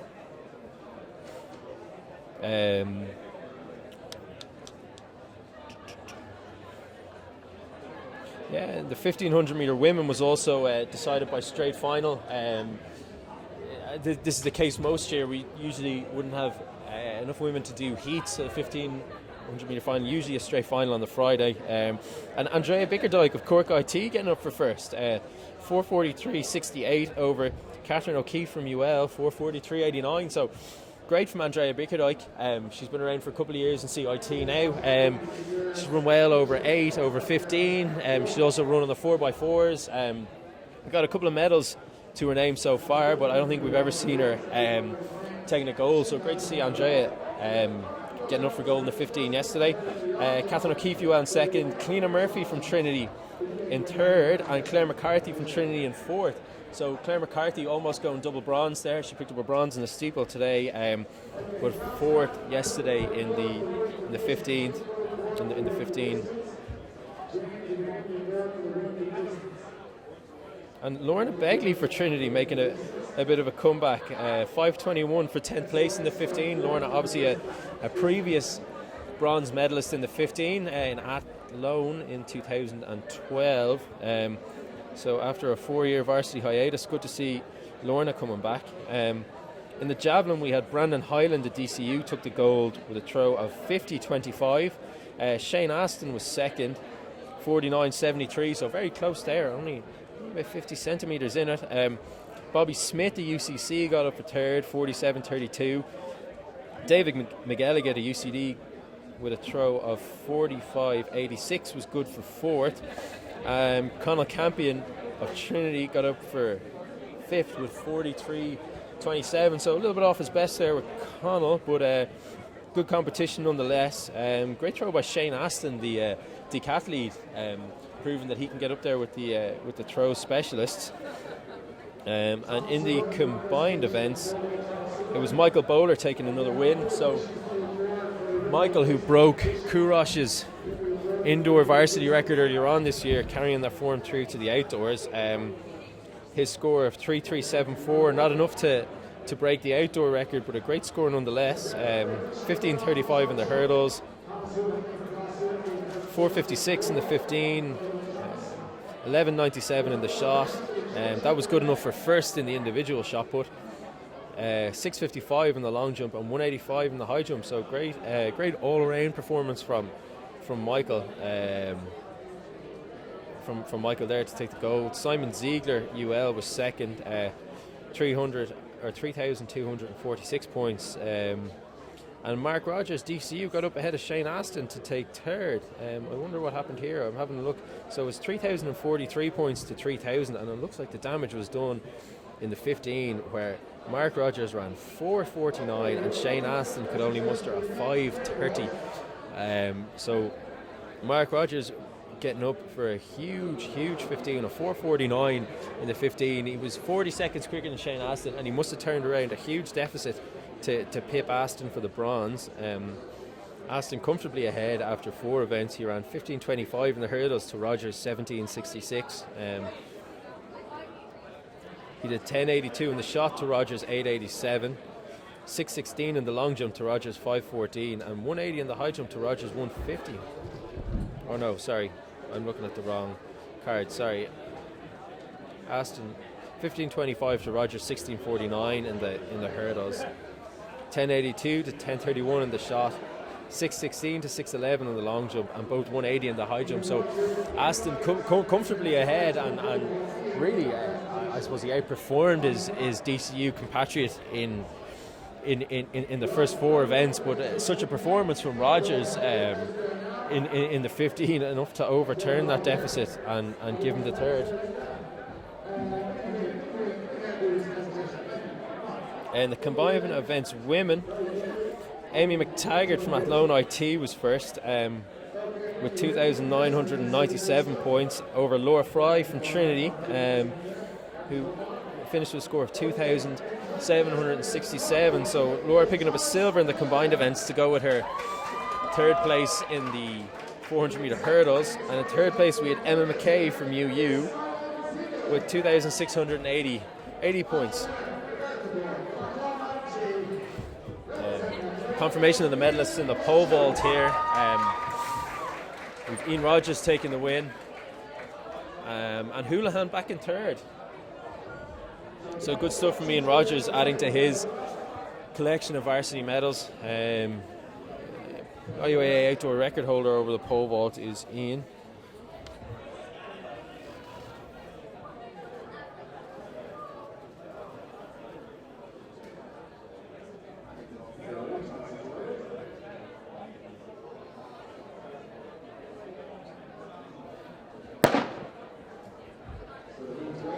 Underway here with the women's 1500 metre walk. So the lineup again is Siobhan Nash, Sinead O'Connor, Aisling Heenahan, Sarah Burke, Cleena Mulroy and Veronica Burke. 1500 metres, so 3 1/4 laps of the track.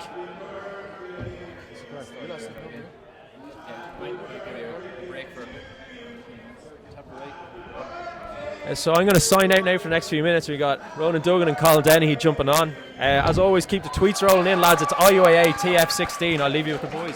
Thank you for leaving us. Garrett, good job holding the fort there on his own. Stalwart. Walk, dinners. Walk time. Bring it. Talk. Obviously, a great start here. All the fields still together at this moment of time. 150 metres into the race. Any thoughts thus far, Carl, on proceedings? It's gripping. Yeah, I don't think I've ever been as interested in my life as I am right now. 200 metres in. Now we had 3 3/4 laps to go. We've now got 3 1/4 laps to go as they turn into the home straight. 6 athletes bunched together at this moment. We have Siobhan Nash of DCU, Sinead O'Connor, nothing compares to her from Dublin IT, Aisling Hennigan from Trinity, Sarah Burke from DCU, Cleena Mulroy of UL, and Veronica Burke from Dublin IT. So it's very much a Dublin affair there. Yep, but it's Cleena Mulroy at the moment, taking the it UL out. athlete. Ahead of number 611, that's Veronica Burke on her shoulder. We have 3 laps to go. 3 laps to go. 3 to go. 1,200 metres to go. 3/4 of the metric mile still to walk in this case. I was going to say still to run. A lot of time, Carl, these athletes are picking up the points, but in recent years, the walk has obviously become a bigger interest due to Rob Heffernan, Olive Loughnane, and so on and so forth. So I think we've got probably a better field than we would have in your day. In my day? Yeah, a long time ago. We have a move. Quietness here. Veronica Burke has shot to the front of Dublin IT. I think that's her. Could be Sinead O'Connor. There's 2 Dublin IT athletes in it, and we're pretty far away from them over here. But, we are at least 200 metres away, but yeah, she's I made believe that's 3 or Veronica 4 Burke, metres. who has taken 3 or 4. I'd say that's more like 6 or 7 running. No, I'd say it's exactly 4, Cathal. Cliona Mulroy is in second, and then in third we have Sinead Sinead O'Connor. O'Connor, and then fourth looks to be Aisling Heenahan, I believe. Aisling Heenahan. Not Hennigan. Correct again. And In then 4th it's the place. DCU athletes Sarah Burke and Siobhan Nash bringing up the rear. Half of this field will get a medal, but who will be walking home empty-handed? 3 of them, Cathal. At least. But who will those 3 be? They may not all get a medal, though, all those 3. We could get some more DQs. Possibly. We had 3 3/4 laps to go. We've now got 2 1/4 laps to go. And it is. It's still gripping, to be fair. Is she lifting? They're all lifting, Cathal. It's basically a sport where cheaters prosper. Every single one of them are currently cheating. But, what can you do? What can you But do, not Cathal? to the naked eye of the judges, so No, they're technically abiding by the rules. But it is. We were wrong. And Duggan. we've got a we yellow were wrong. card. It's not Veronica Burke. It is, in fact. Sinead O'Connor out front. And nothing will compare to her. None of the other athletes will compare to Nothing her. has compared to Sinead O'Connor because she's got a 20-metre lead as she comes through here with 800 metres to go. 2 Sinead laps O'Connor to go. Bring it home. tanking it. In second there, it is Veronica Burke of Dublin IT. Third, it's UL's Cliona Mulroy. And moving up on the outside there, Siobhan Nash of DCU. Siobhan Nash of DCU, correct. And then it's Aisling Hennigan. And then we've got a gap back to the other DCU athlete. That's Sarah Burke, who's 30 metres in arrears at the moment. So we have... Certainly, Cathal, Veronica Burke is class of this field anyway. She's... passes 800 metres.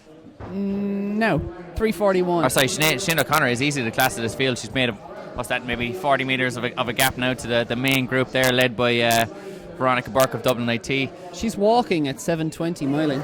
That's quite a good swift. running pace Yeah, yeah. for your average person on a daily basis. A lot Which of is- college runners would run slower than that every day. Yeah, and that's she's walking faster right now, so top-notch stuff here. probably in around 22.5 minutes for 5k. So a lot of people in the park run this morning wouldn't have even have cracked that. She's walking it. It's about as fast as you run 5k, isn't it? It's not too far off. It's within 10 minutes.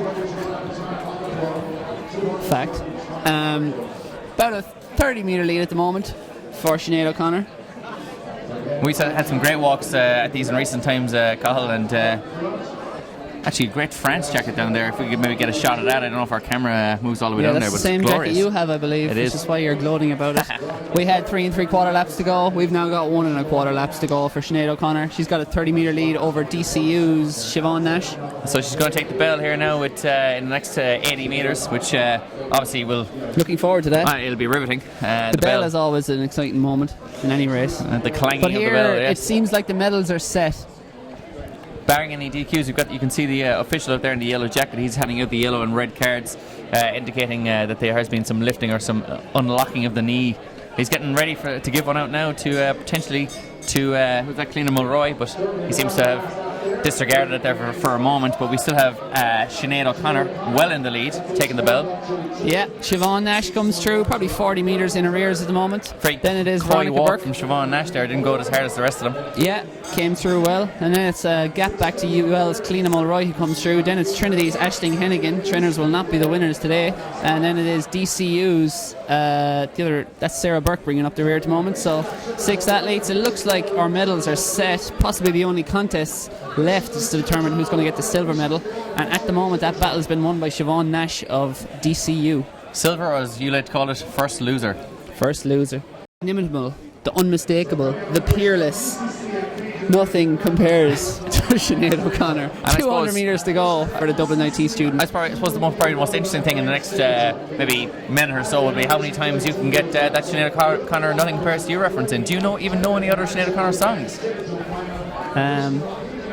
Great She's- video though. She's crying. She's very close to the screen. It's beautiful. Tearjerker. It is. Yeah. Tearjerker. Just like this walk, just like the devastation that's going to be on the face of the 4th placed athlete, who is UL's Cliona Mulroy, because she's not going to get a medal today. The medals are going to go first and foremost to our future champion, Sinead O'Connor of DIT. 100 metres to go. Second place, Siobhan Nash, but can she hold on to silver? It's gonna be a great battle looming large even though she's smaller than her. On her shoulder right now is the other Veronica Dublin Burke. IT. That's Veronica Burke. She's And gone by. bingo, bango. She's made the move. Bosh. She's gone. Could we see the emergency rule being thrown out here as Sinead O'Connor, the princess? See, that's references to the original writer of the song. Nothing compares to you, Prince. Nice. But yes. 6:59.92 for Sinead O'Connor. Second place, that leaves Veronica Burke. So DIT 1 and 2. Silver lining. Then it's Siobhan Nash, a woman of bronze. Lean. She got it. She did not. Fourth place, it's going to be Clean Mulroy Mulroy of UL. Then it's Aisling Hennigan from Trainer's Trinity. Fifth in this case. Nothing rhymes there. No, we're struggling there. And then it's DCU's, that is Sarah Burke in sixth.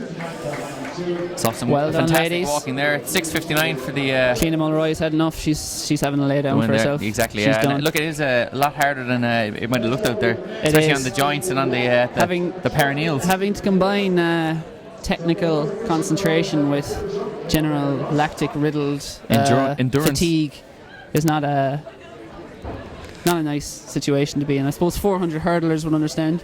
I think they're probably very much comparable, the two events. Steeplechasers will understand. Not really. A lot of others, distance runners probably wouldn't understand because you just run. Yeah, one foot in front of the other. The blind. skill isn't really there, you know. But yeah, hats off to the walkers and a great win there for Sinead O'Connor. but walking is on the rise, I think, Carl, in Ireland, based off that performance there. No, it's on the way. Rob Heffernan, Of course, it's on the rise. out training Duggan. in Of course, Morocco. it's on the rise. And, We are a walking nation. We are a walking nation, yeah, very much so, along with many other European countries. But I seeing, think we're the Brits. We're fairly stuffing the Brits when it we are comes to stuffing the walk. Brits, and the Americans have no interest in Stuffing these. the Americans. Yeah, No but interest the Brits really or no ability. You possibly no ability, yeah. But the Brits are very poor at it. Yeah. David Matthews there in the red top. A conciliatory hand on Clean Mulroy's, Pat yeah. for Clean Mulroy. But David Matthews, 144, Irish record holder. So we have our presentation here. That's Andrea Beckerdijk there getting the gold in Do you think David Matthews wakes up every morning? Sorry to interrupt the Sorry, medal presentation. we'll just turn to David Matthews there, get a good zoom in on there in the red. Now that the medal presentation is done. The Athletics But Ireland. do you think David Matthews wakes up every day, checks Do you reckon that guy's the asking him world right now results what's going here? to see if Mark English has broken his record? Yeah. So I think what's he's the done that every day for the last 4 years. I think almost certainly, yeah. I think in the moment your man is asking, just bring us through that run again, 144. No, it's got to go. Rating. I have to walk over here now and I walk have away to walk from you. over here. I literally just have to leave. There's And now they're Finn going over. Kelly. He's going over to congratulate Andrea Bickerdijk there of CIT. He works in CIT now, David Matthews. Ask him if he's heard if his record still stands. Yeah. Do you know if Mark He's got- English broke it yet? Yeah, he's I going, heard Andrea, it. do you reckon I still have a chance? I still got a shot. David Matthews, one of our best middle distance runners over the last Yeah. 20 years. And this is how we show him respect. This is the respect we show for an 800 metre legend of Irish athletics. Yeah. He's involved now with Cork IT, as you can see from that delicious tracksuit top he's wearing. Yeah, I believe they're currently sponsored by Nike. That's the rumour. Yes. All from Oregon to Bishopstown. This is the Alberto Salazar of the Munster. Rumoured to be so. Getting in the old photo there. Maybe I wonder what kind of pose he's going to strike here. Will he give it Yeah. the Japanese schoolgirl? The old peace no, sign. no selfie stick. No selfie stick there. No. No, Well, great times nonetheless. it's the polite smile. Obviously, to those at the moment. Hopefully, we're getting a few tweets in here. To Do you want what's next? what's next? You thought you loved the 1500 metre walk. It's the 3000 metre men's walk. Yes. But see, Double the distance, double the fun. Certainly, Carl. Certainly. I think it's pretty much a certainty that this will be incredibly enjoyable. Absolutely. This is. I think There's we're gonna always the dude who's just in there for the points, and by God, he's going to get a ripping. Oh yeah, almost certainly. I think it's probably you've seen in the National League and in other in things like this where there's a team competition, the walks. Always, who's going to draw the shortest straw? You're going to have a guy in the 10K who doesn't really want to be there, and you're going to have a we guy had a in the lot of steeple. those yesterday. Steeple is another one. The water We're going to jump. pinpoint the moment that these athletes check out mentally of the race. Oh, yeah, when they me, realise. me and Phelan were at that yesterday in the 10K. Phelan and trying I, to. Damn. Sorry. But yes, I know what you mean. The moment where they go, I don't need to be here. Mentally, I don't need this in my life. I'm turned off. I'm powering done. down. I'm powering down. Control Alt Delete Restart computer. Yeah, exactly. Wake me up for the banquet tonight. Which has been held in the Grand Hotel, I believe, in Malahide. Yeah, very Which swanky. is very swanky. Yeah, I was only out there this morning checking it out. making sure it was all ready to go. Well, DCU has always been, the powerhouse in terms of finance and Irish athletics. The Man City of Irish collegiate Chelsea, athletics. So the Man City, and I believe their money comes from the Middle East, not from Russia. And does our money come from Yes. the Middle East? I know Enda's got a bit of a time, but I think it's in Portugal. Portugal, yeah.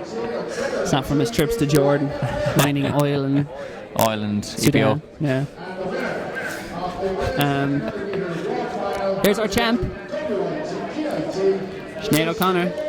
Sinead O'Connor. Enda has restrained himself from any references there. Fair play to him. He has. We always struggle with that. Yeah, we've got no self-control. There is no filter. None whatsoever. As we can see in the background there, you've got the lads warming up, getting their last few strides in for the. There's a few questionable 3K. techniques over there. There's definitely going to. I suppose. There's a few. I'm late for my class, but I'm not allowed to run in the school corridor, so I'm going to do that frantic walk. That essentially, on the school corridor type walks. It's similar to the way that when they talk about the Kenyans and how they make their way to school, they have to run to school and build up their endurance. That's probably the equivalent we have of our training without training. Yeah, there's a guy doing handstands over there for some reason. Unknown reason, yeah. Some sort of blood flow issue. Maybe he's clotting or something. This is going to be a bit like the Grand National last week, Cathal, where we have it's mainly about how many are not going to make the finish. Yeah, exactly. It's going to be a war of attrition. 3,000 meters. 3,000 meters of walking. Almost 2 miles. 2 miles of walking. So they'll be doing about 13 minutes or so they should be for this. The lineup, by the way, from the inside, we have Nicholas Dunphy of DCU, Conor O'Rourke of UCD, Mark Rogers of DCU. These letters are getting to me. It's like a tongue twister every time. Rory O'Canada of UCC, and Jamie Skelly of Cork IT. I'm going to put out there that DCU's Nicholas Dunphy, who I believe was formerly of St. Kieran's College Kilkenny, and I believe has a silver schools medal from only last summer, potentially the summer before that. He will be our victor today. He's the strawberry blonde gentleman on the inside there. I mean red hair. I think that was the guy doing. Oh no, that wasn't the guy doing handstands. Our handstander, I believe, was Mark Rogers. Yeah, Mark Rogers. I could potentially be since Mark Rogers, the multi-eventer Mark Rogers, who I believe has ran the 400 meter hurdles as well before. Third in the Leinsters last year. So he may have. Cathal, you look very confused. I believe that is the guy. I'll tell you when he comes around. Can't really see from here. I can. That's the guy. That is the guy. So we have a man pushing some sort of airplane steps over towards the start here. Possibly a few planes diverted from the airport just a mile or two away. You may see him coming into shot now quickly. Oh, there it is, just to the left. No, he's left it. He's left his steps. No. Yeah, he's given up on the steps. I believe he just wants to have a better vantage point for the start. Yeah. We're getting the Clonliffe Harriers clubhouse there in the background. Morton Stadium here. The watering hole of many depressed and elated athlete after national senior championships every year. Very much so, Fimber Horgan. But Cathal, we went to a table quiz in there once. Did quite well until the Clonliffe round, I believe. And were beaten by several old men who were definitely using their phones. Shaft you every time. Yeah. How many 50-year-old men know the answer to questions about Bellix 1? None. Scumbags. Sorry, but back to this walk. Just about to start here now, lads, getting ready. The anticipation is arguably better than the action itself. I think, Carl, probably the start here is probably the most important part of the race. The reaction time, if you will. Yeah, you want to get a good start. You want to start in blocks. Why aren't they using blocks? Can you? I've asked the question the other day. Can you use blocks if they're not necessarily in lanes? I wouldn't believe so. I'd say it'll be a risk, a safety risk. But surely somebody else can pick them up and take them off the track whilst you're walking around. Possibly. But here we go. It'd be quite uncomfortable, I'd say, as well. And they're off. Wow, that was fast. Nicholas Dunphy. Okay, we can end this race now. Give Nicholas Dunphy 20 metres in. Give Nicholas Dunphy the gold. Yeah. UCC's Rory O'Canada is going to get the silver, and we'll do a paper rock scissors for bronze between the other three lads. I think so. I think they'd rather do paper rock scissors than endure 2 miles of torturous pain. Look at Nicholas Dunphy there. Look at him. He is waltzing away. It's over. He's making let's look like a walk in the park. You win. Hey, how many walking references can we get in? That's one. Yeah. Oh, the judge there just stepped out in front and said to I think that was Cork IT's Jamie Skelly. What are you at? I don't even know if that's a judge, Colin. It's just some sort of some sort of protester. Yeah. Some sort of just gone, Irish priest. a la 2004 Olympic Irish priest. Yeah, Vanderlei de Lima. Poor old Vanderlei de Poor Lima. old Vanderlei. But Nicholas Dunphy here is strolling away, making it look very, very easy. That's 2 walking references. How many can we get in?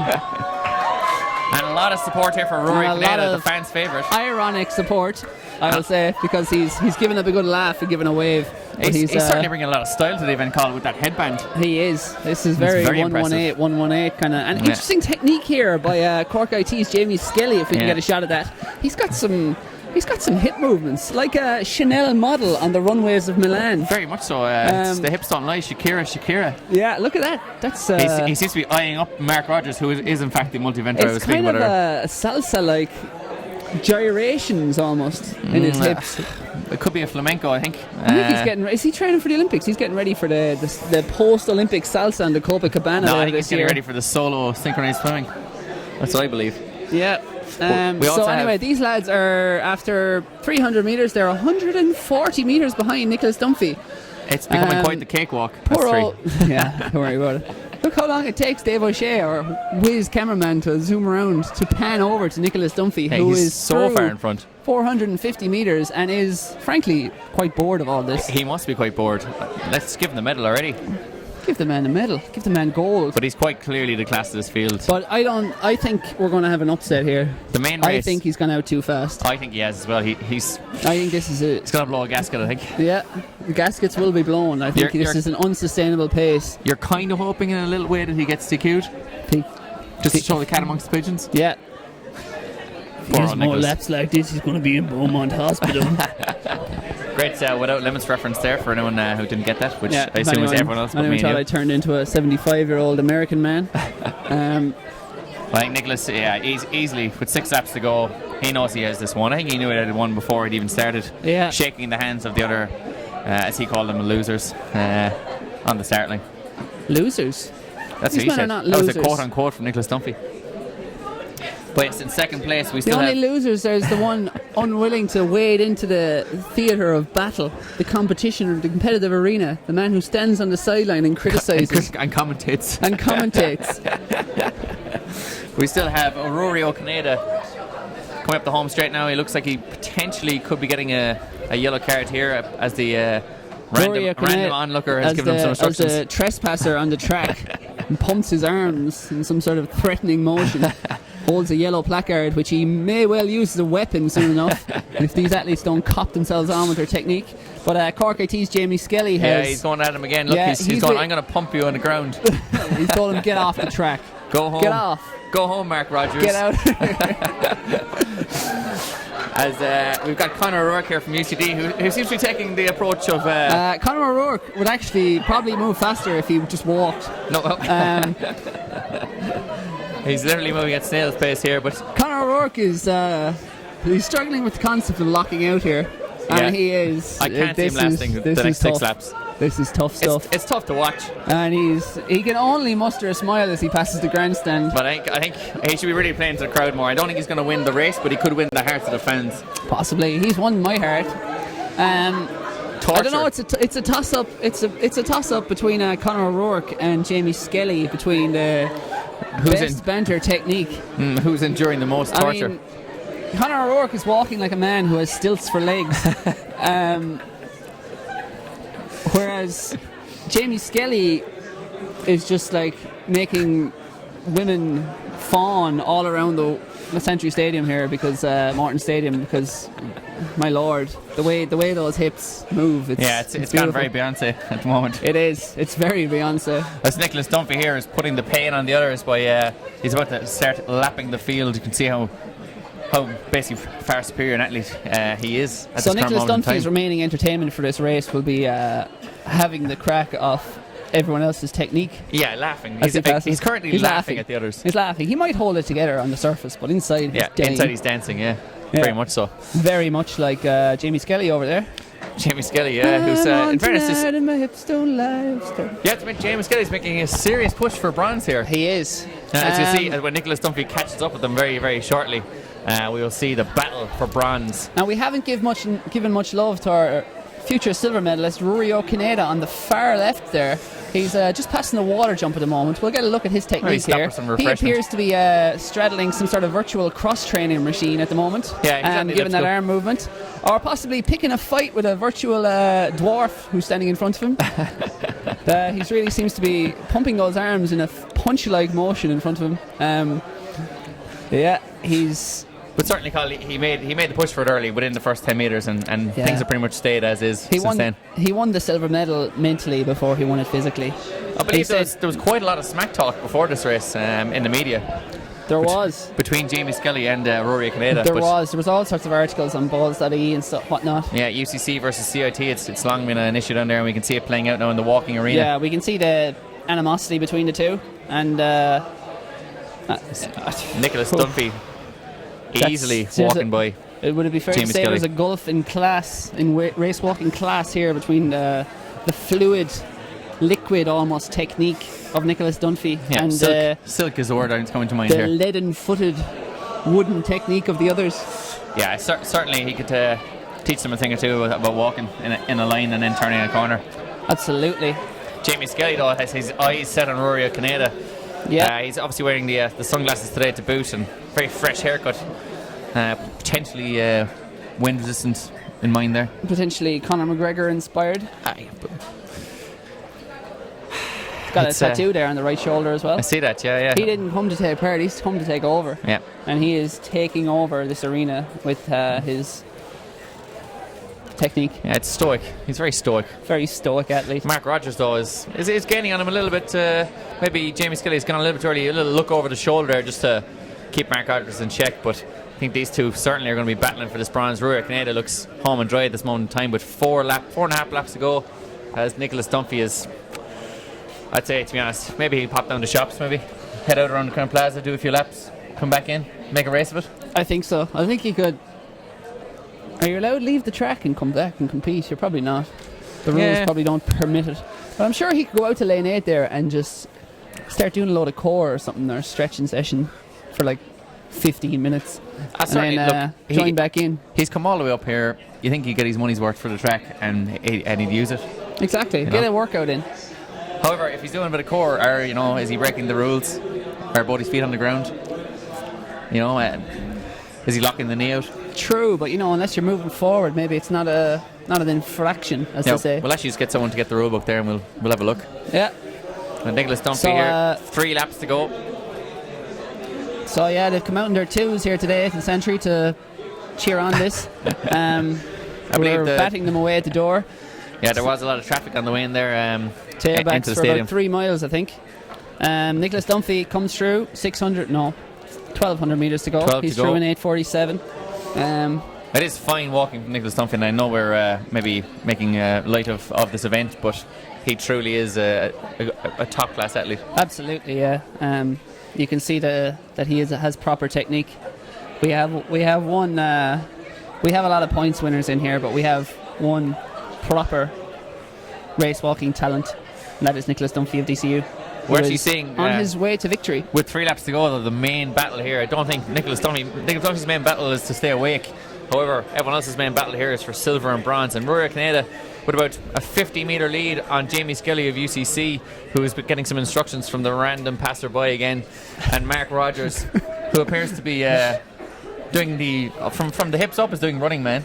Yeah. And then from the legs down is just a quick salsa. It's all business. Oh, a little bit of a trip there from Mark Rogers. So Jamie Skelly has got a nice forward lean here as he comes through the finish line. He has. I think he's using gravity as his friend here. Gravity is his friend. Yeah.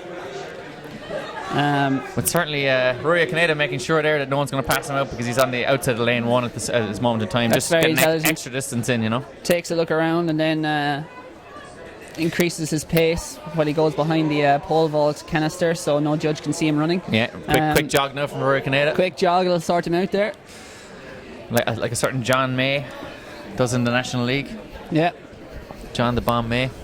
But third place Snake. now, Jamie Skelly is probably done enough now to hold off Mark Rogers, who would seem to be... I think Jamie Skelly wants silver. I think he's put his head down there, he's got a slight forward lean, he's looking up at Rory O'Canada and going, I want what you have, I want silver. Yeah, Rory O'Canada has the lifestyle, I want to lead. Yeah. The I want lifestyle this. of a Coming IUAA through silver beneath us. medalist in the walk. Coming through beneath us here, Nicholas Dunphy. 2 laps to go. 800 to go. The 2-lap tango. Yeah, so he's getting some encouragement here from some other people who seem to have trespassed onto the track Yeah, on your they seem far to be right of taking your photos, shot yeah. there. Possibly uploading them before the race is even finished. The coronation of the new champion. 700 to go now for Nicholas Dunphy. I suppose this stage, Colin, 697 to go now for Nicholas Dunphy. is he wondering what celebration he's going to have? Is he going to do the Ezekiel Kemboy, go out into lane 7 or 8? Is he going to Possibly. get DQ'd like Benabed? Possibly. We had an attempt at that yesterday. Oh, yes? No, we didn't. We had someone go out to lane 2 and me and Phelan were hypothesising that maybe they'd go out to lane 8 and do the Kemboy, but they did not. Just having none of it.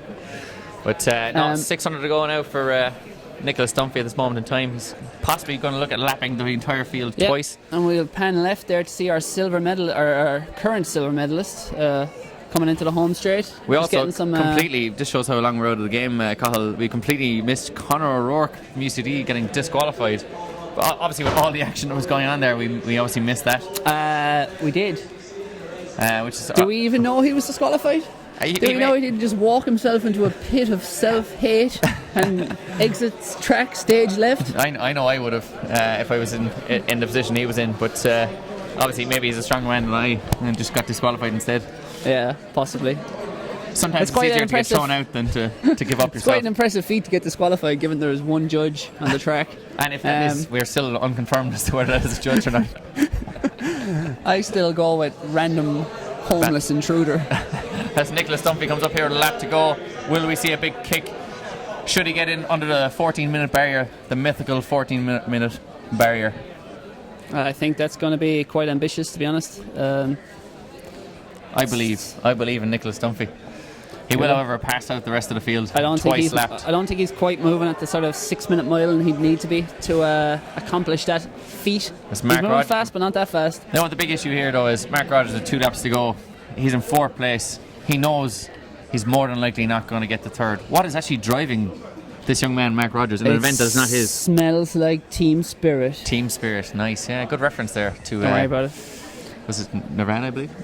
No, I think that was One Direction, wasn't it? Yeah. Saying that. Could be. Um, But what is driving that man? What is driving him right now? What drives any man, Duggan? Is he just going out there to get the points? Is Enda Fitzpatrick Yes. cracking the whip? Is he doing it for sheer enjoyment Enda of walking? Fitzpatrick gives him 50 lashes of a whip if he doesn't get 4th place and earn some points for the college. Yeah, I believe there was a story doing the rounds back when in your day in university, Cahill, that people in DC were attached to treadmills while they were asleep. Yep. Attached to treadmills, sleeping altitude tents, all that. Yeah. That's the other colleges believed. Which is DCUA. 100% true about DCU. And Nicholas Dunphy here with 100 metres to go. He's certainly not going to crack the 14-minute barrier, but he'll be thereabouts. Fantastic effort, and hopefully gets a bit of an applause here from the crowd as they recognise a fine performance here on his own, suffering from incredible ridicule from Cahill Dennehy, but still. What?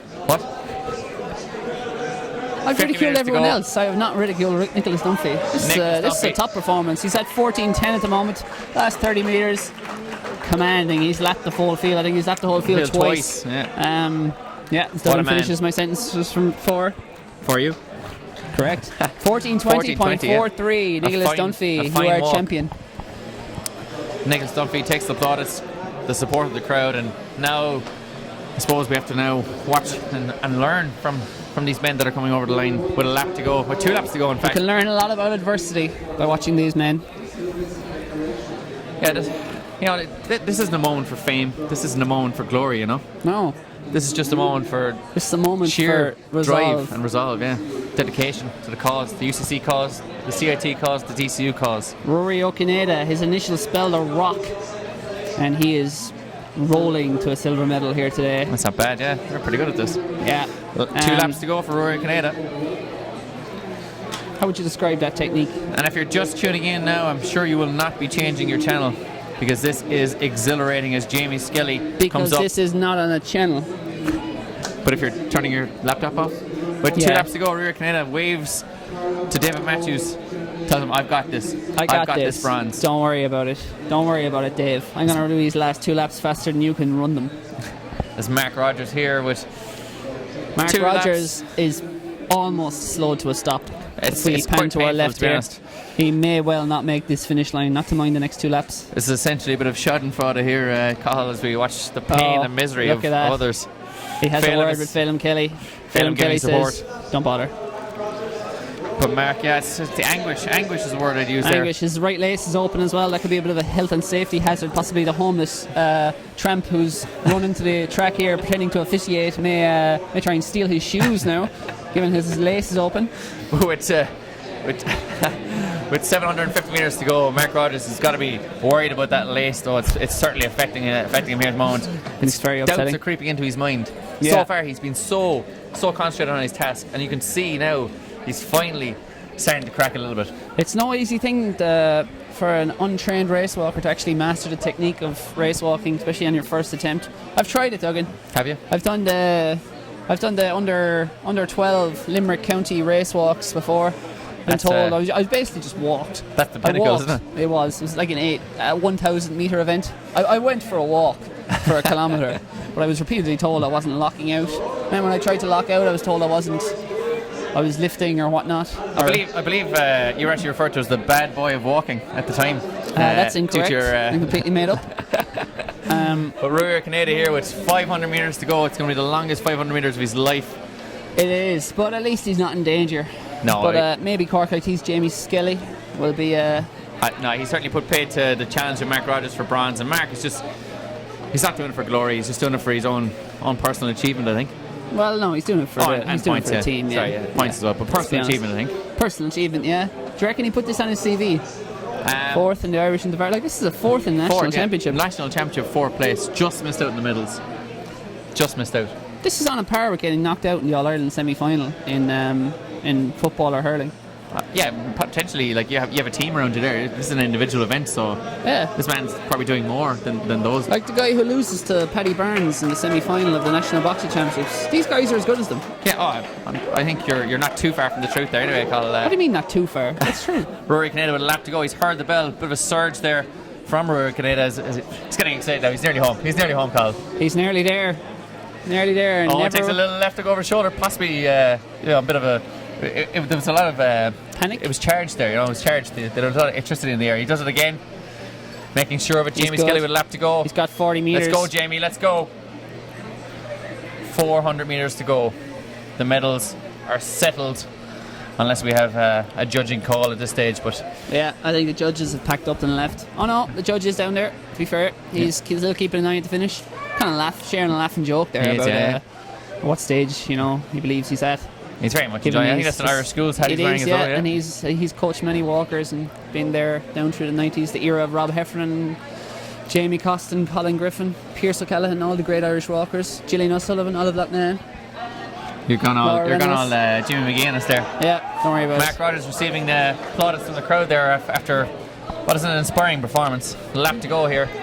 Ding, He hears the ding, bell. baby. 400 metres to go. That lace is even further open. Yeah, I think it's definitely increasing. We're Will holding he- out for a trip at this stage. I think it would probably make the race a little bit more exciting. Yeah, they say you should never wear black and navy, but Mark Rogers is doing it today. Yeah. I believe the term is blavy. Oh yeah? Yeah. Knack. 200 metres to go for Rory our future Canada. silver medalist. We'll follow him second- every step of the way. The second best collegiate Or most walker in the steps of the country way. at the moment. Mark Rogers. We're going to pan 300 to all go. the way left to the top bend. See Jamie Skelly there for a moment, and you'll see Rory Canada come around the steeplechase barrier. 150 metres to go. The judge says, "You're okay, mate. Head on your way." Go on for the correct disqualify one. I would love to see him disqualified, to be honest. Like with 20 metres to go, you're Mark done. Rogers then would have achieved the bronze medal, and for all his good work there over the last few laps. On a slightly humorous note, Nicholas Dunphy is in the stands at the moment. Yeah, could we just pan a little bit further to the left there? Nicholas Dunphy. He is in the stands, which is quite funny. He's having a chat, Just, a debrief. just there, yeah. That's him there. Your champion is in the stands. He's actually. In fact, it'd be good if he got changed and started eating his lunch. But we're by the seeing time the other lads, the silver medalist, had finished. I think Ro- that'd be excellent. But Rory Canada though, with 50 metres to go, he's sure of his silver medal. The headband is there. Will he take the headband off, Carl? Will he let himself be he free? waves to the crowd. Rory O'Canada, the man they call the Rock, or we do. He has been Take it solid off. today. Take it off. A completely whelming performance here from Rory Oh, he's Pineda. waving to the crowd. He's getting cheeky. He's over the line. He loves it. The Cork Massive there at the finish line. Yeah, Donny UCC. Walsh and Niamh Moore and whatnot are bring him home. That's one to bring home now. That's settled the rivalry for good, I think. That's Jamie Skelly here, representing CIT from Bishopstown to Santry. Oh, yeah. Rallies the crowd. Getting the crowd going. Getting the atmosphere. I don't think the atmosphere could be any better, but he made it better. Me neither. He's getting the mobot. Will he get disqualified? He will not. The crowd loves it. The race walking judges love it. And Jamie Skelly loves it. David Matthews claps his hand and does a sort of an almost Nazi-like salute, except he had a closed fist. Thank God there at the Jesus, end. yeah. That was Mr. Matthews, but a not sure what's going on congratulatory, down there in the, congratulatory fist bump there from Matthews. He's delighted with those extra points for Cork IT. and the chocolate medal here is going to go to Mark Rogers, 4th place. 8 there? meters to go. A chocolate medal. Yeah, this would have given Spain from when he finished 4th. He got a Great. chocolate medal. Yeah, genius. I come forth on purpose. Maybe, Ease up. maybe that's Mark Rogers' plan. Just doesn't know where he is. He's so delirious from such a long walk. The crowd goes wild Look, here yeah. in Santry. There's Mark actually- Rogers, 40 metres to go. There'll be 40 of the most painful, excruciating, hilarious meters of his life. His tongue wags Let's see out a of his lean. mouth Let's see a like a lean. dog with his head hanging out the window. Mark Rogers to We're the going to see a line. lean. We're going to see a lean. He's surely going to lean. Dip. Oh! Breaks He into a makes it. stride. He's And ready he to feels- run. He's good now. A nice warm up. And the lads, David Matthews is loving it. The matches Well done, says- Rogers. Yeah, Niall Moyna, DCU says, oh, great stuff. Great stuff. Great That's stuff. I'll give you a scholarship. Physiological masterpiece.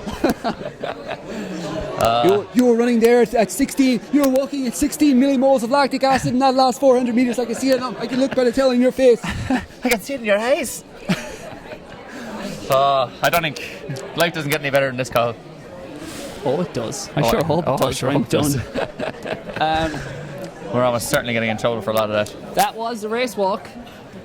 So next up we'll have the InterVarsity men's and women's combined 20k track race walk. That's how many laps is that, Duggan? That's 50 laps of the track. 50 That's laps, coming just up. quick 50, yeah. Quick 50. I believe it's a mixed relay race walk. Is it? I believe the 20k No, egg and we're spoon done. race. It's over. Everything's over. We all So we heading had home? 2 good performances, 2 good champions, Nicholas Dunphy and Sinead O'Connor, and then we had good banter off the rest of them. Everyone taking one for the team and getting the points for the colleges. So next up, we're going to have 200 metres. 200 metres women final. Great.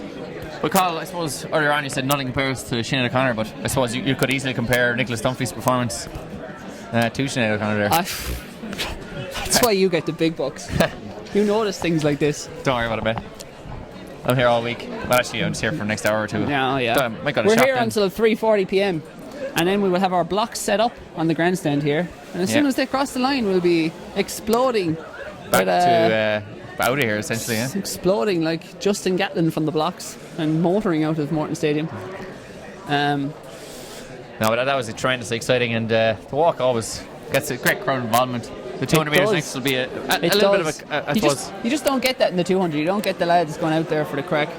But I think the difference is, Carl, like the 200 metres is over within 30 seconds. It doesn't give me enough time to get emotionally involved with the athletes, to get emotionally involved in the story of the athletes. Whereas Exactly. the race walk, You can't tell a good story. No, you're never going to win an Oscar with a 30-second movie. no, exactly. Whereas Mark Rogers, his, I suppose, stroll to, infamy, perhaps. Infamy? Yeah. Notoriety? Notoriety, yeah, Well, yeah. no. Let's be generous. Legendary Notoriety. status. Yeah. No, let's not exaggerate. Oh, sorry. Let's say notoriety, because that can go either way. No, yeah, good. Like yeah. I'd say a gangland criminal could be notorious, but so could an artist. Like Yeah. Banksy is notorious. Yeah, the notorious Mark Rogers.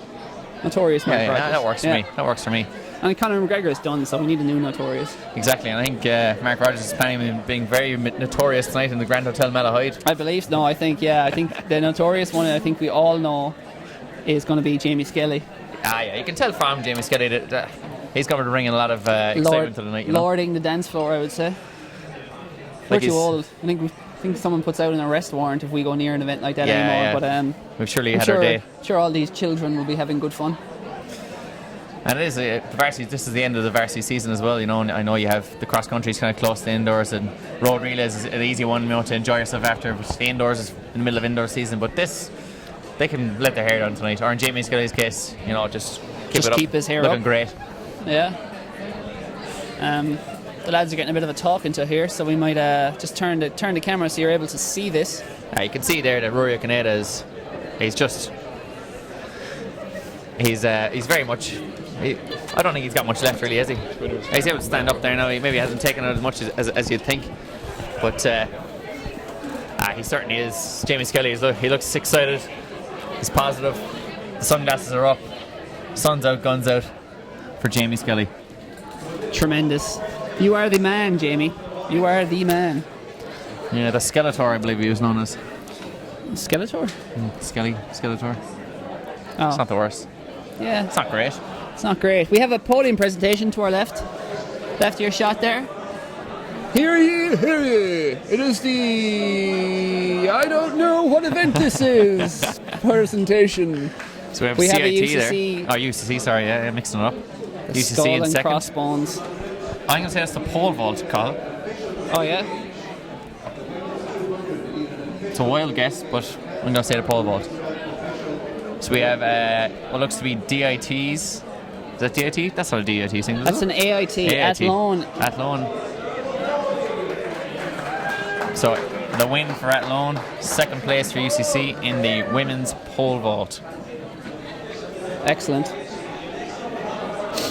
Good shots smell there. that? Yeah, It smells like rain.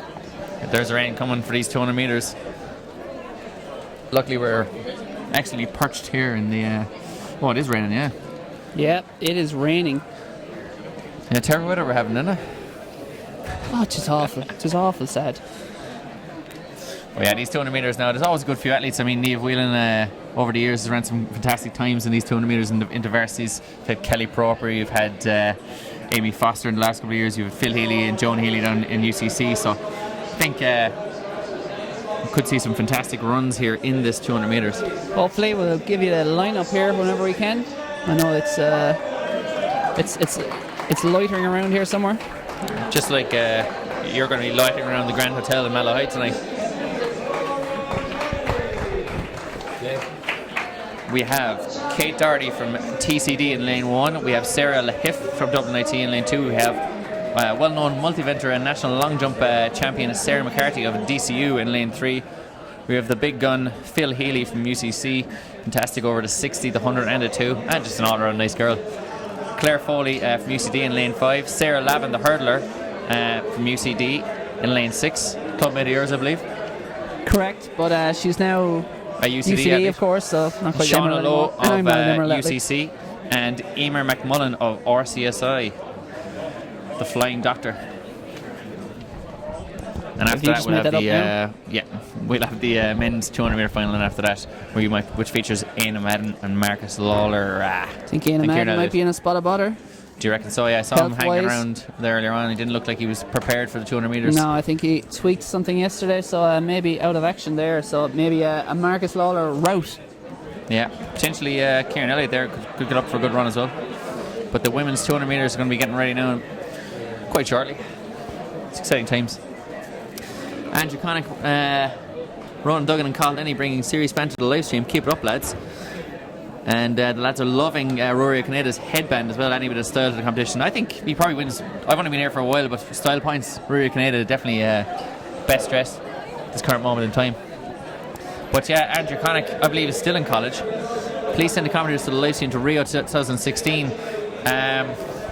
Carl, you were in fact going to Rio 2016. Yeah, I got in for the 1500. So yeah, hoping now. Asbel's running well though. He ran 143 there in Eldoret the other night. So I think, I don't know, don't fancy my chances in that. Yeah, a lot of love for Rory, or who's this, Colm O'Rourke, who was in fact UCD, who's in fact disqualified. He won the hearts of the fans. He did in fact win the hearts of the fans briefly before he was unceremoniously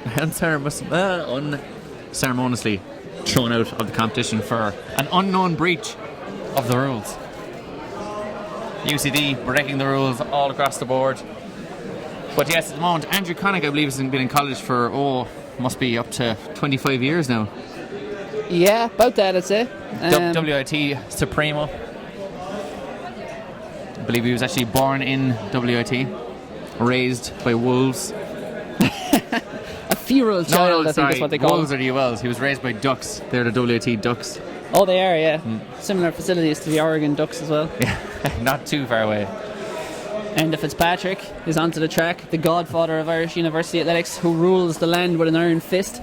Yeah, he's very much. If you've ever been in a meeting with him, you'd want to make sure you got your guns. You have to come with your ammo loaded. Yeah. I once did. Pointed a shotgun in his face. Told him you wanted Didn't more cut money. my scholarship then. Oh, he's a good man. He's a good man. But we 200 meters, getting ready to rock here. The girls are getting themselves, ladies, not girls, are getting themselves ready to go. The young warmed ones. Up. Young ones. There's a few young ones on the track. This is the varsity stream. Do we have to be politically correct? I don't know. Dave, Mr. O'Shea here is, I suppose, giving his best impression of a Roman emperor and giving us neither the thumbs up nor the thumbs down. Lineups, Duggan. We need lineups. Oh, these? I haven't here yet. From the inside in the women's universities 200 metre final, lane 1 Kate Doherty of Trinity, lane 2 Sarah Lahiff from Dublin IT, lane 3 Sarah McCarthy from DCU, very impressive heat winner yesterday, lane 4 Phil Healy from UCC, lane 5 Claire Foley UCD, lane 6 Sarah Lavin UCD, lane 7 Shona Lowe UCC, and lane 8 she's after getting very low very low on there the blocks there. Emer McMullen of RCSI will be trying to carve this field open. The surgeon, yes. yeah, Nice. Yeah. They're off. Phil Healy out to a flyer there in lane 4. Good the start red from Sarah singlet. Lavin as well. Sarah Lavin also going well in 6. Looks to be between these two, but Sarah McCarthy came through very strongly yesterday over the last 100. Who's going to take it? Phil Healy looking good here. She seems to be striding away, coming around the bend there. Sarah McCarthy's fighting strong, but Phil Healy looks at this in the bag. Will Sarah Lavin beat Sarah McCarthy? Doesn't look like it. Sarah McCarthy's getting up for second. Phil Healy a dominant win here. Nice running. 23.94. That's fast in these Your conditions. champion. So that was Phil Healy UCC, Sarah McCarthy of DCU, and Sarah Lavin of UCD. But Phil Healy looks like she's hurt herself a little bit there, but seems to have recovered. Be running in the 4x1 later on as well. That race was so good. We're going to tee up the replay so we can relive it. We can watch how your champion, look at her there, in lane 4, Phil Healy, the red singlet. She's probably more of a 60 metre, 100 metre runner, but she's very accomplished over 200. As you can see, used her turbo gears there around that bend. It looked a little bit like Sarah McCarthy's coming back at her here now, but Phil keep driving the arms there, as you can see. Fantastic form all the way to the line. Possibly the lane draw counting against Sarah McCarthy. She did it from an inside lane yesterday, but again, competition a bit stiffer today. Phil Healy was coming to perform today. 3 metres, 2 metres even. Your champion, Phil Healy from UCC. And Sarah McCarthy getting a good win there good second place over Sarah Lavin there as well. Good few metres. So back and forth then it was Sarah Lavin's college teammate, Claire Foley of UCD. So that concludes the women's 200 metres. It's going to be the men's 200 metres now, and Marcus Lawler, classy athlete. Marcus Lawler trading at 1 to 1,000 on Betfair at the moment for this race. The rain is pelting it down. Why does it always have to do this? Yeah. Marcus Lawler, he's in good form. He's got a little bit of a tailwind there, and then bang. Yeah, he woke up this morning. It was a nice day. He's kind of happy, Kind of happy, and then making his way this from happens. Carlow, and then this a happens. few clouds there, it's raining. I appear to be running in a toilet. Yeah. So he's doing his block starts there. Marcus Lawler, you'll catch him there in the black. David O'Shea isn't even quick enough to catch him. He comes out of the block so fast. The cameraman here, David O'Shea, is a former medalist himself, I'd say, in the university championships. Over 200 metres or 100 metres? Both. Both, he says. And as he said, it was the weakest year in the history of Irish university athletics. And he was actually the only person to turn up that day. Come on, Dave. There was a scheduling error, I believe. Yeah. They held it at 4 a.m. on a Tuesday and morning. only told David. But still a good performance nonetheless. Well done, Dave. It was. We're proud of you, Dave. The lineup for the men's 200 metre intervarsity final. The national record is held by Paul Hessian, which was set on this very track back in 2007, 20.30 in a heat of the national seniors, wasn't it? Yeah, it was. On a Saturday, I believe. Very impressive. Irish university record is 21.20. I think that's under threat. Yeah, when he ran indoors, he broke 21 seconds indoors, did he not? Yeah, Marcus Lawler is a 20.74 man, I believe, at his best. So again, it's cold, it's windy, it's bloody wet, so it might not be the best day for it. But Phil Healy getting her medal there for winning the women's intervarsity 200 metres. Sarah McCarthy in second, Sarah Levin in third. But yeah, Marcus Lawler. The conditions could be against him today, but if it was a lovely clear day as it was an hour ago, could have been under threat. Who knows? Mightn't be warm enough, Colin. It's a bit nippy. Yeah, so there's your 3 medalists from the women's. Phil Healy, Sarah McCarthy and Sarah Lavin. Phil beats Sarah's every time. I think, I suppose not every time, but next race this will time. be to the Instagram accounts. Who's going to get that up first? Yeah, You know? I don't know, is that photographer now? He doesn't look like a man who's too au fait with the Instagram. Or am I being ageist I there? think you're being very ageist. I think he's a well-known Instagrammer. Yeah, like yourself. Instagrammy. Much Yeah. like yourself. I've Rich actually- Kids of Instagram, I think you were on that, weren't you? I was, yeah. Brief In the appearance. men's 200 metre final, which is upcoming. Like right now. Nah, a few minutes. Conor Duggan's going to be in lane 1 of UCD. Dugsy, yeah. Sorry. All right. Come on, it's a pop. If you're going to be doing that every time, we're going to have a very long afternoon here for every Duggan. Conor Duggan's in lane 1. Do you want to? Nothing else to add? Dugsy. I got you again. Lane 2 Sorry. is going to be Cork IT's Robert Bennett, who has an asterisk beside his name. I don't think it's due to a doping ban. I think that means he's 1 year down. But you actually can't confirm that. It doesn't say I anywhere can't, there. I can't confirm. Who knows? Let's speculate. Dodgy Robert Bennett there in lane 2. Lane 3 is going to be Kieran Elliott of UL. Lane 4 is going to be Aina Madden of UL, but I'm hearing strong rumours that his health is not the best, so I don't think he's going to be lining up. Lane 5 is going to be Adam Murphy of IT Carlow. Lane 6 is going to be the Carlow Cannonball, Marcus Lawler. Lane 7 is Christopher Sabanda of Limerick IT, and Lane 8 is Garrett Thompson of Queen's University in Belfast. Yeah, so look, we reckon if we're going to call this now, Marcus I'd say Lawler. it's going to be a close race between Marcus Lawler and the track. And then for second place, I think you're looking at Christopher Sabanda. Christopher Sabanda. Kieran Elliott ran well yesterday as well. I'd keep an eye on him, although he probably come first 100 probably stronger than, but I mean, yeah, it's Marcus Lawler. But I suppose the real contest here may be between Marcus Lawler and the clock. He needs to run about 20:55 to make the Olympic standard. He's not going to run that here today, but if he could get under 21 seconds, he's going to set himself up for He's not going a to great run it summer. now, Carl, no, is he? No. This is going live. I believe in you, Live. Marcus. I believe in you.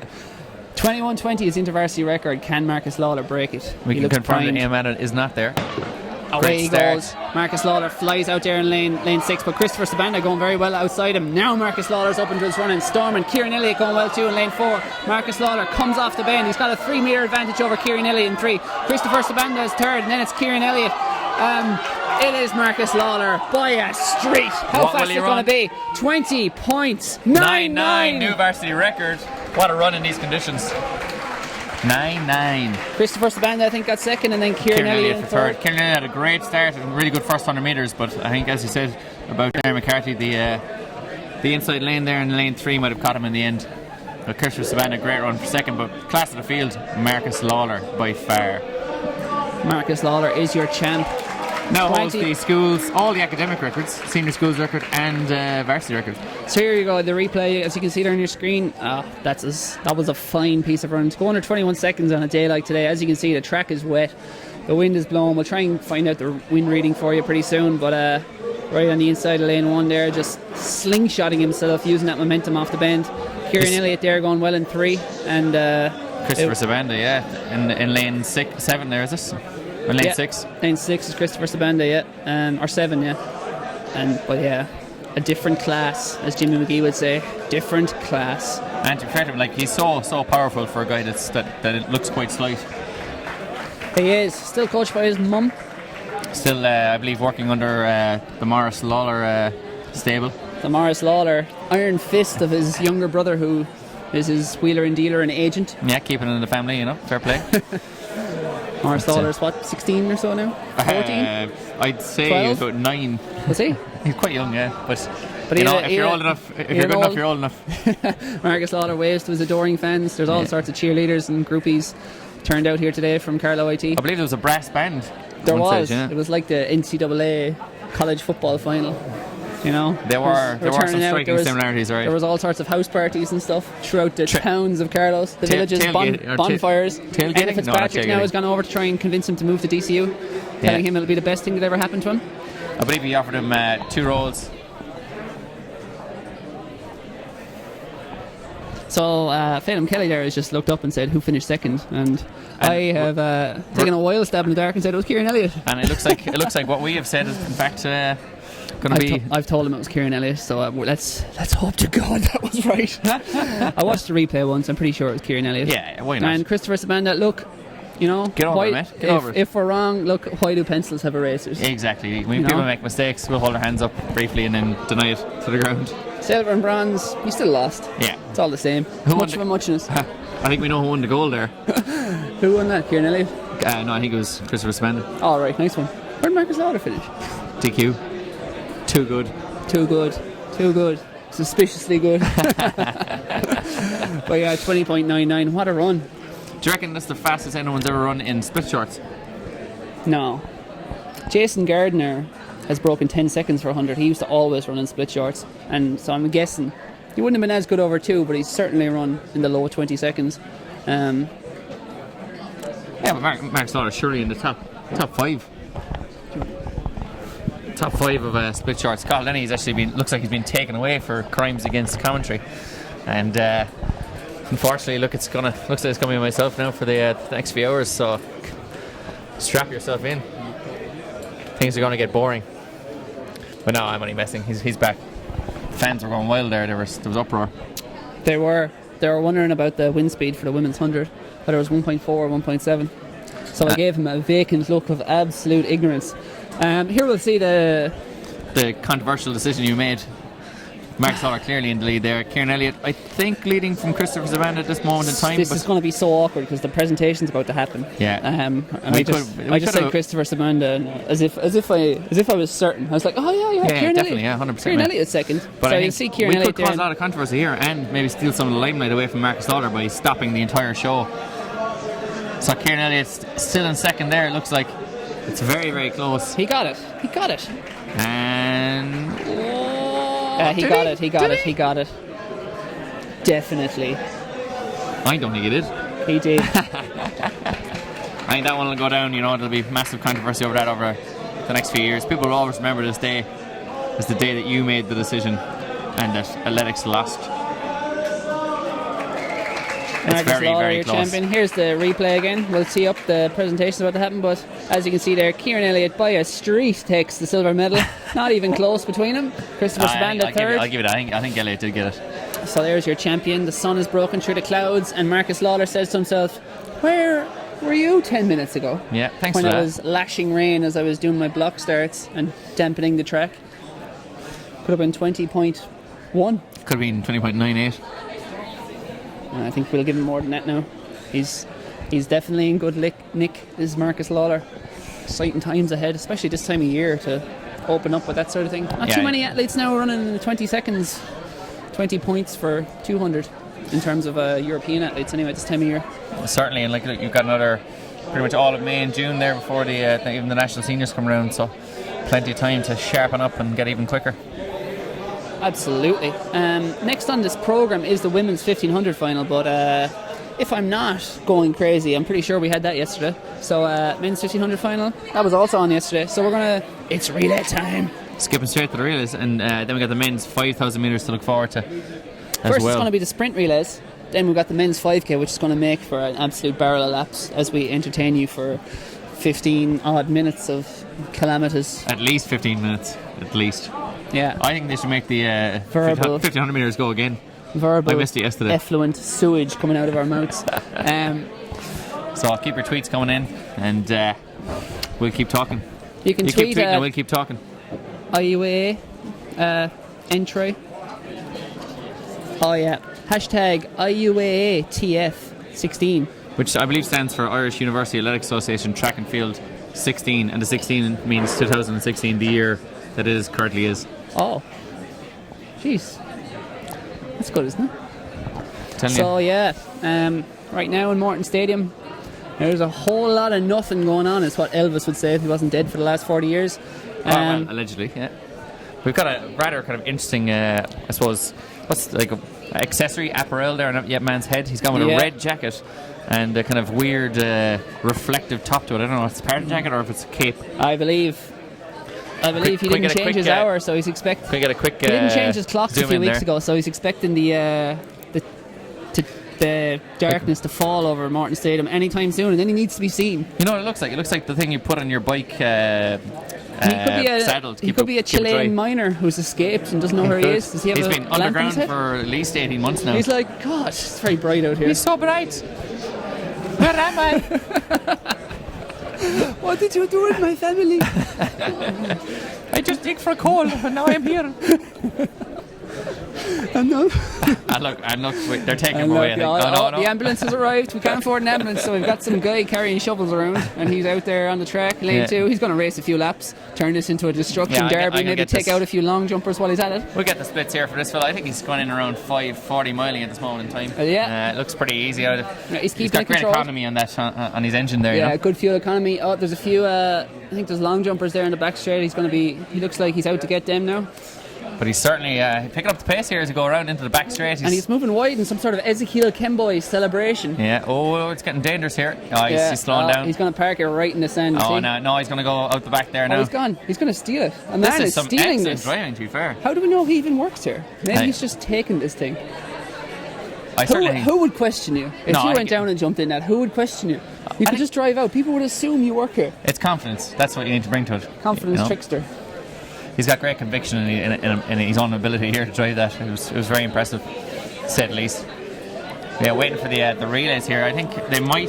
If I was in charge here, I'd put the 5,000 metres on next to the fact that the 200 metres have just been on, and now you've got relays. They're hardly running straight away again, you know. I agree, but it appears as if they are, because the athletes to our right here are making their way out onto the track. Or perhaps they're making a stand call. Holding batons. Do you say batons or batons? I say batons. Yeah, you're Yes. privileged. I'm privileged to be in your presence, Carl, on a day like today. You teach in a private school, don't you? I do, Carl. You regularly Yeah. bring that up. I didn't go there though. How's so. your yacht down in Cork? It's not a yacht, Carl. It's a catamaran. Oh yeah, sorry. I can never will tell you? the difference. What's the difference between a yacht and a catamaran? Well, they're both extremely expensive, but a catamaran is just better. Meringue. It's not a boomerang. It's a No, catamaran. it's catamaran. It's made out of meringue. Oh, is it? That's how it floats. How does that hold float. up in the water? I think it Air, will not dissolve. air Yeah, but particles. it'll not dissolve. No. So that's the lemon. When you put the lemon in I'm it. very against meringues in general. Are you? What are they? Like you put them in your mouth and they're gone. Yeah. They're like, I've been cheated out of this dessert. I like the Who idea. took my dessert? I like the idea of them, and I like how they look. But I do agree that normally they're very, very hard, and you're trying to put the spoon down into it, and No, it's gone. it creates a lot of work. They're a joke. It's dessert. I'm trying to enjoy myself here, like. You know? They're a joke. You need to go. Jonas has to be profiteroles. Yeah, profiteroles now are a real They look class. They're a class, distinct kind of dessert. You're like, oh look, they look great, but a kind of golden colour, and then you've got the chocolate on the outside, and then you break them open, and it's nothing but air. And in general, the cream is Mediocre. Yeah, it's mediocre. yeah. It It's a never letdown, seems like. to be proper cream. No. The pastry's never that fresh. The chocolate's always that kind of cooking chocolate. Doesn't really taste of anything. I suggest they're probably frozen due to the mass production of them. You know, normally at weddings, they're not really going to make them fresh from scratch, but they should.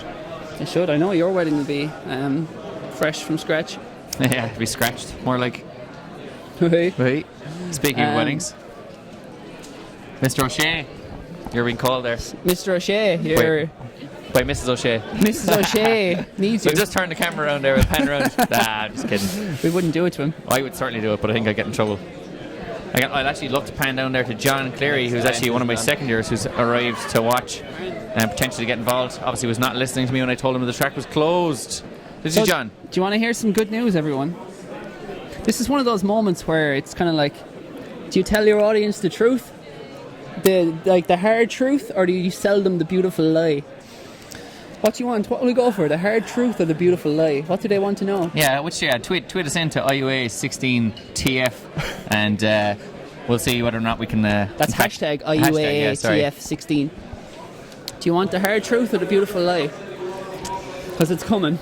I think there's certainly. You need to know something about what's about to happen here. I've always enjoyed the hard truth. Do you want that? I'll give it. No, people, tweet us your questions and whatnot, but I'm going to give it to you anyway because we have a responsibility to tell our audience what's happening. All four of them. There's going to be a delay here because there's no 1500 finals, so we're not going to have the 4x100 metre finals for about half an hour. Oh dear Lord! I don't think we've already exhausted our federal story. We have. I don't know if we've got anything else. So we're going to have, it's going to stick to the schedule. We're going to have the 4x100 at 2:50 p.m. Did I say half an hour? I meant 29 minutes. Sure, it's nothing. What else would you Just going to go? get a quick zoom in here on John Cleary, who's going to be running 1,500 metres next Thursday in the West Leinster Schools Cross Country. John, when I tell you the track is closed and you can't come up here, John. Sorry, man. What are you up to, John?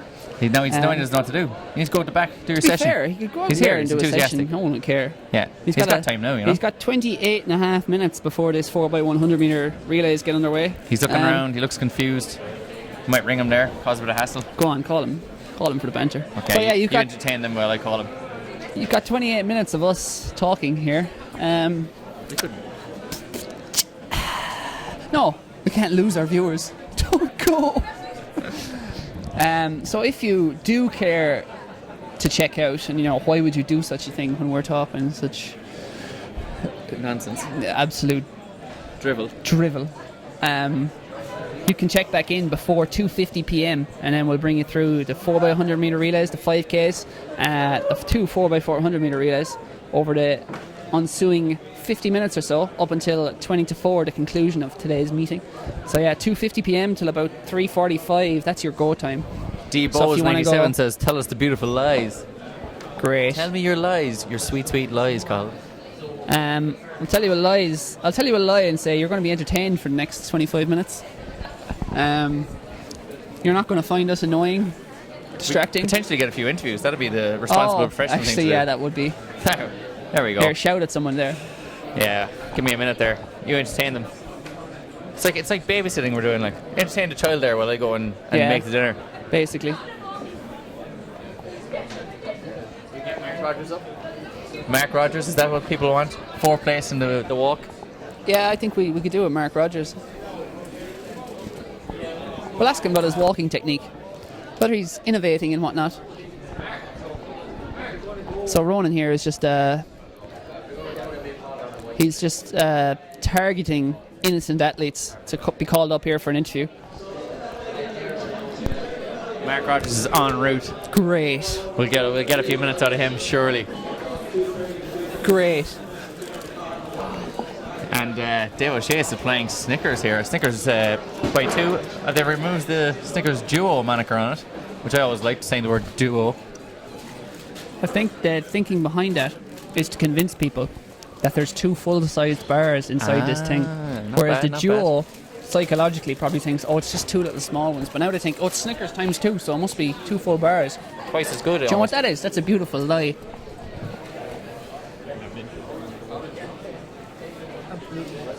Certainly, and here comes Mark Rogers. Speaking of beautiful, here he is.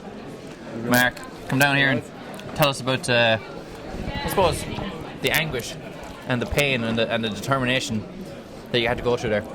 Well, it was an experience anyway. I've a newfound, well, I'm not going to say love, but appreciation for the walk and the walkers. They kind of get a hard time a lot of the time, and it's a lot harder than it looks. It was up there with I'd say the 1500 last night, like at the end of the pentathlon, like that kind of pain. But You're normally a multi-vendor, so you're used to enduring a lot of pain and having to put yourself through the misery of many events and having to work through an entire day. But yeah, you reckon that was as tough a day job? yeah, it was as tough as the 1500 anyway. It's just different, kind of a shock to the body. Like, and my calves are like rocks now. But yeah, that was a bit of crack. And where did you get your technique from exactly? Who inspired that? Well, I can't really say anyone but Rob Heffernan, can I? It was pretty much just bang on, wasn't Yeah, I think very. I kind of had it to a T. I hope. But I don't know. I was just kind of looking at the lads in front of me because there was a lot of them, and just try to copy them pretty much. And 4th place, just missing out in the medals. You devastated? Well, I kind of went in with low enough hopes. So Have you ever race walked before? I did a race walk a couple of years ago at the Cushinstown Sports, just to get one of the trophies on the grass track there. That's the pre-Olympic Cushinstown Sports. Yeah, that one. Yeah. And I came second in that due to a disqualification of 2 or 3 athletes. So yeah, I just got around. And I suppose Two things really. First of all, with 2 laps to go, your lace seemed to come untied there. Do you reckon that affected your performance in the end? Definitely. Do you reckon that cost you gold? I'd say it probably did. Like I think the fact that Nicholas had probably already finished at that stage might have had a bit to do with it as well. Yeah, but both his shoelaces were tied, you know. Yeah, that's true. So it was an uneven playing field, I suppose you could say. Certainly so. So I think, is it fair to say that we're going to see you turn your back on combined events and all your other events to, focus on race walking? I couldn't comment on that now, but I'll consider it. Will you have to speak to your agent about the potential change, or? Probably will. See where the money is, Tell us the truth. Did Enda Fitzpatrick put a knife to your throat this morning and say you're doing the race walk, Mark?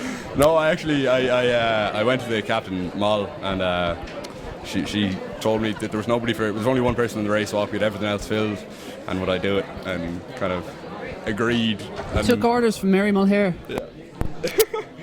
I immediately regretted it. But no, it was a bit of crack. So has this, as you were saying, this has changed your opinions of elite race walkers? A guy like Nicholas Dunphy there, who's able to whip round in 14 minutes. Yeah, no, I'm very, very impressed by him. Because to be fair, they get a good bit of stick, and they really don't deserve it because it is a very, very tough race. And I don't know how the lads be doing 50k. Like, it's crazy. Excellent. Plans for tonight? Well, I think we'll have a quiet enough evening. No, I might watch the reruns of the Late Late. I didn't actually get to see it last night. Top notch. Yeah. Flick past the Twink and Louis Walsh was on it for the 17th week in a row this year. Nice one. And I believe some people are referring to you as the notorious Mark Rogers. And are you going to bring a similar pizzazz to tonight's entertainment in Malahide? Yeah, I might do. I might even do a bit of rapping if I'm filled with the right kind of juices. That's something to look forward to. Thanks very much, Mark, for coming up. Congratulations. Thank you. Well done. So yeah, you've just heard from the future of Irish race walking. We have entries / results. It's the 5,000 metre final lineup. There's going to be 22 athletes in this. Neil Fox, former medalist from WIT in the race walk before. Good old Foxy. The walking fox is now the running fox.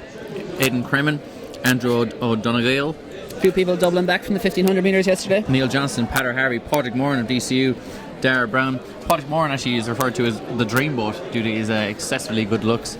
Oh yeah? Yeah. Dara Brown, Brian Cuddihy. We'll be the judge of that. Brian O'Hagan, Shane O'Reilly, John Durkin, Keith Fallon, Conal McCambridge, Cian Mulroy, Cian Corcoran, Kevin Power Kelly, Liam Brady, who I believe was actually commentating during the week on the footy. Or Ross Aylward, Killian Donovan. No, he wasn't. Different guy, is it? No. John Maroney, Niall McCormack, and finally Brendan Murphy lining out the rest of the field. So that'll come after these 4x100 metre relays. So the sun is splitting the rocks, and we have some Detroit representative here in lane 5. Just gone out of the bottom of your shot there. I don't know who she is, but apparently we've opened the Irish InterVarsity competition. There she is in the white t-shirt, bottom of your shot.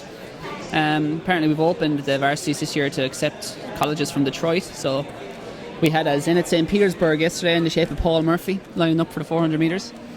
Those Russians always cheating, he false started. Oh, did he? I'm not surprised. To be fair, there's been a long-standing connection between Paul and the mighty Zenit St. Petersburg. I believe they call him the Hulk of Irish InterVarsity athletics. Yeah. We've run out of things to say, and we've still got another 20 minutes. We've got so much relays. No, we don't. So we actually have. I'd expect these to go off a little bit earlier. I think they will. Yeah, the athletes appear very ready to roll there. They're always ready. They're born ready, Carl. Born ready. How do you know that? I was there, and Donny Walsh now looking up, giving us a wave. It's a moment in time, but yeah, we're looking at 4x1. There's some great races over the years. UL always performing well in these.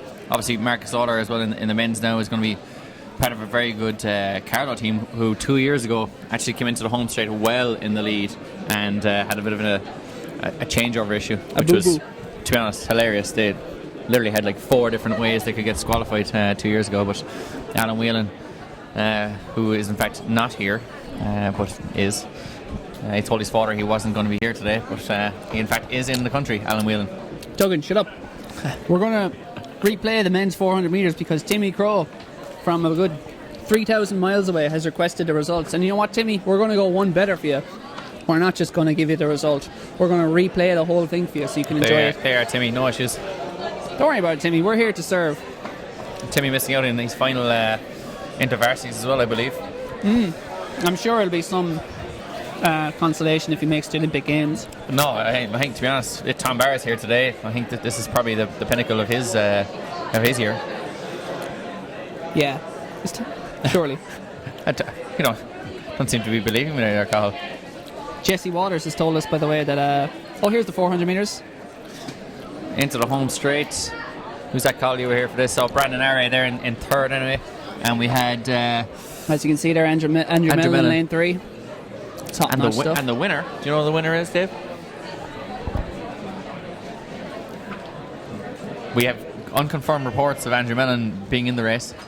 Or maybe not being in the race. Andrew Mellon was second. Brandon Array was third. And just like the unknown soldier, the unknown athlete has won the race. Yeah, we didn't quite get here for that. No. Let's tell the truth. We won't sell our audience a beautiful lie once again. To tell the truth, I was late. Horribly late. I went for coffee with Phelim Kelly. Don't ever go for coffee with Phelim Kelly. You may be up to 2 hours late. Jesse Waters down in Kilkenny has said, your analysis of pastry has forced me to choose you over Hazel Irvin and Steve Davis calling the snooker. Hashtag IUAA TF16. Don't forget the hashtag, everyone. Exactly. And Jesse, you're only following along the line of people choosing us over cooking shows. Paul Trevo on Irish TV has long suffered from basically the abuse that we gave him that night. Poor old Trevo. We basically bullied Trevo. Yeah, he's a great chap. No, it was just banter, Your Honour. Mine wasn't banter. Mine was very, very much focused in terms of giving them a mental abuse. Bit of decorum here. But yes, the 4x1 is up now very shortly.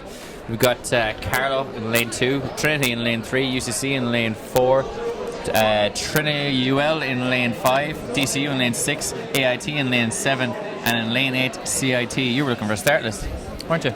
I was. Come on, I can do this in my sleep. I couldn't see the front of DCU there in lane 6. I was thinking, Don't worry about it, Cahill. You got this. And now you see, is that Irish Athletics president there, wearing the cap in lane 8? Kieran Cahan. It is, you're correct. He's out with the gun starter, there. Yeah. Out with a gun. Ooh. Ready to shoot anyone who falls starts. Tony Walsh, 1971. NCAA second place. Yeah. Behind C. Prefontaine. Beast. On their marks. Great start from UCC there in lane 3. That's Shauna Lowe. And DCU going very well as well in lane 6. DCU are flying it out in lane 6. Also going well in the middle there is, I think that's UCC. But hand over there. Poor changeover from UCC, but DCU are way at home here. Sarah McCarthy up the back straight. AIT going well as well. And finally UL going very, very well Great in leg lane there 3. from Jenna Brommel in the middle there in lane 4 for UL. But the handoff is clean. And it is DCU powering around the bend here. They've got about a 10 metre lead over UCC. Looks like they're on their way to victory. Is the handoff clean? It is potentially a record on the books here as well. Second place is going to be UCC, and third place is going to come down between UL, AIT, and Carlo IT. First is DCU, second is UCC, and third place UL, fourth place Trinity, fifth place UCC, sixth place AIT, and seventh is UCC. I think it was UCC. UCC Carlo. were second with Joan Healy there. I bringing bring it back home on the anchor leg, but left far too much to do to catch up to DCU. Yeah, DCU were very, very impressive there, particularly on the changeovers. UL lost a lot of ground on the second to third changeover on the back straight there. I've been analysing 4x1s for many a year, so I knew. You have. They call you the Brooks Johnson of Irish athletics. They call me something alright, but I don't think it's that. The 4x100 metre men are up next. So after all that elegance and grace, it's time for all this brutish testosterone to swamp onto the track. Yeah, and you can see the lads there. Sprinters tend to be very, I suppose, aggressive. As we see Duggan delicately gift wrapping his words there to avoid getting a beating from one of these testosterone-fueled meatheads. You can tell even by the way they're putting their blocks down there, it's just don't even know how to work them. They're just smashing them to the ground, trying to get them into place. Kicking bins and punching children and whatnot. That kind of tends to be the way it goes for these sprinters. But it's going to be, in fairness, they can be very impressive when they're in full flight. Well, they can. Behind demons. all that ugliness, there is the odd flicker of beauty, you know. There is. For and about I see 60 Michael metres. Daly there, and a few others getting ready to start off. Where would you be, Conal, if we were to put you in the 4x1 here? Would you start if you get the quick reaction times, or are you the long-legged I'd have nothing. leopard on the back straight? I'd have no strength. Only weaknesses. The lineup is going to be from the inside: UCC, TCD. I'm getting sick of letters, so I'm going to say instead of QUB, it's Queen's University Belfast, University of Limerick in 4, Dublin City University in 5, Letterkenny IT in 6, Waterford IT in 7, and out on the outside it's NUIG. Galway, yes. I don't think I've ever seen Letterkenny IT in a 4x1 before. Yep. It's very impressive. Smaller colleges making their way, obviously. And you can get 2 or 3, maybe even just 2 sprinters, and you can get 2 other lads. It's kind of like a schools team. 2 fast Gaelic football players, bring them down for the day. Oh, the good old route. Good old system. Never fails. No, 3 athletes and a Gaelic footballer for the cross-country team. Absolutely. The record here, by the way, is standing, and I think this needs to be broken. And maybe I was going to say maybe Carlo IT can do something about it, but they're not even in it. Yeah, disappointing enough. I believe there's a bit of quick transfer though. Mark Salter's price has gone up, and they're trying to get him in for this last leg. DCU, maybe that's what Enda Fitzpatrick was asking him earlier on. Yep. So we have 8 teams going to the line here. The record has stood since 1998, 41.9, which is hand time, so that's probably like 50 seconds or something. Yeah, something like that, yeah. It's Cullinan, which I'm assuming is Shane Cullinan of I think Nina. Yeah, the hurdler, I believe. Ryan has to be Gary Ryan. Cummins, surely Tom Cummins. Surely. And Murphy. Who was Murphy now from UL in 1998? It's as old as we are. That's well before our time. That is difficult. I was a mere 8 years of age, but I was and it just wasn't 11. Brian Murphy, so yeah, it is difficult. 10 I was actually. National record is held by a team of McAdory, Ryan, Cummins, Brizzle, 39.26 in 2000. Do you remember at the World Championships in 2003 when Paul Brizzle was running the heat and some plonker of our cameraman swung the long camera out into his lane and he had to rerun the race on his own? I do remember that very well, actually, Carl. That was in 2000, was it? 2003. 2003, yeah. The Olympics were in 2000. Sorry. I wasn't. To be honest, I wasn't actually listening to it there. Of course you weren't. That was in Edmonton, That's I believe. the problem with our relationship. No. You don't listen. Is it? No, it was in Paris. Yes, that's what I just said. Sorry, Carl. You were there, were you? Correct. Now, I've actually had some fantastic information there from an unnamed source. Called David O'Shea. Perhaps. That UU, in fact, broke that record 2 years ago, and UL equalled it last year. So, in 2010, the year of our Lord, 2010. Rumour, speculation. So, Carl, essentially, that record has already been broken. We don't actually know what the record is. I assume it's below 41.9 seconds anyway. That's all you know. And above 39 seconds. So, anything in around that could be a record. Could be a record. And if it's Patrick just asking someone, calling out a registration number there of a car, I believe, and asking someone to move it. That's what we've succumbed to.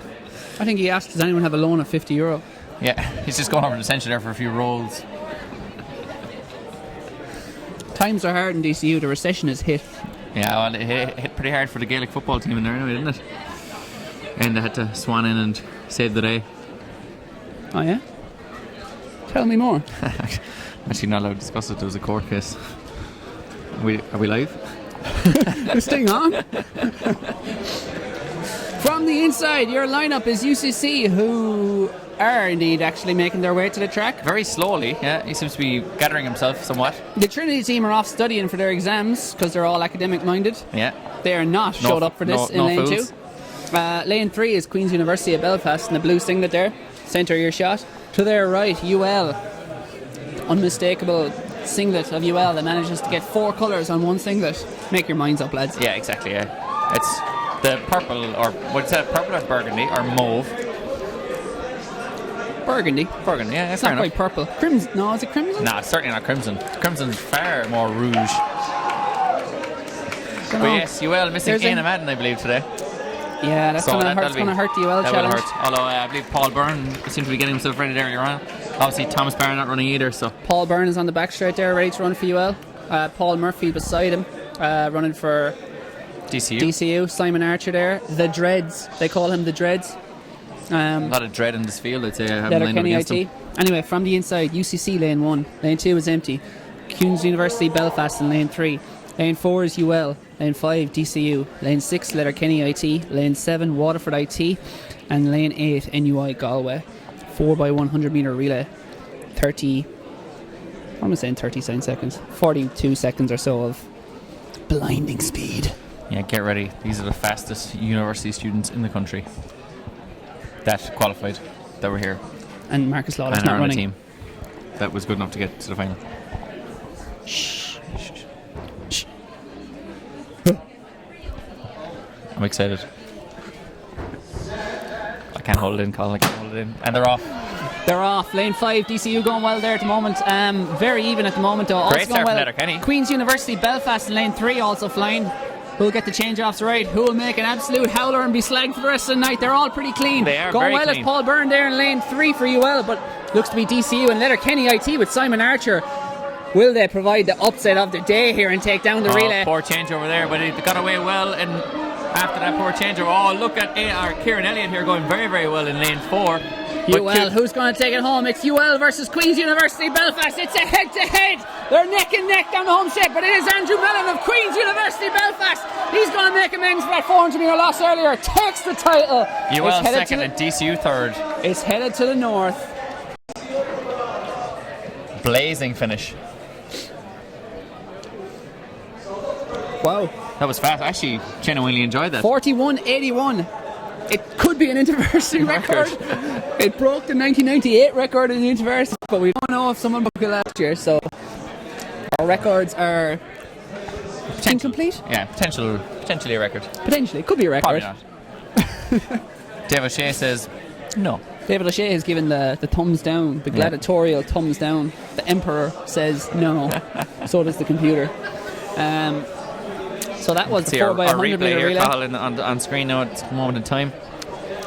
So as you can see there, Letterkenny had a poor change over there, but they got away well after that. Very but slick Kieran Elliott handoff there. Brought UL very much back into it here. Absolutely, tanking it round. Certainly gave them a chance, but again, Andrew Mellon just had about a metre there as he gets very slick exchange by Belfast. They weren't losing that, and from that position, Andrew Mellon was not going to give that up. And fair play at DCU, getting up well there with Keith Pike, former national indoor champ over 60 metres. He managed to hold off Letterkenny there. Let's give some credit to Letterkenny IT there. Yep. Small college, big heart, big speed. Exactly, yeah. Getting involved there. Obviously, a lot of good work being done up north, in the northwest. Where's Marcus Lawler? I feel I've been cheated. Robbed. And Tom Barr coming out there to congratulate the UL team. We have a podium presentation, as you so love to roll your R's. I said I'd try it there. It's not bad, Carl. It's not bad. One of the DCU athletes has got stage fright and decided to sprint out of the arena. And she's gone, yeah. She's gone. Moving as Oh no, fast she's as got she her did during the teammate. actual relay. Yeah. She's coming back. She's had second thoughts. Oh, she's coming back. Here she is. You'll see her Oh, enter your oh, shot pretty Enda soon. almost, Enda almost took collision her out there. Here she is. Now she's going to be all breathless and fatigued on the podium. Red-faced almost. Yeah, and, that's going to be upsetting. yeah. Anyway, she's back in there. Going to have to get a few filters on that. Absolutely. Phelan now getting involved in the women's presentation here. Yeah, wouldn't be like him. Third place, it's UL. Fantastic run from They UL. can't quite fit on the podium, which makes for an awkward presentation, but It is they have to go up one by one there. here. And Linda Byrne is having to hoist up. She's been doing great work all weekend. Yeah, getting a good workout there on the arms, yeah. Yeah. She must be getting real sick of that. She's just like, oh, here, I'm just going to hand you your medals from now on. Like at the start, she was probably really excited to be involved, like, and giving medals out. And now she's just like, another one. Like, when's this over? Yeah, enough already. So here we go. It's not too hard for Linda at this point, but wait till she gets to 4 DCU athletes stepping up. Yeah, that's going to be quite difficult. That's going to be a grind. So surely the lad who brought the aircraft hangar ladder out earlier on should really bring that around for Linda to make the presentation. No one ever thinks of the medal presentee. Quick handshake and lift up. Oh, here now your work starts, Linda. This is where you earn your coin, which is exactly 0. It's even difficult to get up on the podium. They've laid it down. They're accommodating. We have some faller. From one DCU to she held it together. She did, yeah, to be fair to her. Look, it's exciting times here at the Varsity Championships. I'm very impressed by the logistics of this. They've got 4 people on what appears to be about the width of a balance beam in gymnastics. It's gone all Tetris. Oh, we've had a faller. There goes Sarah Murray has fallen. The Jenga House of Cards falls down. It was always going to happen. Not as much collateral damage as one might have hoped. But that's an awkward position they're in now, isn't it? You need good. You know they're sprinters. They have good strength to hold that position. Like if and he smile. If he goes, we could take one more photo. Like, they could crack. They're done. Yeah, they've had enough. Yeah, they've had enough. Now it's not even going to be hard to get down. Oh no. Yeah. There you go. She's had enough now. Yeah. Good stuff. Yeah, they've taken it in turns there, Carl. It's actually quite calm. Yeah. Oh, and then they have to do more photos. Yeah. They've been instructed around, herded like a flock of geese. Stand there now and we get another photo because that photo wasn't enough. The last 20 photos weren't enough, so crouch in there now and smile. Yeah, we couldn't just take one photo and just send it to all the colleges. Closer. One has had enough. UL athlete has gone running off down the track. She's done. I'd say she probably is involved in the competition down there. UL ladies there have been showing the photos. They're like, what you reckon? Bad? Yeah, is that enough? Terrible? Is that enough? Hashtag profiler.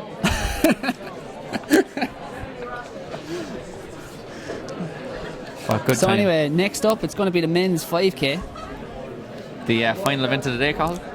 Oh no, sorry, the 4x4s are still yet to come, the mile relay. Yeah, the 5,000 metres. 12 and a half laps of pain. But only they know.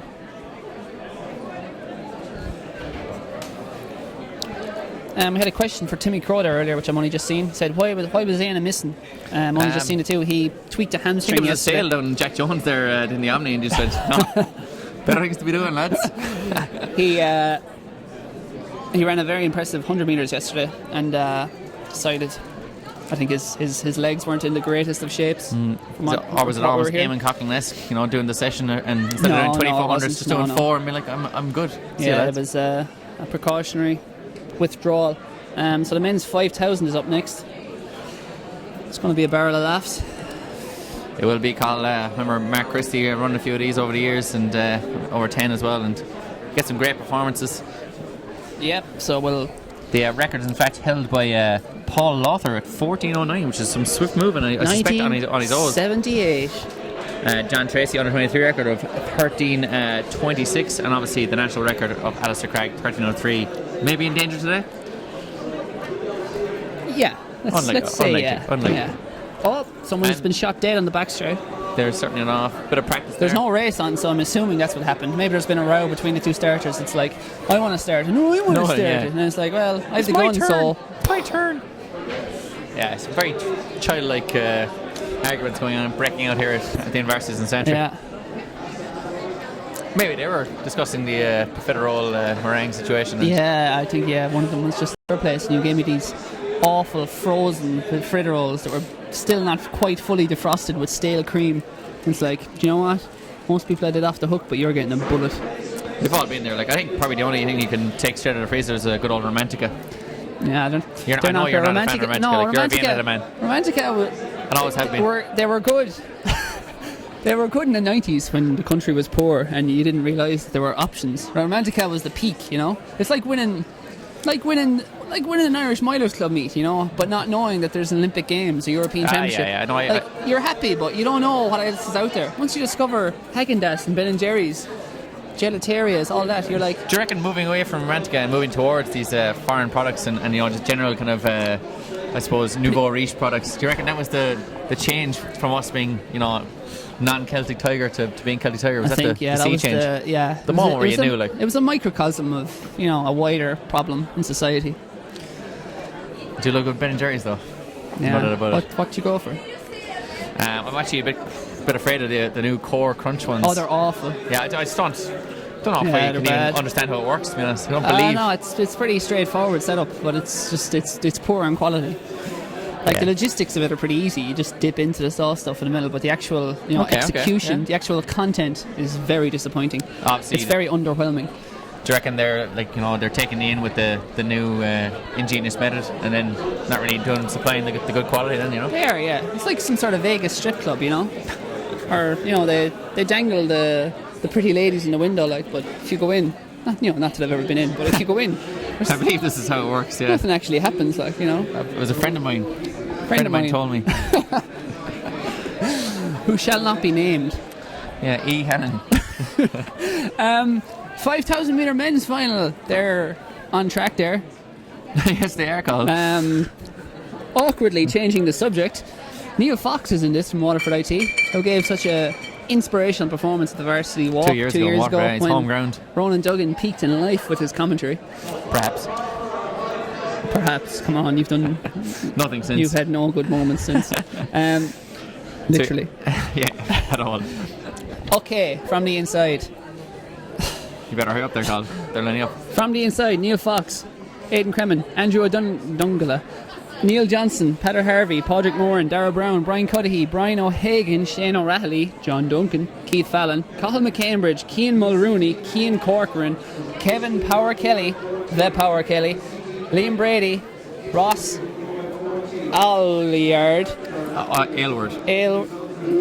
Aylward, Killian O'Donovan, John Maroney, Niall McCormack, and Big Brendan Murphy. I don't know, is he big? That kind of works. Big apart. And the presence. I think it'll be between. If it's slow, I think Keith Fallon will have a bigger presence, but he's a really good 50 minute. Liam Brady's going to power out from the front. Niall McCormack is also another kind of 3 and 5K specialist. But I fancy Padraig Moran and who else have I got in there? Keith Fallon to win the day. Good stuff. Win the day or the race? The day. No, this is it. Like in the competition to have. There's a reason this is the longest event of the original Olympics, Carl. On a side note, yeah, cool story, bro. On a side note, we have another awkward podium presentation about to take place here below us. As you see, the 5K. We may not even watch the 5K if this is happening, to be honest. We'll see, yeah. Could be better. And the 5K is off. Oh, those lads have got a terrible head start there. What happened there? How was that allowed? That's surely not fair. Surely not fair. Wait, why are they running the inside lane? I know, I understand. What? Because there's so many of them, Carl, they have to start some of them further up, but they run at the same distance because is that what happens? They put the cones out a little bit further. I believe that. Don't quote me on that now. Okay, yeah. Look, sure, they're all ahead now. Yeah, cheating. That's very unfair. That's very unfair altogether. So it's gone out at a nice pace here. We've got a few extra runners in there as well that are guesting, but at the moment it's Neil Fox, the running fox in this case. 35 seconds through the first 200 metres. That's 77 and 15-minute pace, Carl.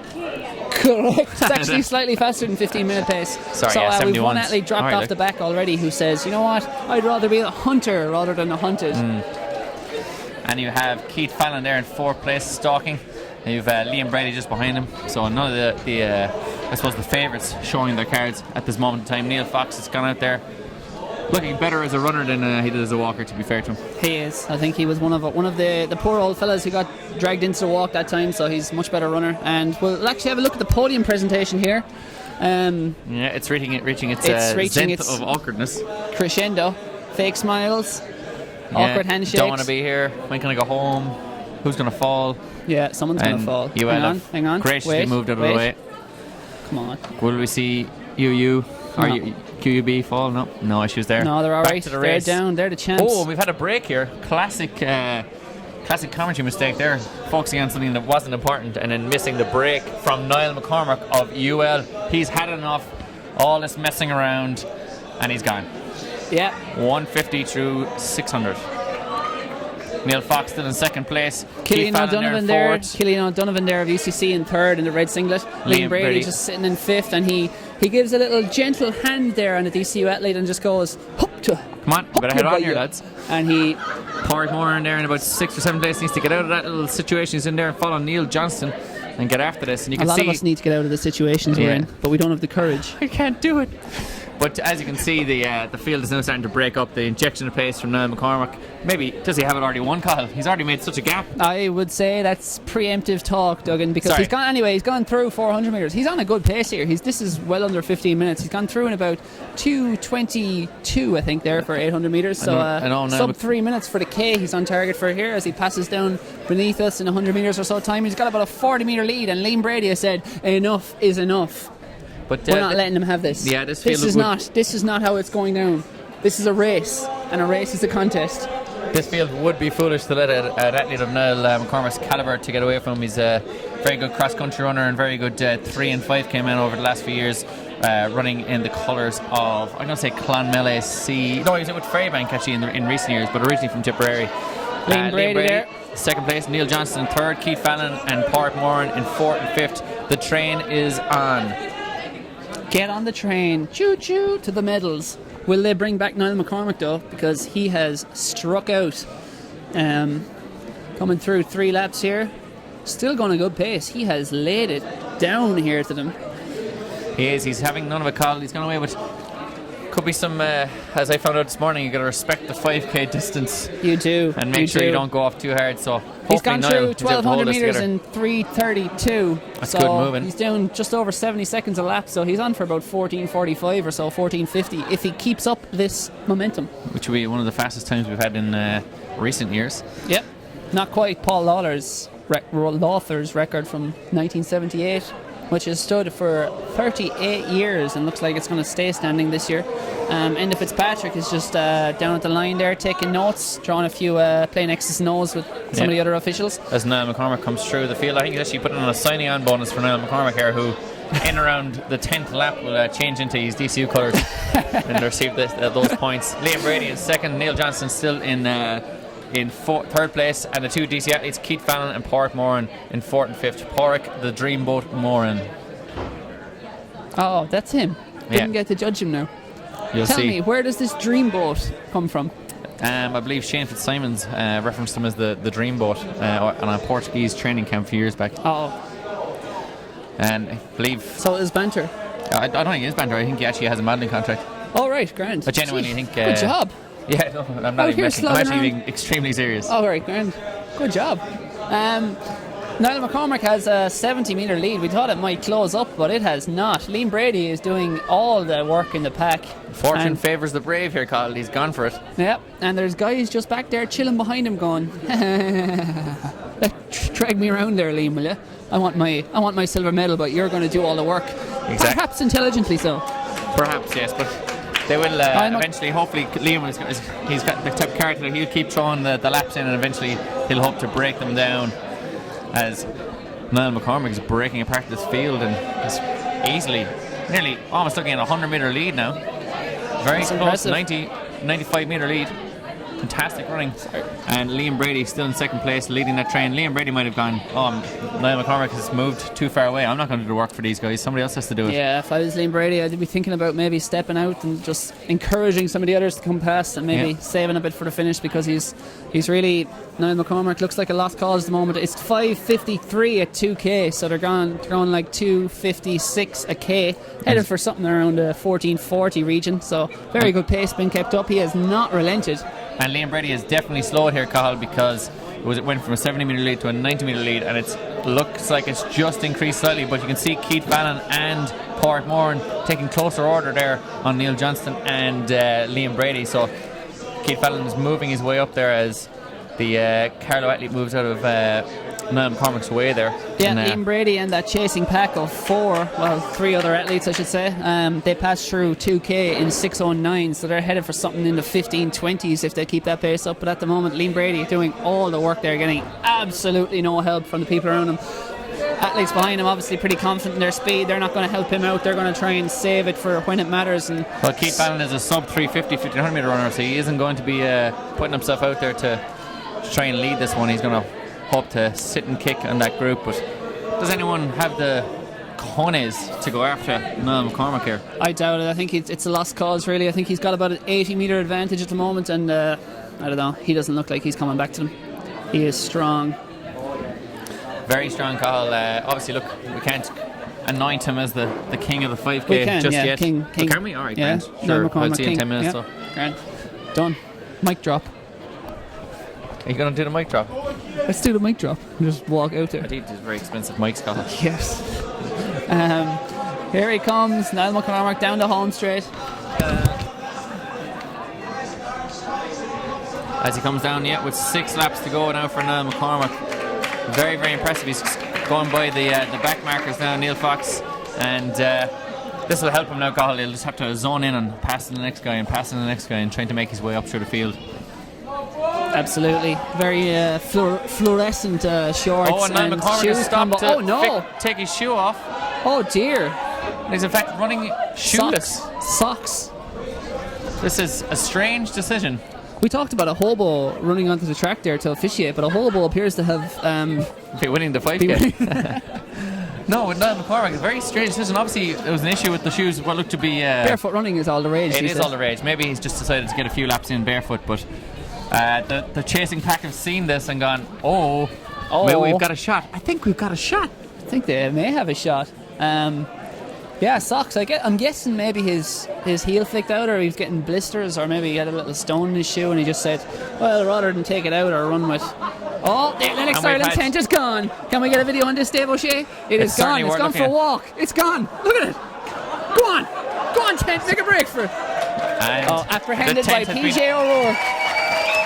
And the crowd goes wild. The crowd goes wild. They're loving that. Probably the moment of the day. PJ O'Rourke is a national champion in 800 metres in the 90s, and he needed all of his gears there to chase that Athletics Ireland tent, which was headed straight out the door of Santry Domain. It said it had enough. Niall McCormick has passed through 3K in 9:01. Serious movement, especially with the maybe he'll put back on his spikes here. But I have news for you. The chasing pack has passed through in 9:12. They're sniffing blood, Carl. It's reduced to a 50-metre lead now. They want it. Niall McCormick. That's 5 laps to go. 5 laps of pounding on the hard asphalt here. Could rip his feet apart. I don't know what it'll do to him, but I know what it'll do to me.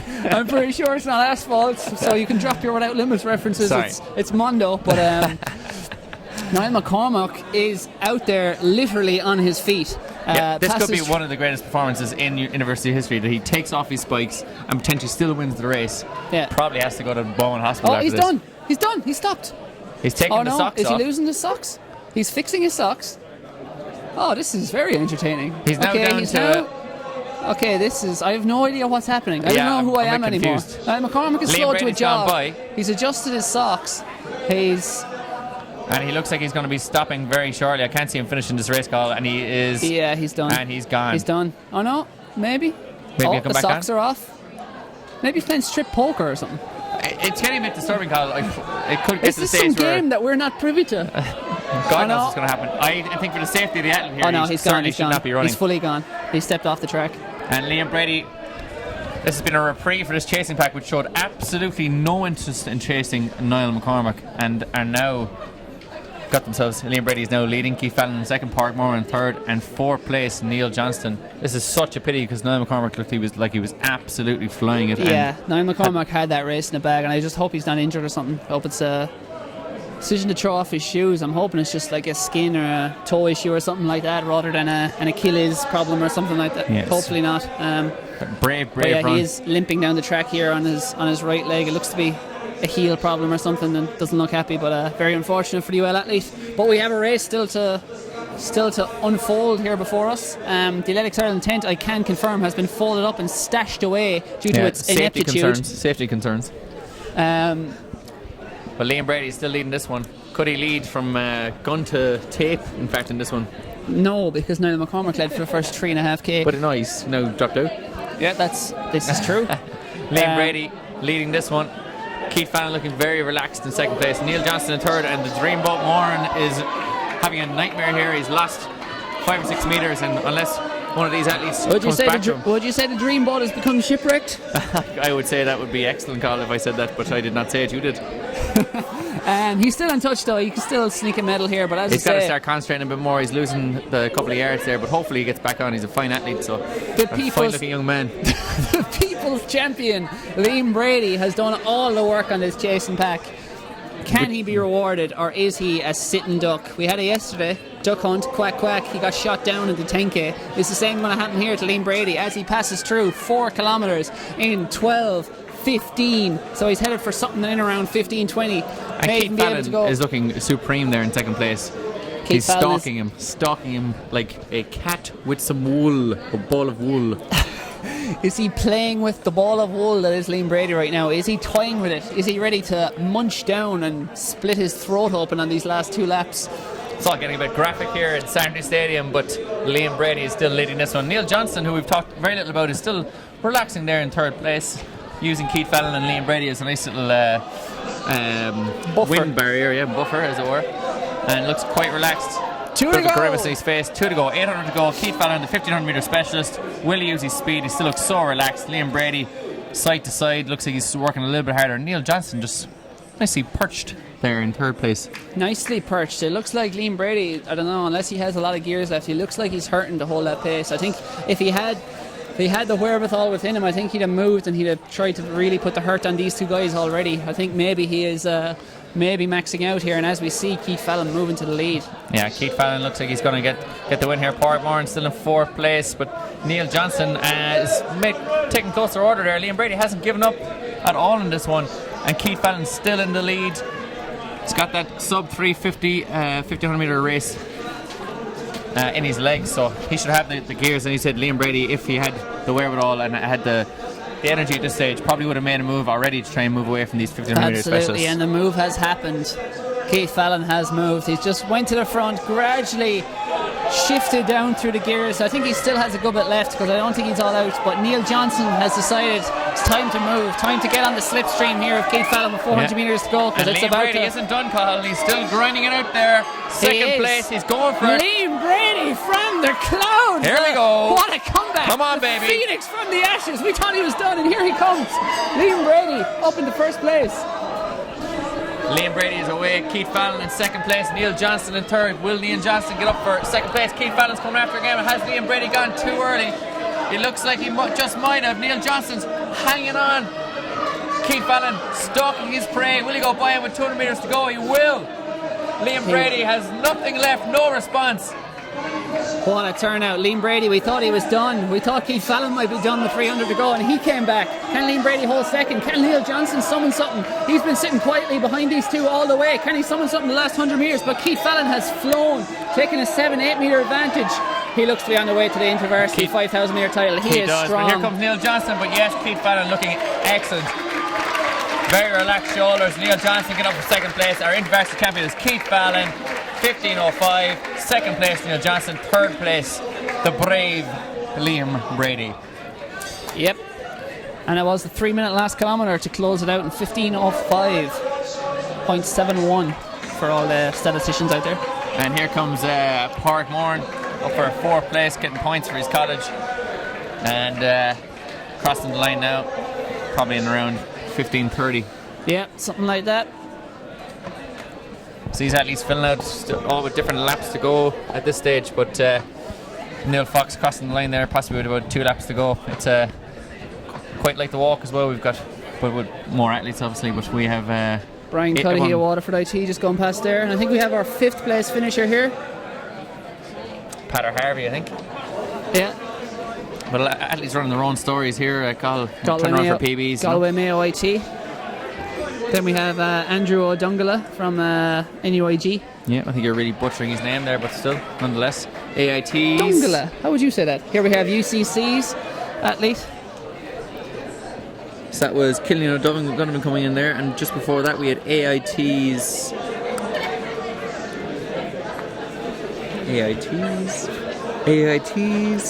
Keane Mulrooney, and then Johnny Durkin there of a UCC crossing the line, also a top class sailor.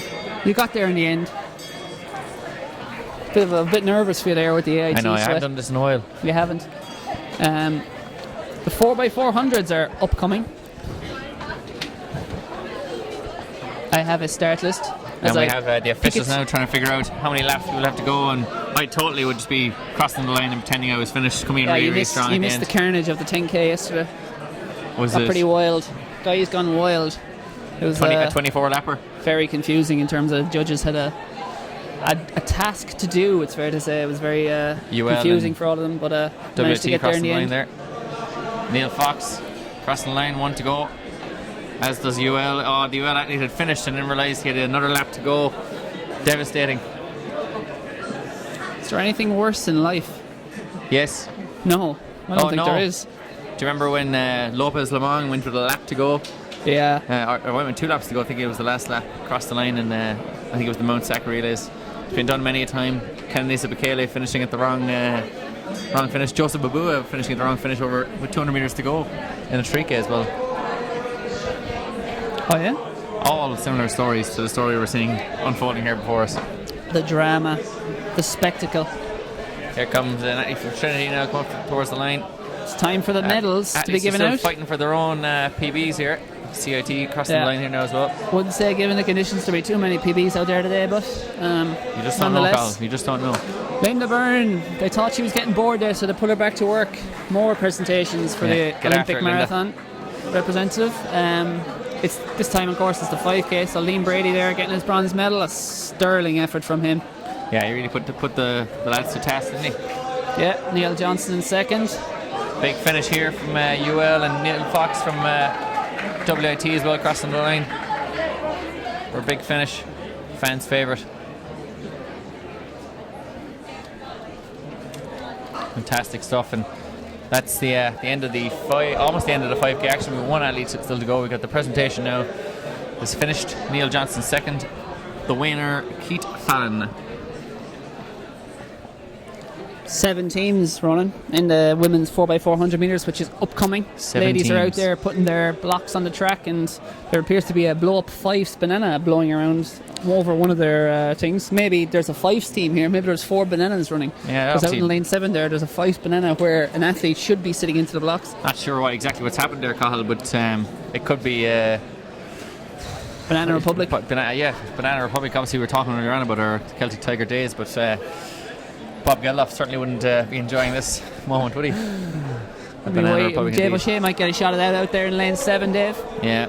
I'm sure our loyal listeners. Are you a Chiquita's man or a Fife's man? That's the big question here. I'm certainly a Fife's man. Do you know Fife's actually control something like 80% of the world's banana trade? Do they? Something ridiculous, yeah. And they buy every banana that's bought from Belize is bought by Fife's. Belize? No, Belize. Belize? Oh, Belize, yes, you're correct. So we're going to have UCD, Cork IT, UCC, Athlone IT, UL, TCD and DC who? Yeah, DCU, Carl, I believe. Yeah, they're on the outside in lane 8. So yeah, this will be the 4x400 metres. Just looking down there trying to spot a few athletes. Trying to work out. Could be anyone in this. Brendan Ari's there. He'll be in the men's upcoming. I see Niamh Moore is down there. She'll be representing UCC. I see there a Youth Olympic 800 metre gold medalist, Louise Shanahan there. She'll be running for Cork. She's there as well, yeah. And you've got Jenna Brommel is there. Jenna She's Brommel. running for UL. You've got Gronio.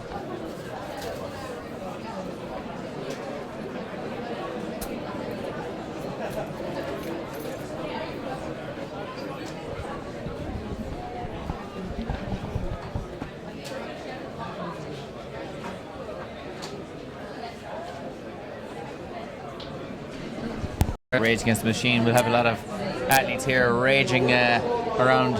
Raging Against the Dying Light. Bit of a... Yeah, Tennyson, is it? No, it was the Welsh guy, Dylan Thomas. Oh, yeah. It was actually taken during Independence Day. They had a very, very similar effort. I believe it was inspired by it. Oh, yeah? Cool story, a good bro. poem now myself. This is here in the 4x400 metres. I could see some epic performances, Cahill. You know, the road not taken in this case. Let's see what terrible beauties are born here in the 4x400 the Yates there for the lads. Cahill is actually getting a phone call from Jeffrey Conwere, who actually won the World Half Marathon, Cahill, isn't he? Yeah, that's true. So only 2 weeks back. Put him on there. A WhatsApp call. He wouldn't even waste his credit on you. No. That's upsetting now. That is upsetting, yeah. That you're here. I'm going to miss that now. Missing out and talking to the World Half Marathon and future world record holder, I suspect, for the been half annoying marathon. him for 2 days, and then he rings me back, and I'm here, and I can't answer it. No. Would you like to answer it? I think it would be far more interesting to listen to. Do you want to do these relays on your own? Yeah. Why not? I can put on your accent. Yeah, I might go home there. Jeffrey will have to wait, Carl, because he knows as much as anyone that the 4x4s are the highlight of any championship. Absolutely. Stoked. As the athletes are getting ready here, getting ready in their blocks, getting a few little starts going. Never really great at starting out myself, Carl. No, or a finisher. So yeah, 7 teams going to the line in this. You can always spot the distance runner that's been pulled in as well, because they really don't care about their blocks, and they're just throwing them down there. Yeah. Not so much. We won't see as much in the women's race as you'll see in the men's race. So there'll definitely be one or two distance runners starting in the men's race. Absolutely. I'm sure there'll be a few women as well.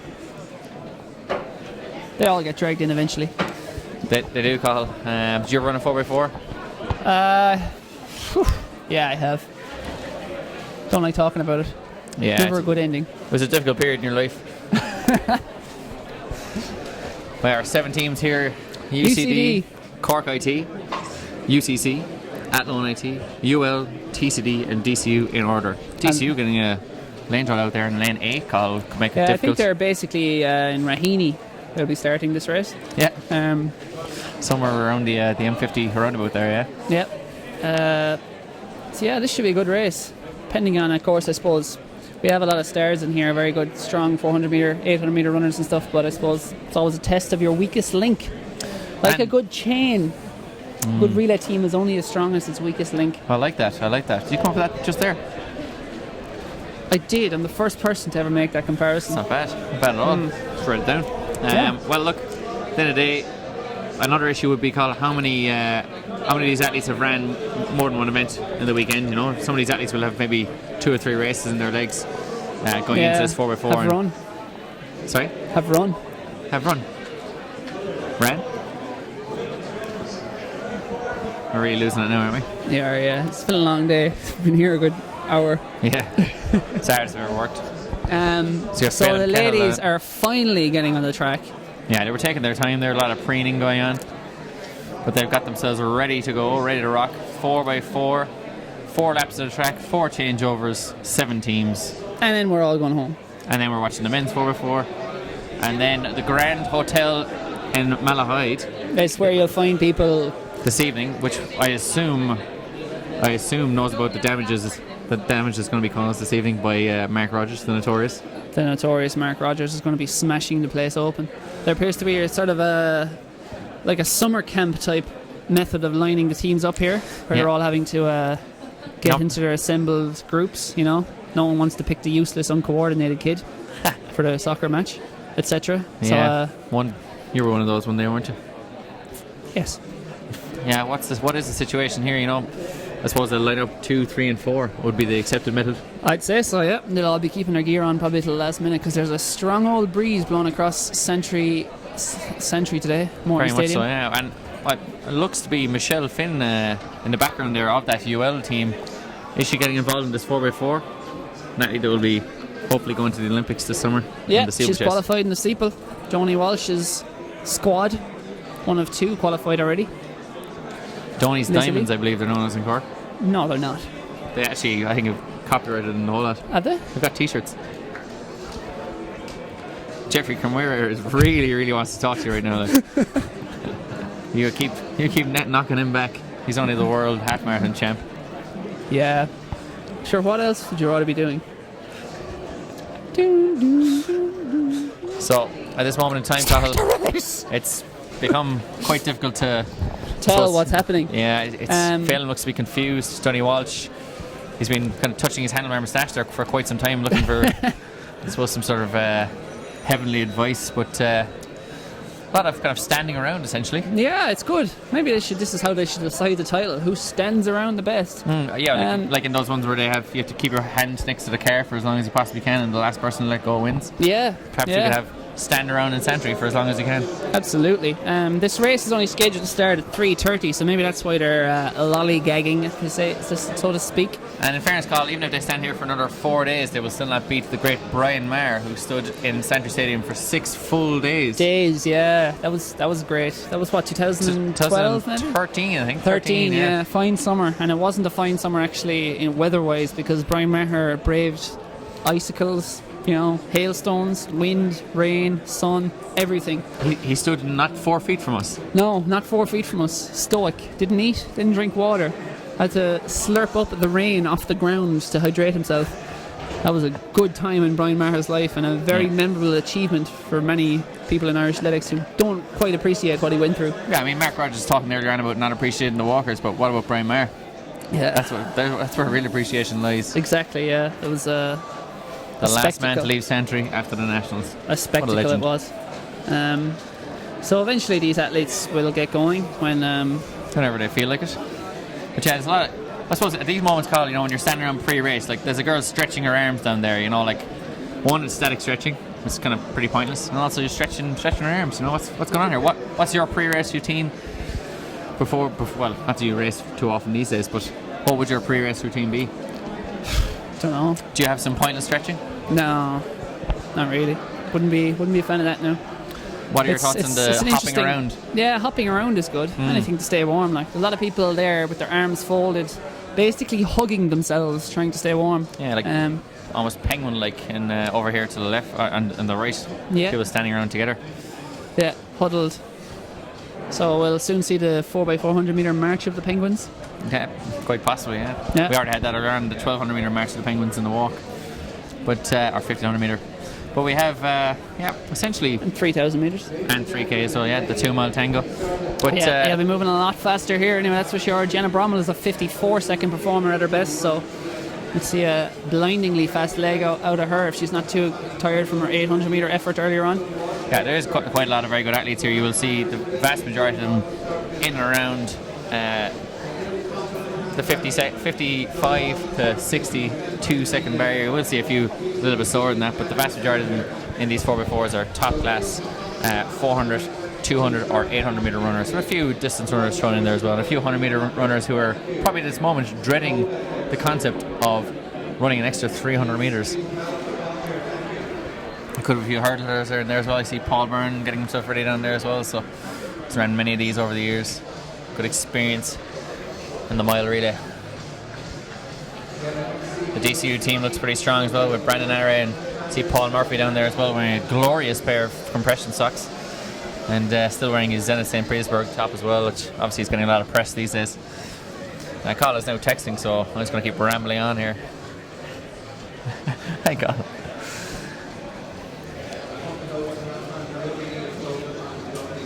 So some of these athletes, as you can see, 2 female athletes there on the track of UCD and what looks like QUB as well, getting themselves ready. A few little short, little sharp efforts there as well. Nobody really striding out. At this stage, everyone's a little bit confused as to when this is going to start, and they don't want to actually do a stride in case they get caught straight away. 3.5 minutes till go time. Someone should tell the athletes. Maybe they already have.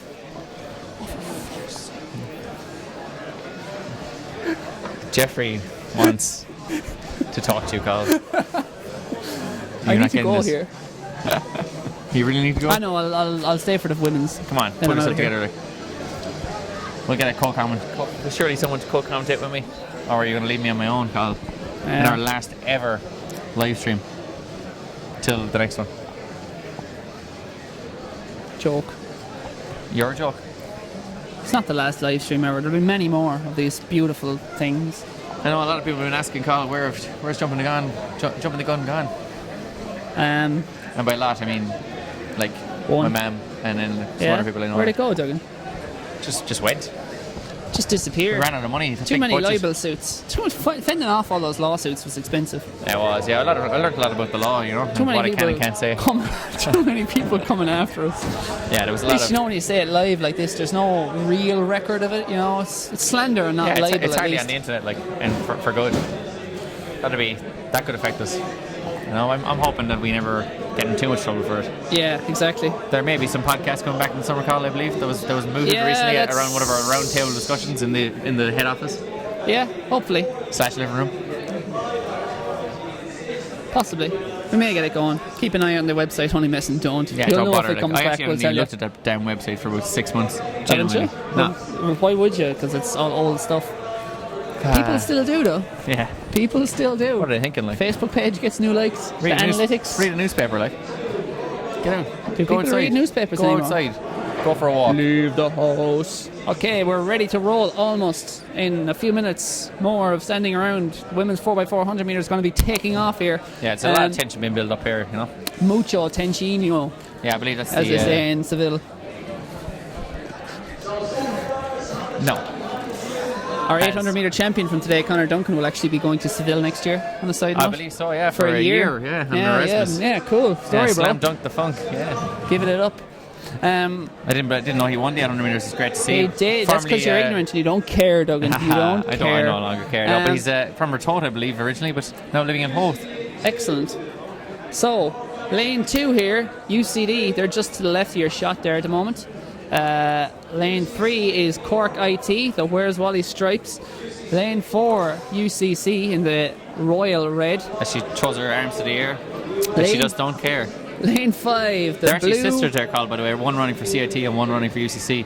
Grudge. It's basically like the 1916 Rising all over again. Like. Exactly. The old enemy. Look, they're having a few moments between themselves. Like, woo, Say what? oh, we were born together. Woo. Well, we're twins. See you and stuff. later. Hey, I was born first. I'm going to be first today. So anyway, out in lane 5, it's at Lone IT in the blue, white and green stripes. Lane 6, it's going to be UL.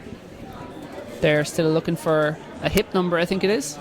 Yeah, she's got it now. Oh no, it's a baton. I suppose. A baton, be I tough, believe. Be tough to run without a baton. Baton. Lane 7 outside UL are TCD in the white with the maroon stripes, and then right on the outside are DCU in the navy singlet, who are pretty much in the car park out there. Niall Moyna is just keeping an eye on the DCU athlete. He's one of the. Said she shouldn't even be on the track, Niall. Yeah. Get off the track, Niall. Niall Moyna is going to get DCU disqualified for coaching there. On a side note, the UL winning relay team are munching into like wolves around a carcass in the Serengeti. They are the UL munching their McDonald's starter here. Donny Walsh puts his hand to the sky with a finger wag to say UCC number 1. Silence in Santry, because there's no one here. I'm here. They And are they're off. off. Great start from Cork IT there in lane 3. DCU had a great start as well, Carl, out there in lane 8. So, as you well know, Carl, we won't really see who's in the lead here until we come around into the home straight and that stagger unwinds. Yep, it's Cork IT and UCC. The Cork sisters are going well there. The There may Nevilles. be a wedge driven between the Nevilles in terms of their, allegiances, I suppose, but there's certainly not much between them here in this first leg of the relay. Also going well up the inside there is UCC, but DCU at the moment going very well. It's very hard to tell at this stage, but UCC are in the lead in lane 2. And I think UCD, as you said, are making a strong run at this one. And DCU out in lane 8 as that stagger unravels. We now learn more about how this race has been run. DCU in the lead, and what looks like UCD and Trinity in second and third. UCC or CIT also having a strong run as they hand over now to Rachel O'Shea. DCU looking like they're going to run away with this one, Carl. It looks like it. Alana Lally takes over the baton for UCD, and she is well in front. DCU though on the outside, probably in third place. CIT at the moment in second. As I nearly fall off the balcony, I'll step forward. It's safe. Exciting times, Carl. It is. Look at Jenna Brommel. If you pan slightly to the right, just out of shot there, she is charging from the back of the field. The long striding, tall, blonde Emerald AC athlete. She's an engineering student in UL, and she is engineering her way up through the field here. She'll probably get up to second place by the end of this leg, but Alana Lally out front has flown 20 metres in front of Cork IT. Then comes DCU, and Jenna Brommel is powering around in fourth. Yeah, UCD certainly have a lead here, but if UL have a final lead on this third leg, then they should be able to pull themselves back into the lead. But UCD are easily away with this one at the moment as they look to hand over to, I think that's Ellie Harder down there. Rachel O'Shea coming through in second. Jenna Brown making her way up to second now, and DCU still fighting their way to the handover here. UCD away and have about a 30-metre lead as UL now take off. DCU and CIT battling. There's elbows. It's a destruction derby out there, Carl. It is, and the DCU athlete there just, let's say, forced her will on the CIT athlete and just cut in. So CIT may be looking for a bit of revenge later on. No, I think she elbowed her, Carl. Yeah. As UCD are leading this one, UL in second, DCU and CIT. Look, they're going by again. Ellie Hart now will not be known as a 400-metre runner, better known as an 1500-metre specialist, but she's shown a good turn of heels here over the first 200 metres. Can she hold it together now? Will the fatigue hit her? Will the shock to the system that is the one-lap race suit? Will she wear her heels later on in the Grand Hotel Malahide? Who knows? Who knows? But that's for later. This is all about the action on the track. And Ellie Hartnett is leading UCD into the home stretch. She's got a 30-metre advantage. UL second, CIT third, DCU fading now back to fourth. That early move may have cost her. UCC, then Trinity, and then out the back it looks to be at Lone IT. But here we go. Final changeover. UCD with about a 30-metre lead here. It's going to be very, very difficult for Michelle Finn here, future Olympian, to rein this one in. She's got too much of a gap. Can she hold out off CIT here in third place as DCU set off at a strong pace as UCC look good in fifth and look like they were passed out DCU into fourth place. The big battle here is for second, Cathal. It is. It's between Cork and that Oh, is I spoke UL at the too moment. CIT and UL, but can the Look at UC Michelle Finn. it is failing, and Michelle Finn, the turbo blaster jets of the steeplechase specialist, are being turned on with 2:50 to go. 8 meters to get there. 6 meters. Oh, 5 UL are gonna meters. get this, She Colin. is going to go past the UC. Elliot is out on her feet. Michelle Finn, the future Olympian, powers on by. Here comes CIT. Another effort in the home straight. And here comes UCC. I think we're going to get third, Colin. UCC from the depths of hell are pouring through. Oh, Michelle But it Finn is is Michelle dying. Finn. Here She's comes dead. CIT. Here comes UCC on the outside as well. It is Who's Phil gonna beat? Healy of UCC powering Healy's on the gonna make it. outside. This is Can she get unbelievable. Michelle Finn. She's out on her feet. Ah, that's unbelievable. That is unbelievable, Colin. Phil Healy, what a run. Phil Healy, take your hat off. You don't have one, but if you did, Someone should give her a hat so she can take it off. I actually believe UCC are bringing a hat out now as we speak. What a run from the 100-meter specialist. wow. Incredible. We're going to tee up the replay because that was too good not to read. I'm tired. And you wanted to go home. You wanted to answer the phone and Jeffrey, come here. You fool. That was amazing, Colin. From nowhere, Phil Healy, that ace in the hole on the last one. The ace. They played it right at the right time. Brilliant. So, that was the lead. How many times did it change there? It went UCD, then it went UL, Well, actually, just twice. then it went Then it went Cork. UCC. Yeah. 3 times. Well, it changed twice. Here we are. Michelle Finn powering into the lead, but I think And she. UCC aren't even in shot here, Colin, at this stage. There it CIT are looked like making their way up. CIT, but you spotted it early, Ronan. As Look they at always Phil do. Healy there. It must be 20 metres. It's at least 15 metres. And With even at this 100 stage, you metres still to go. think- But Michelle Finn had nothing left. She's As you hit can see, the she's skeleton like, dance. she's like, what's this? What's this? Lactic acid? And here comes Phil Healy powering through. CIT are losing it as well. And DCU getting up. And as we go over the line, Brilliant. what and a she, finish. And she threw the baton away like a true mic Spoiled drop. child. A true mic drop. They went, I'm done here. Thank you. Good night. 5th, 6th to 1st. Yeah, what a run. Not 2nd, not 3rd, but champions. And I'm sure off that she's really made her way into the Bandon AC National League 4x4 team. I think you'll find a place for her in that. So the men are up next. That'll be the last race of the day and of the championships. It's going to be very hard to outdo that, Colin. It can't get better than that, can it? Can it? Can it? Can it? No, it can't. It really can't. It will be difficult to do so, but it has been done before. The lads will try and outdo the ladies here on this one. What a finish on that one. That was incredible. I think I got a little bit overexcited there. Incredible as well. Like Phil Healy, you wouldn't expect a 100 meter, 200 meter specialist to have that sort of those kind of jets, I suppose, in the last 100 of a 400 meter leg. Usually, especially at the end of a weekend of hard competition. You're But expecting wow. her, call to go out and maybe catch up with until about 250 and then maybe die the last 150. But it was the endurance specialist who was out on her feet there in the last 50. But I mean, it was a great leg from Michelle Finn as well. She got them to the lead. She got within the shadow of the winning post. But collared on do you the reckon line. maybe on the back straight she'd held it back a little bit more and then powered through, or I think Phil Healy so, would always got her? I think maybe she probably would have because she was dead on her feet there at the end. But who's to say? Yeah, Phil Healy ran the perfect race. Michelle Finn ran the almost perfect race. And that's small margins, Carl. Small margins. The Just like the cruel small fate. margins we were making on our jumping gun t-shirts. Large margins. Yeah, we made loads off them. Yeah. By the way, if anyone wants any, they are free to a good home.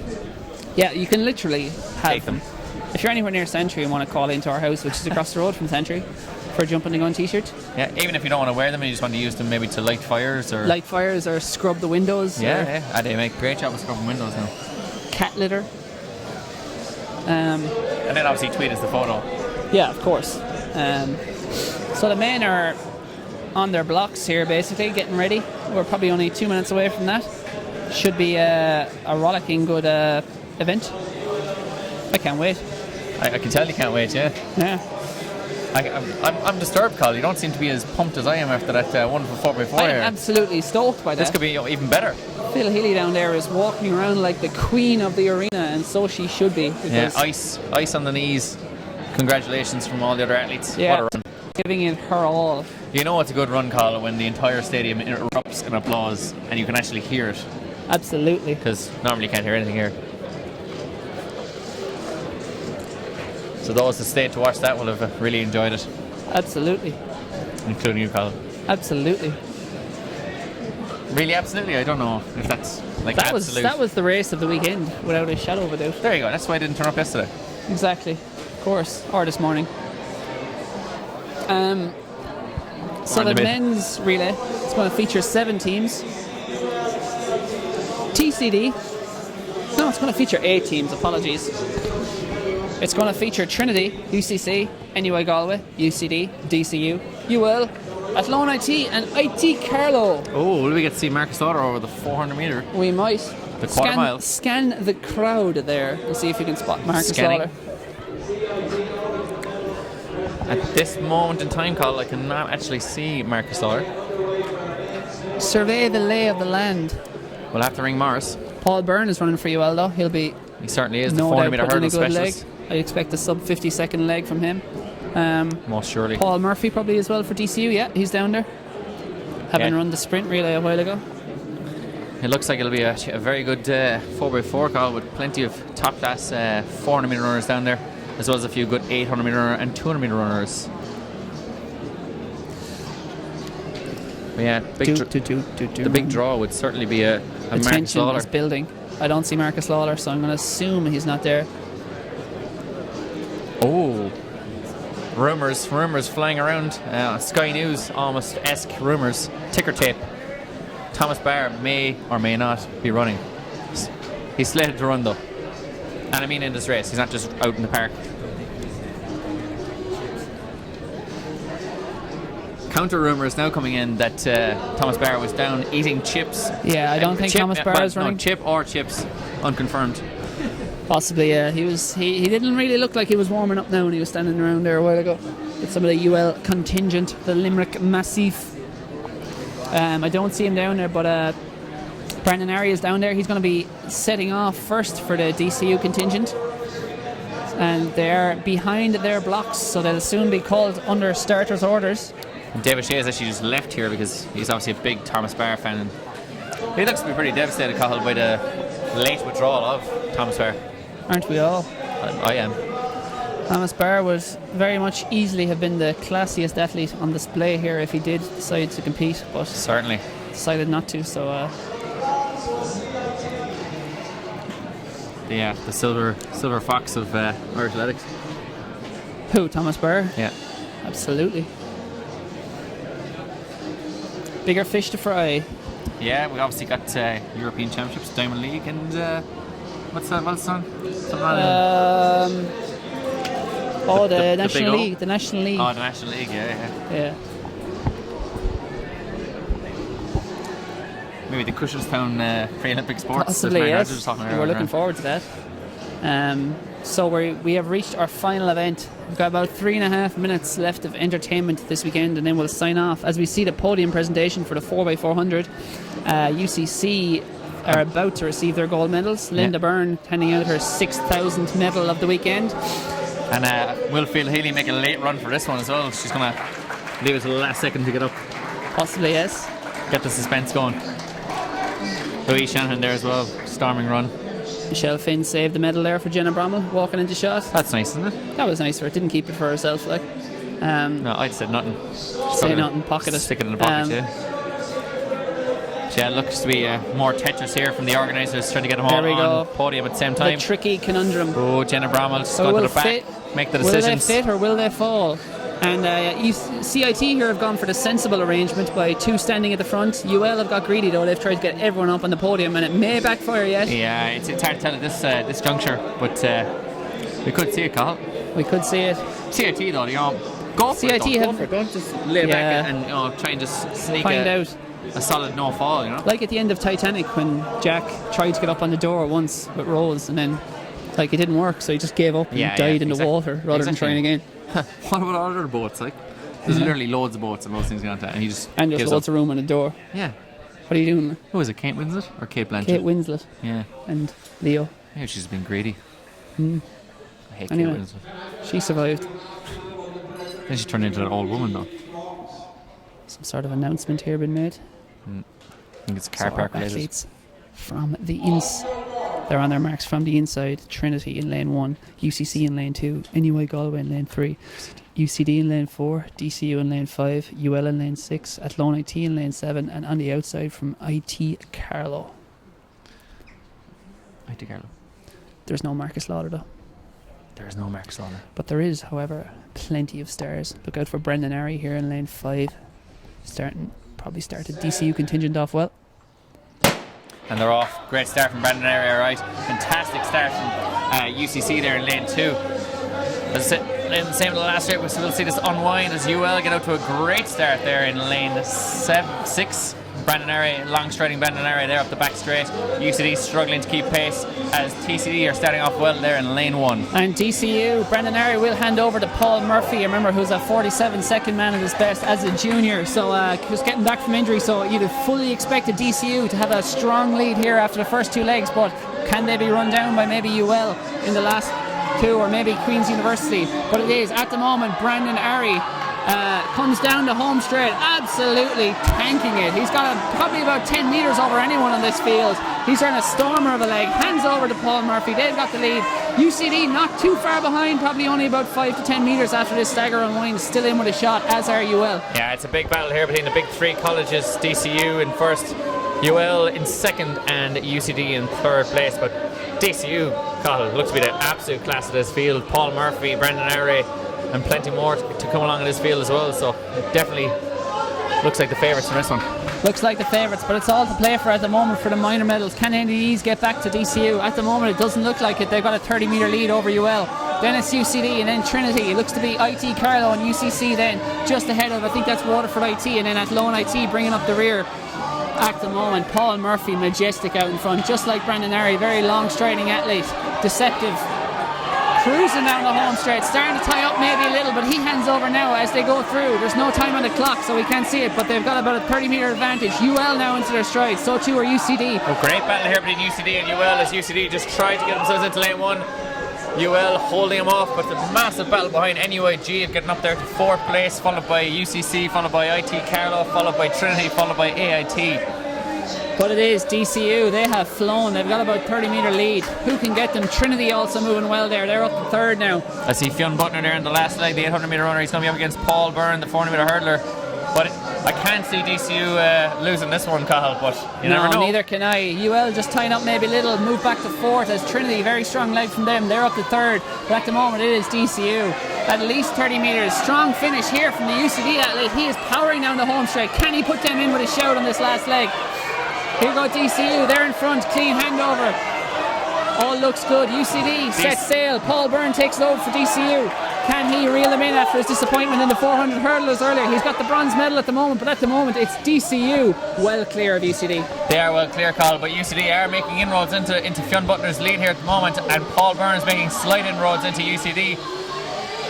Don't think it's going to be as exciting as the women's finish, but you just don't know at this stage. Paul Byrne is making slight inroads. He's getting ever closer, and UCD looks to have gone off very, very hard there, so UL could get up for 2nd. Paul Byrne is flying back in 3rd place, but that looks to be the only move coming from the pack at the moment. And Fionn Butner, he had a long lead. He's held it together well.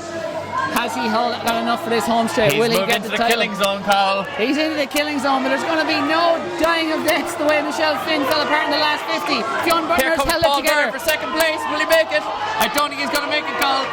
DCU take the title, UCD in 2nd, UL 3rd. Paul Byrne there from UL in 3rd place, NUIG 4th, yeah. Trinity 5th, UCC with David Culligan 6th, AIT 7th, and Barry Regan here coming in for IT Carlow in 8th place. Great stuff. What a day, what a weekend. Incredible, Carl. Incredible. And it's only just begun. The Grand Hotel in Malahide. That's there. We'll see you soon on the live stream. I'm off. Good luck. Say hello to Jeffrey for us. Goodbye.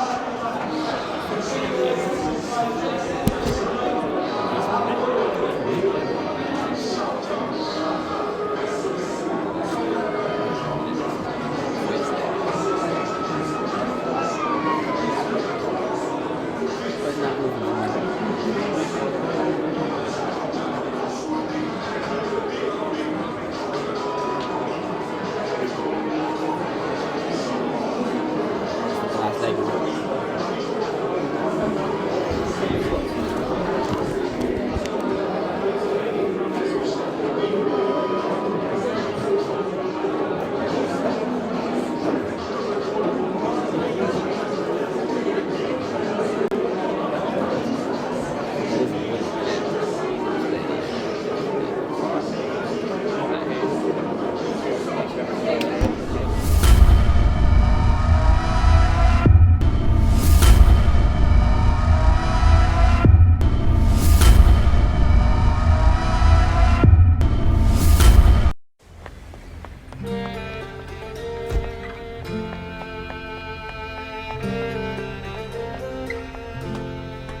For generations, Fifes has been exploring the world to bring our finest bananas back to Ireland. And today, Jack! that spirit of discovery remains. So here's to the next generation of Fifes explorers. Fifes, discover more.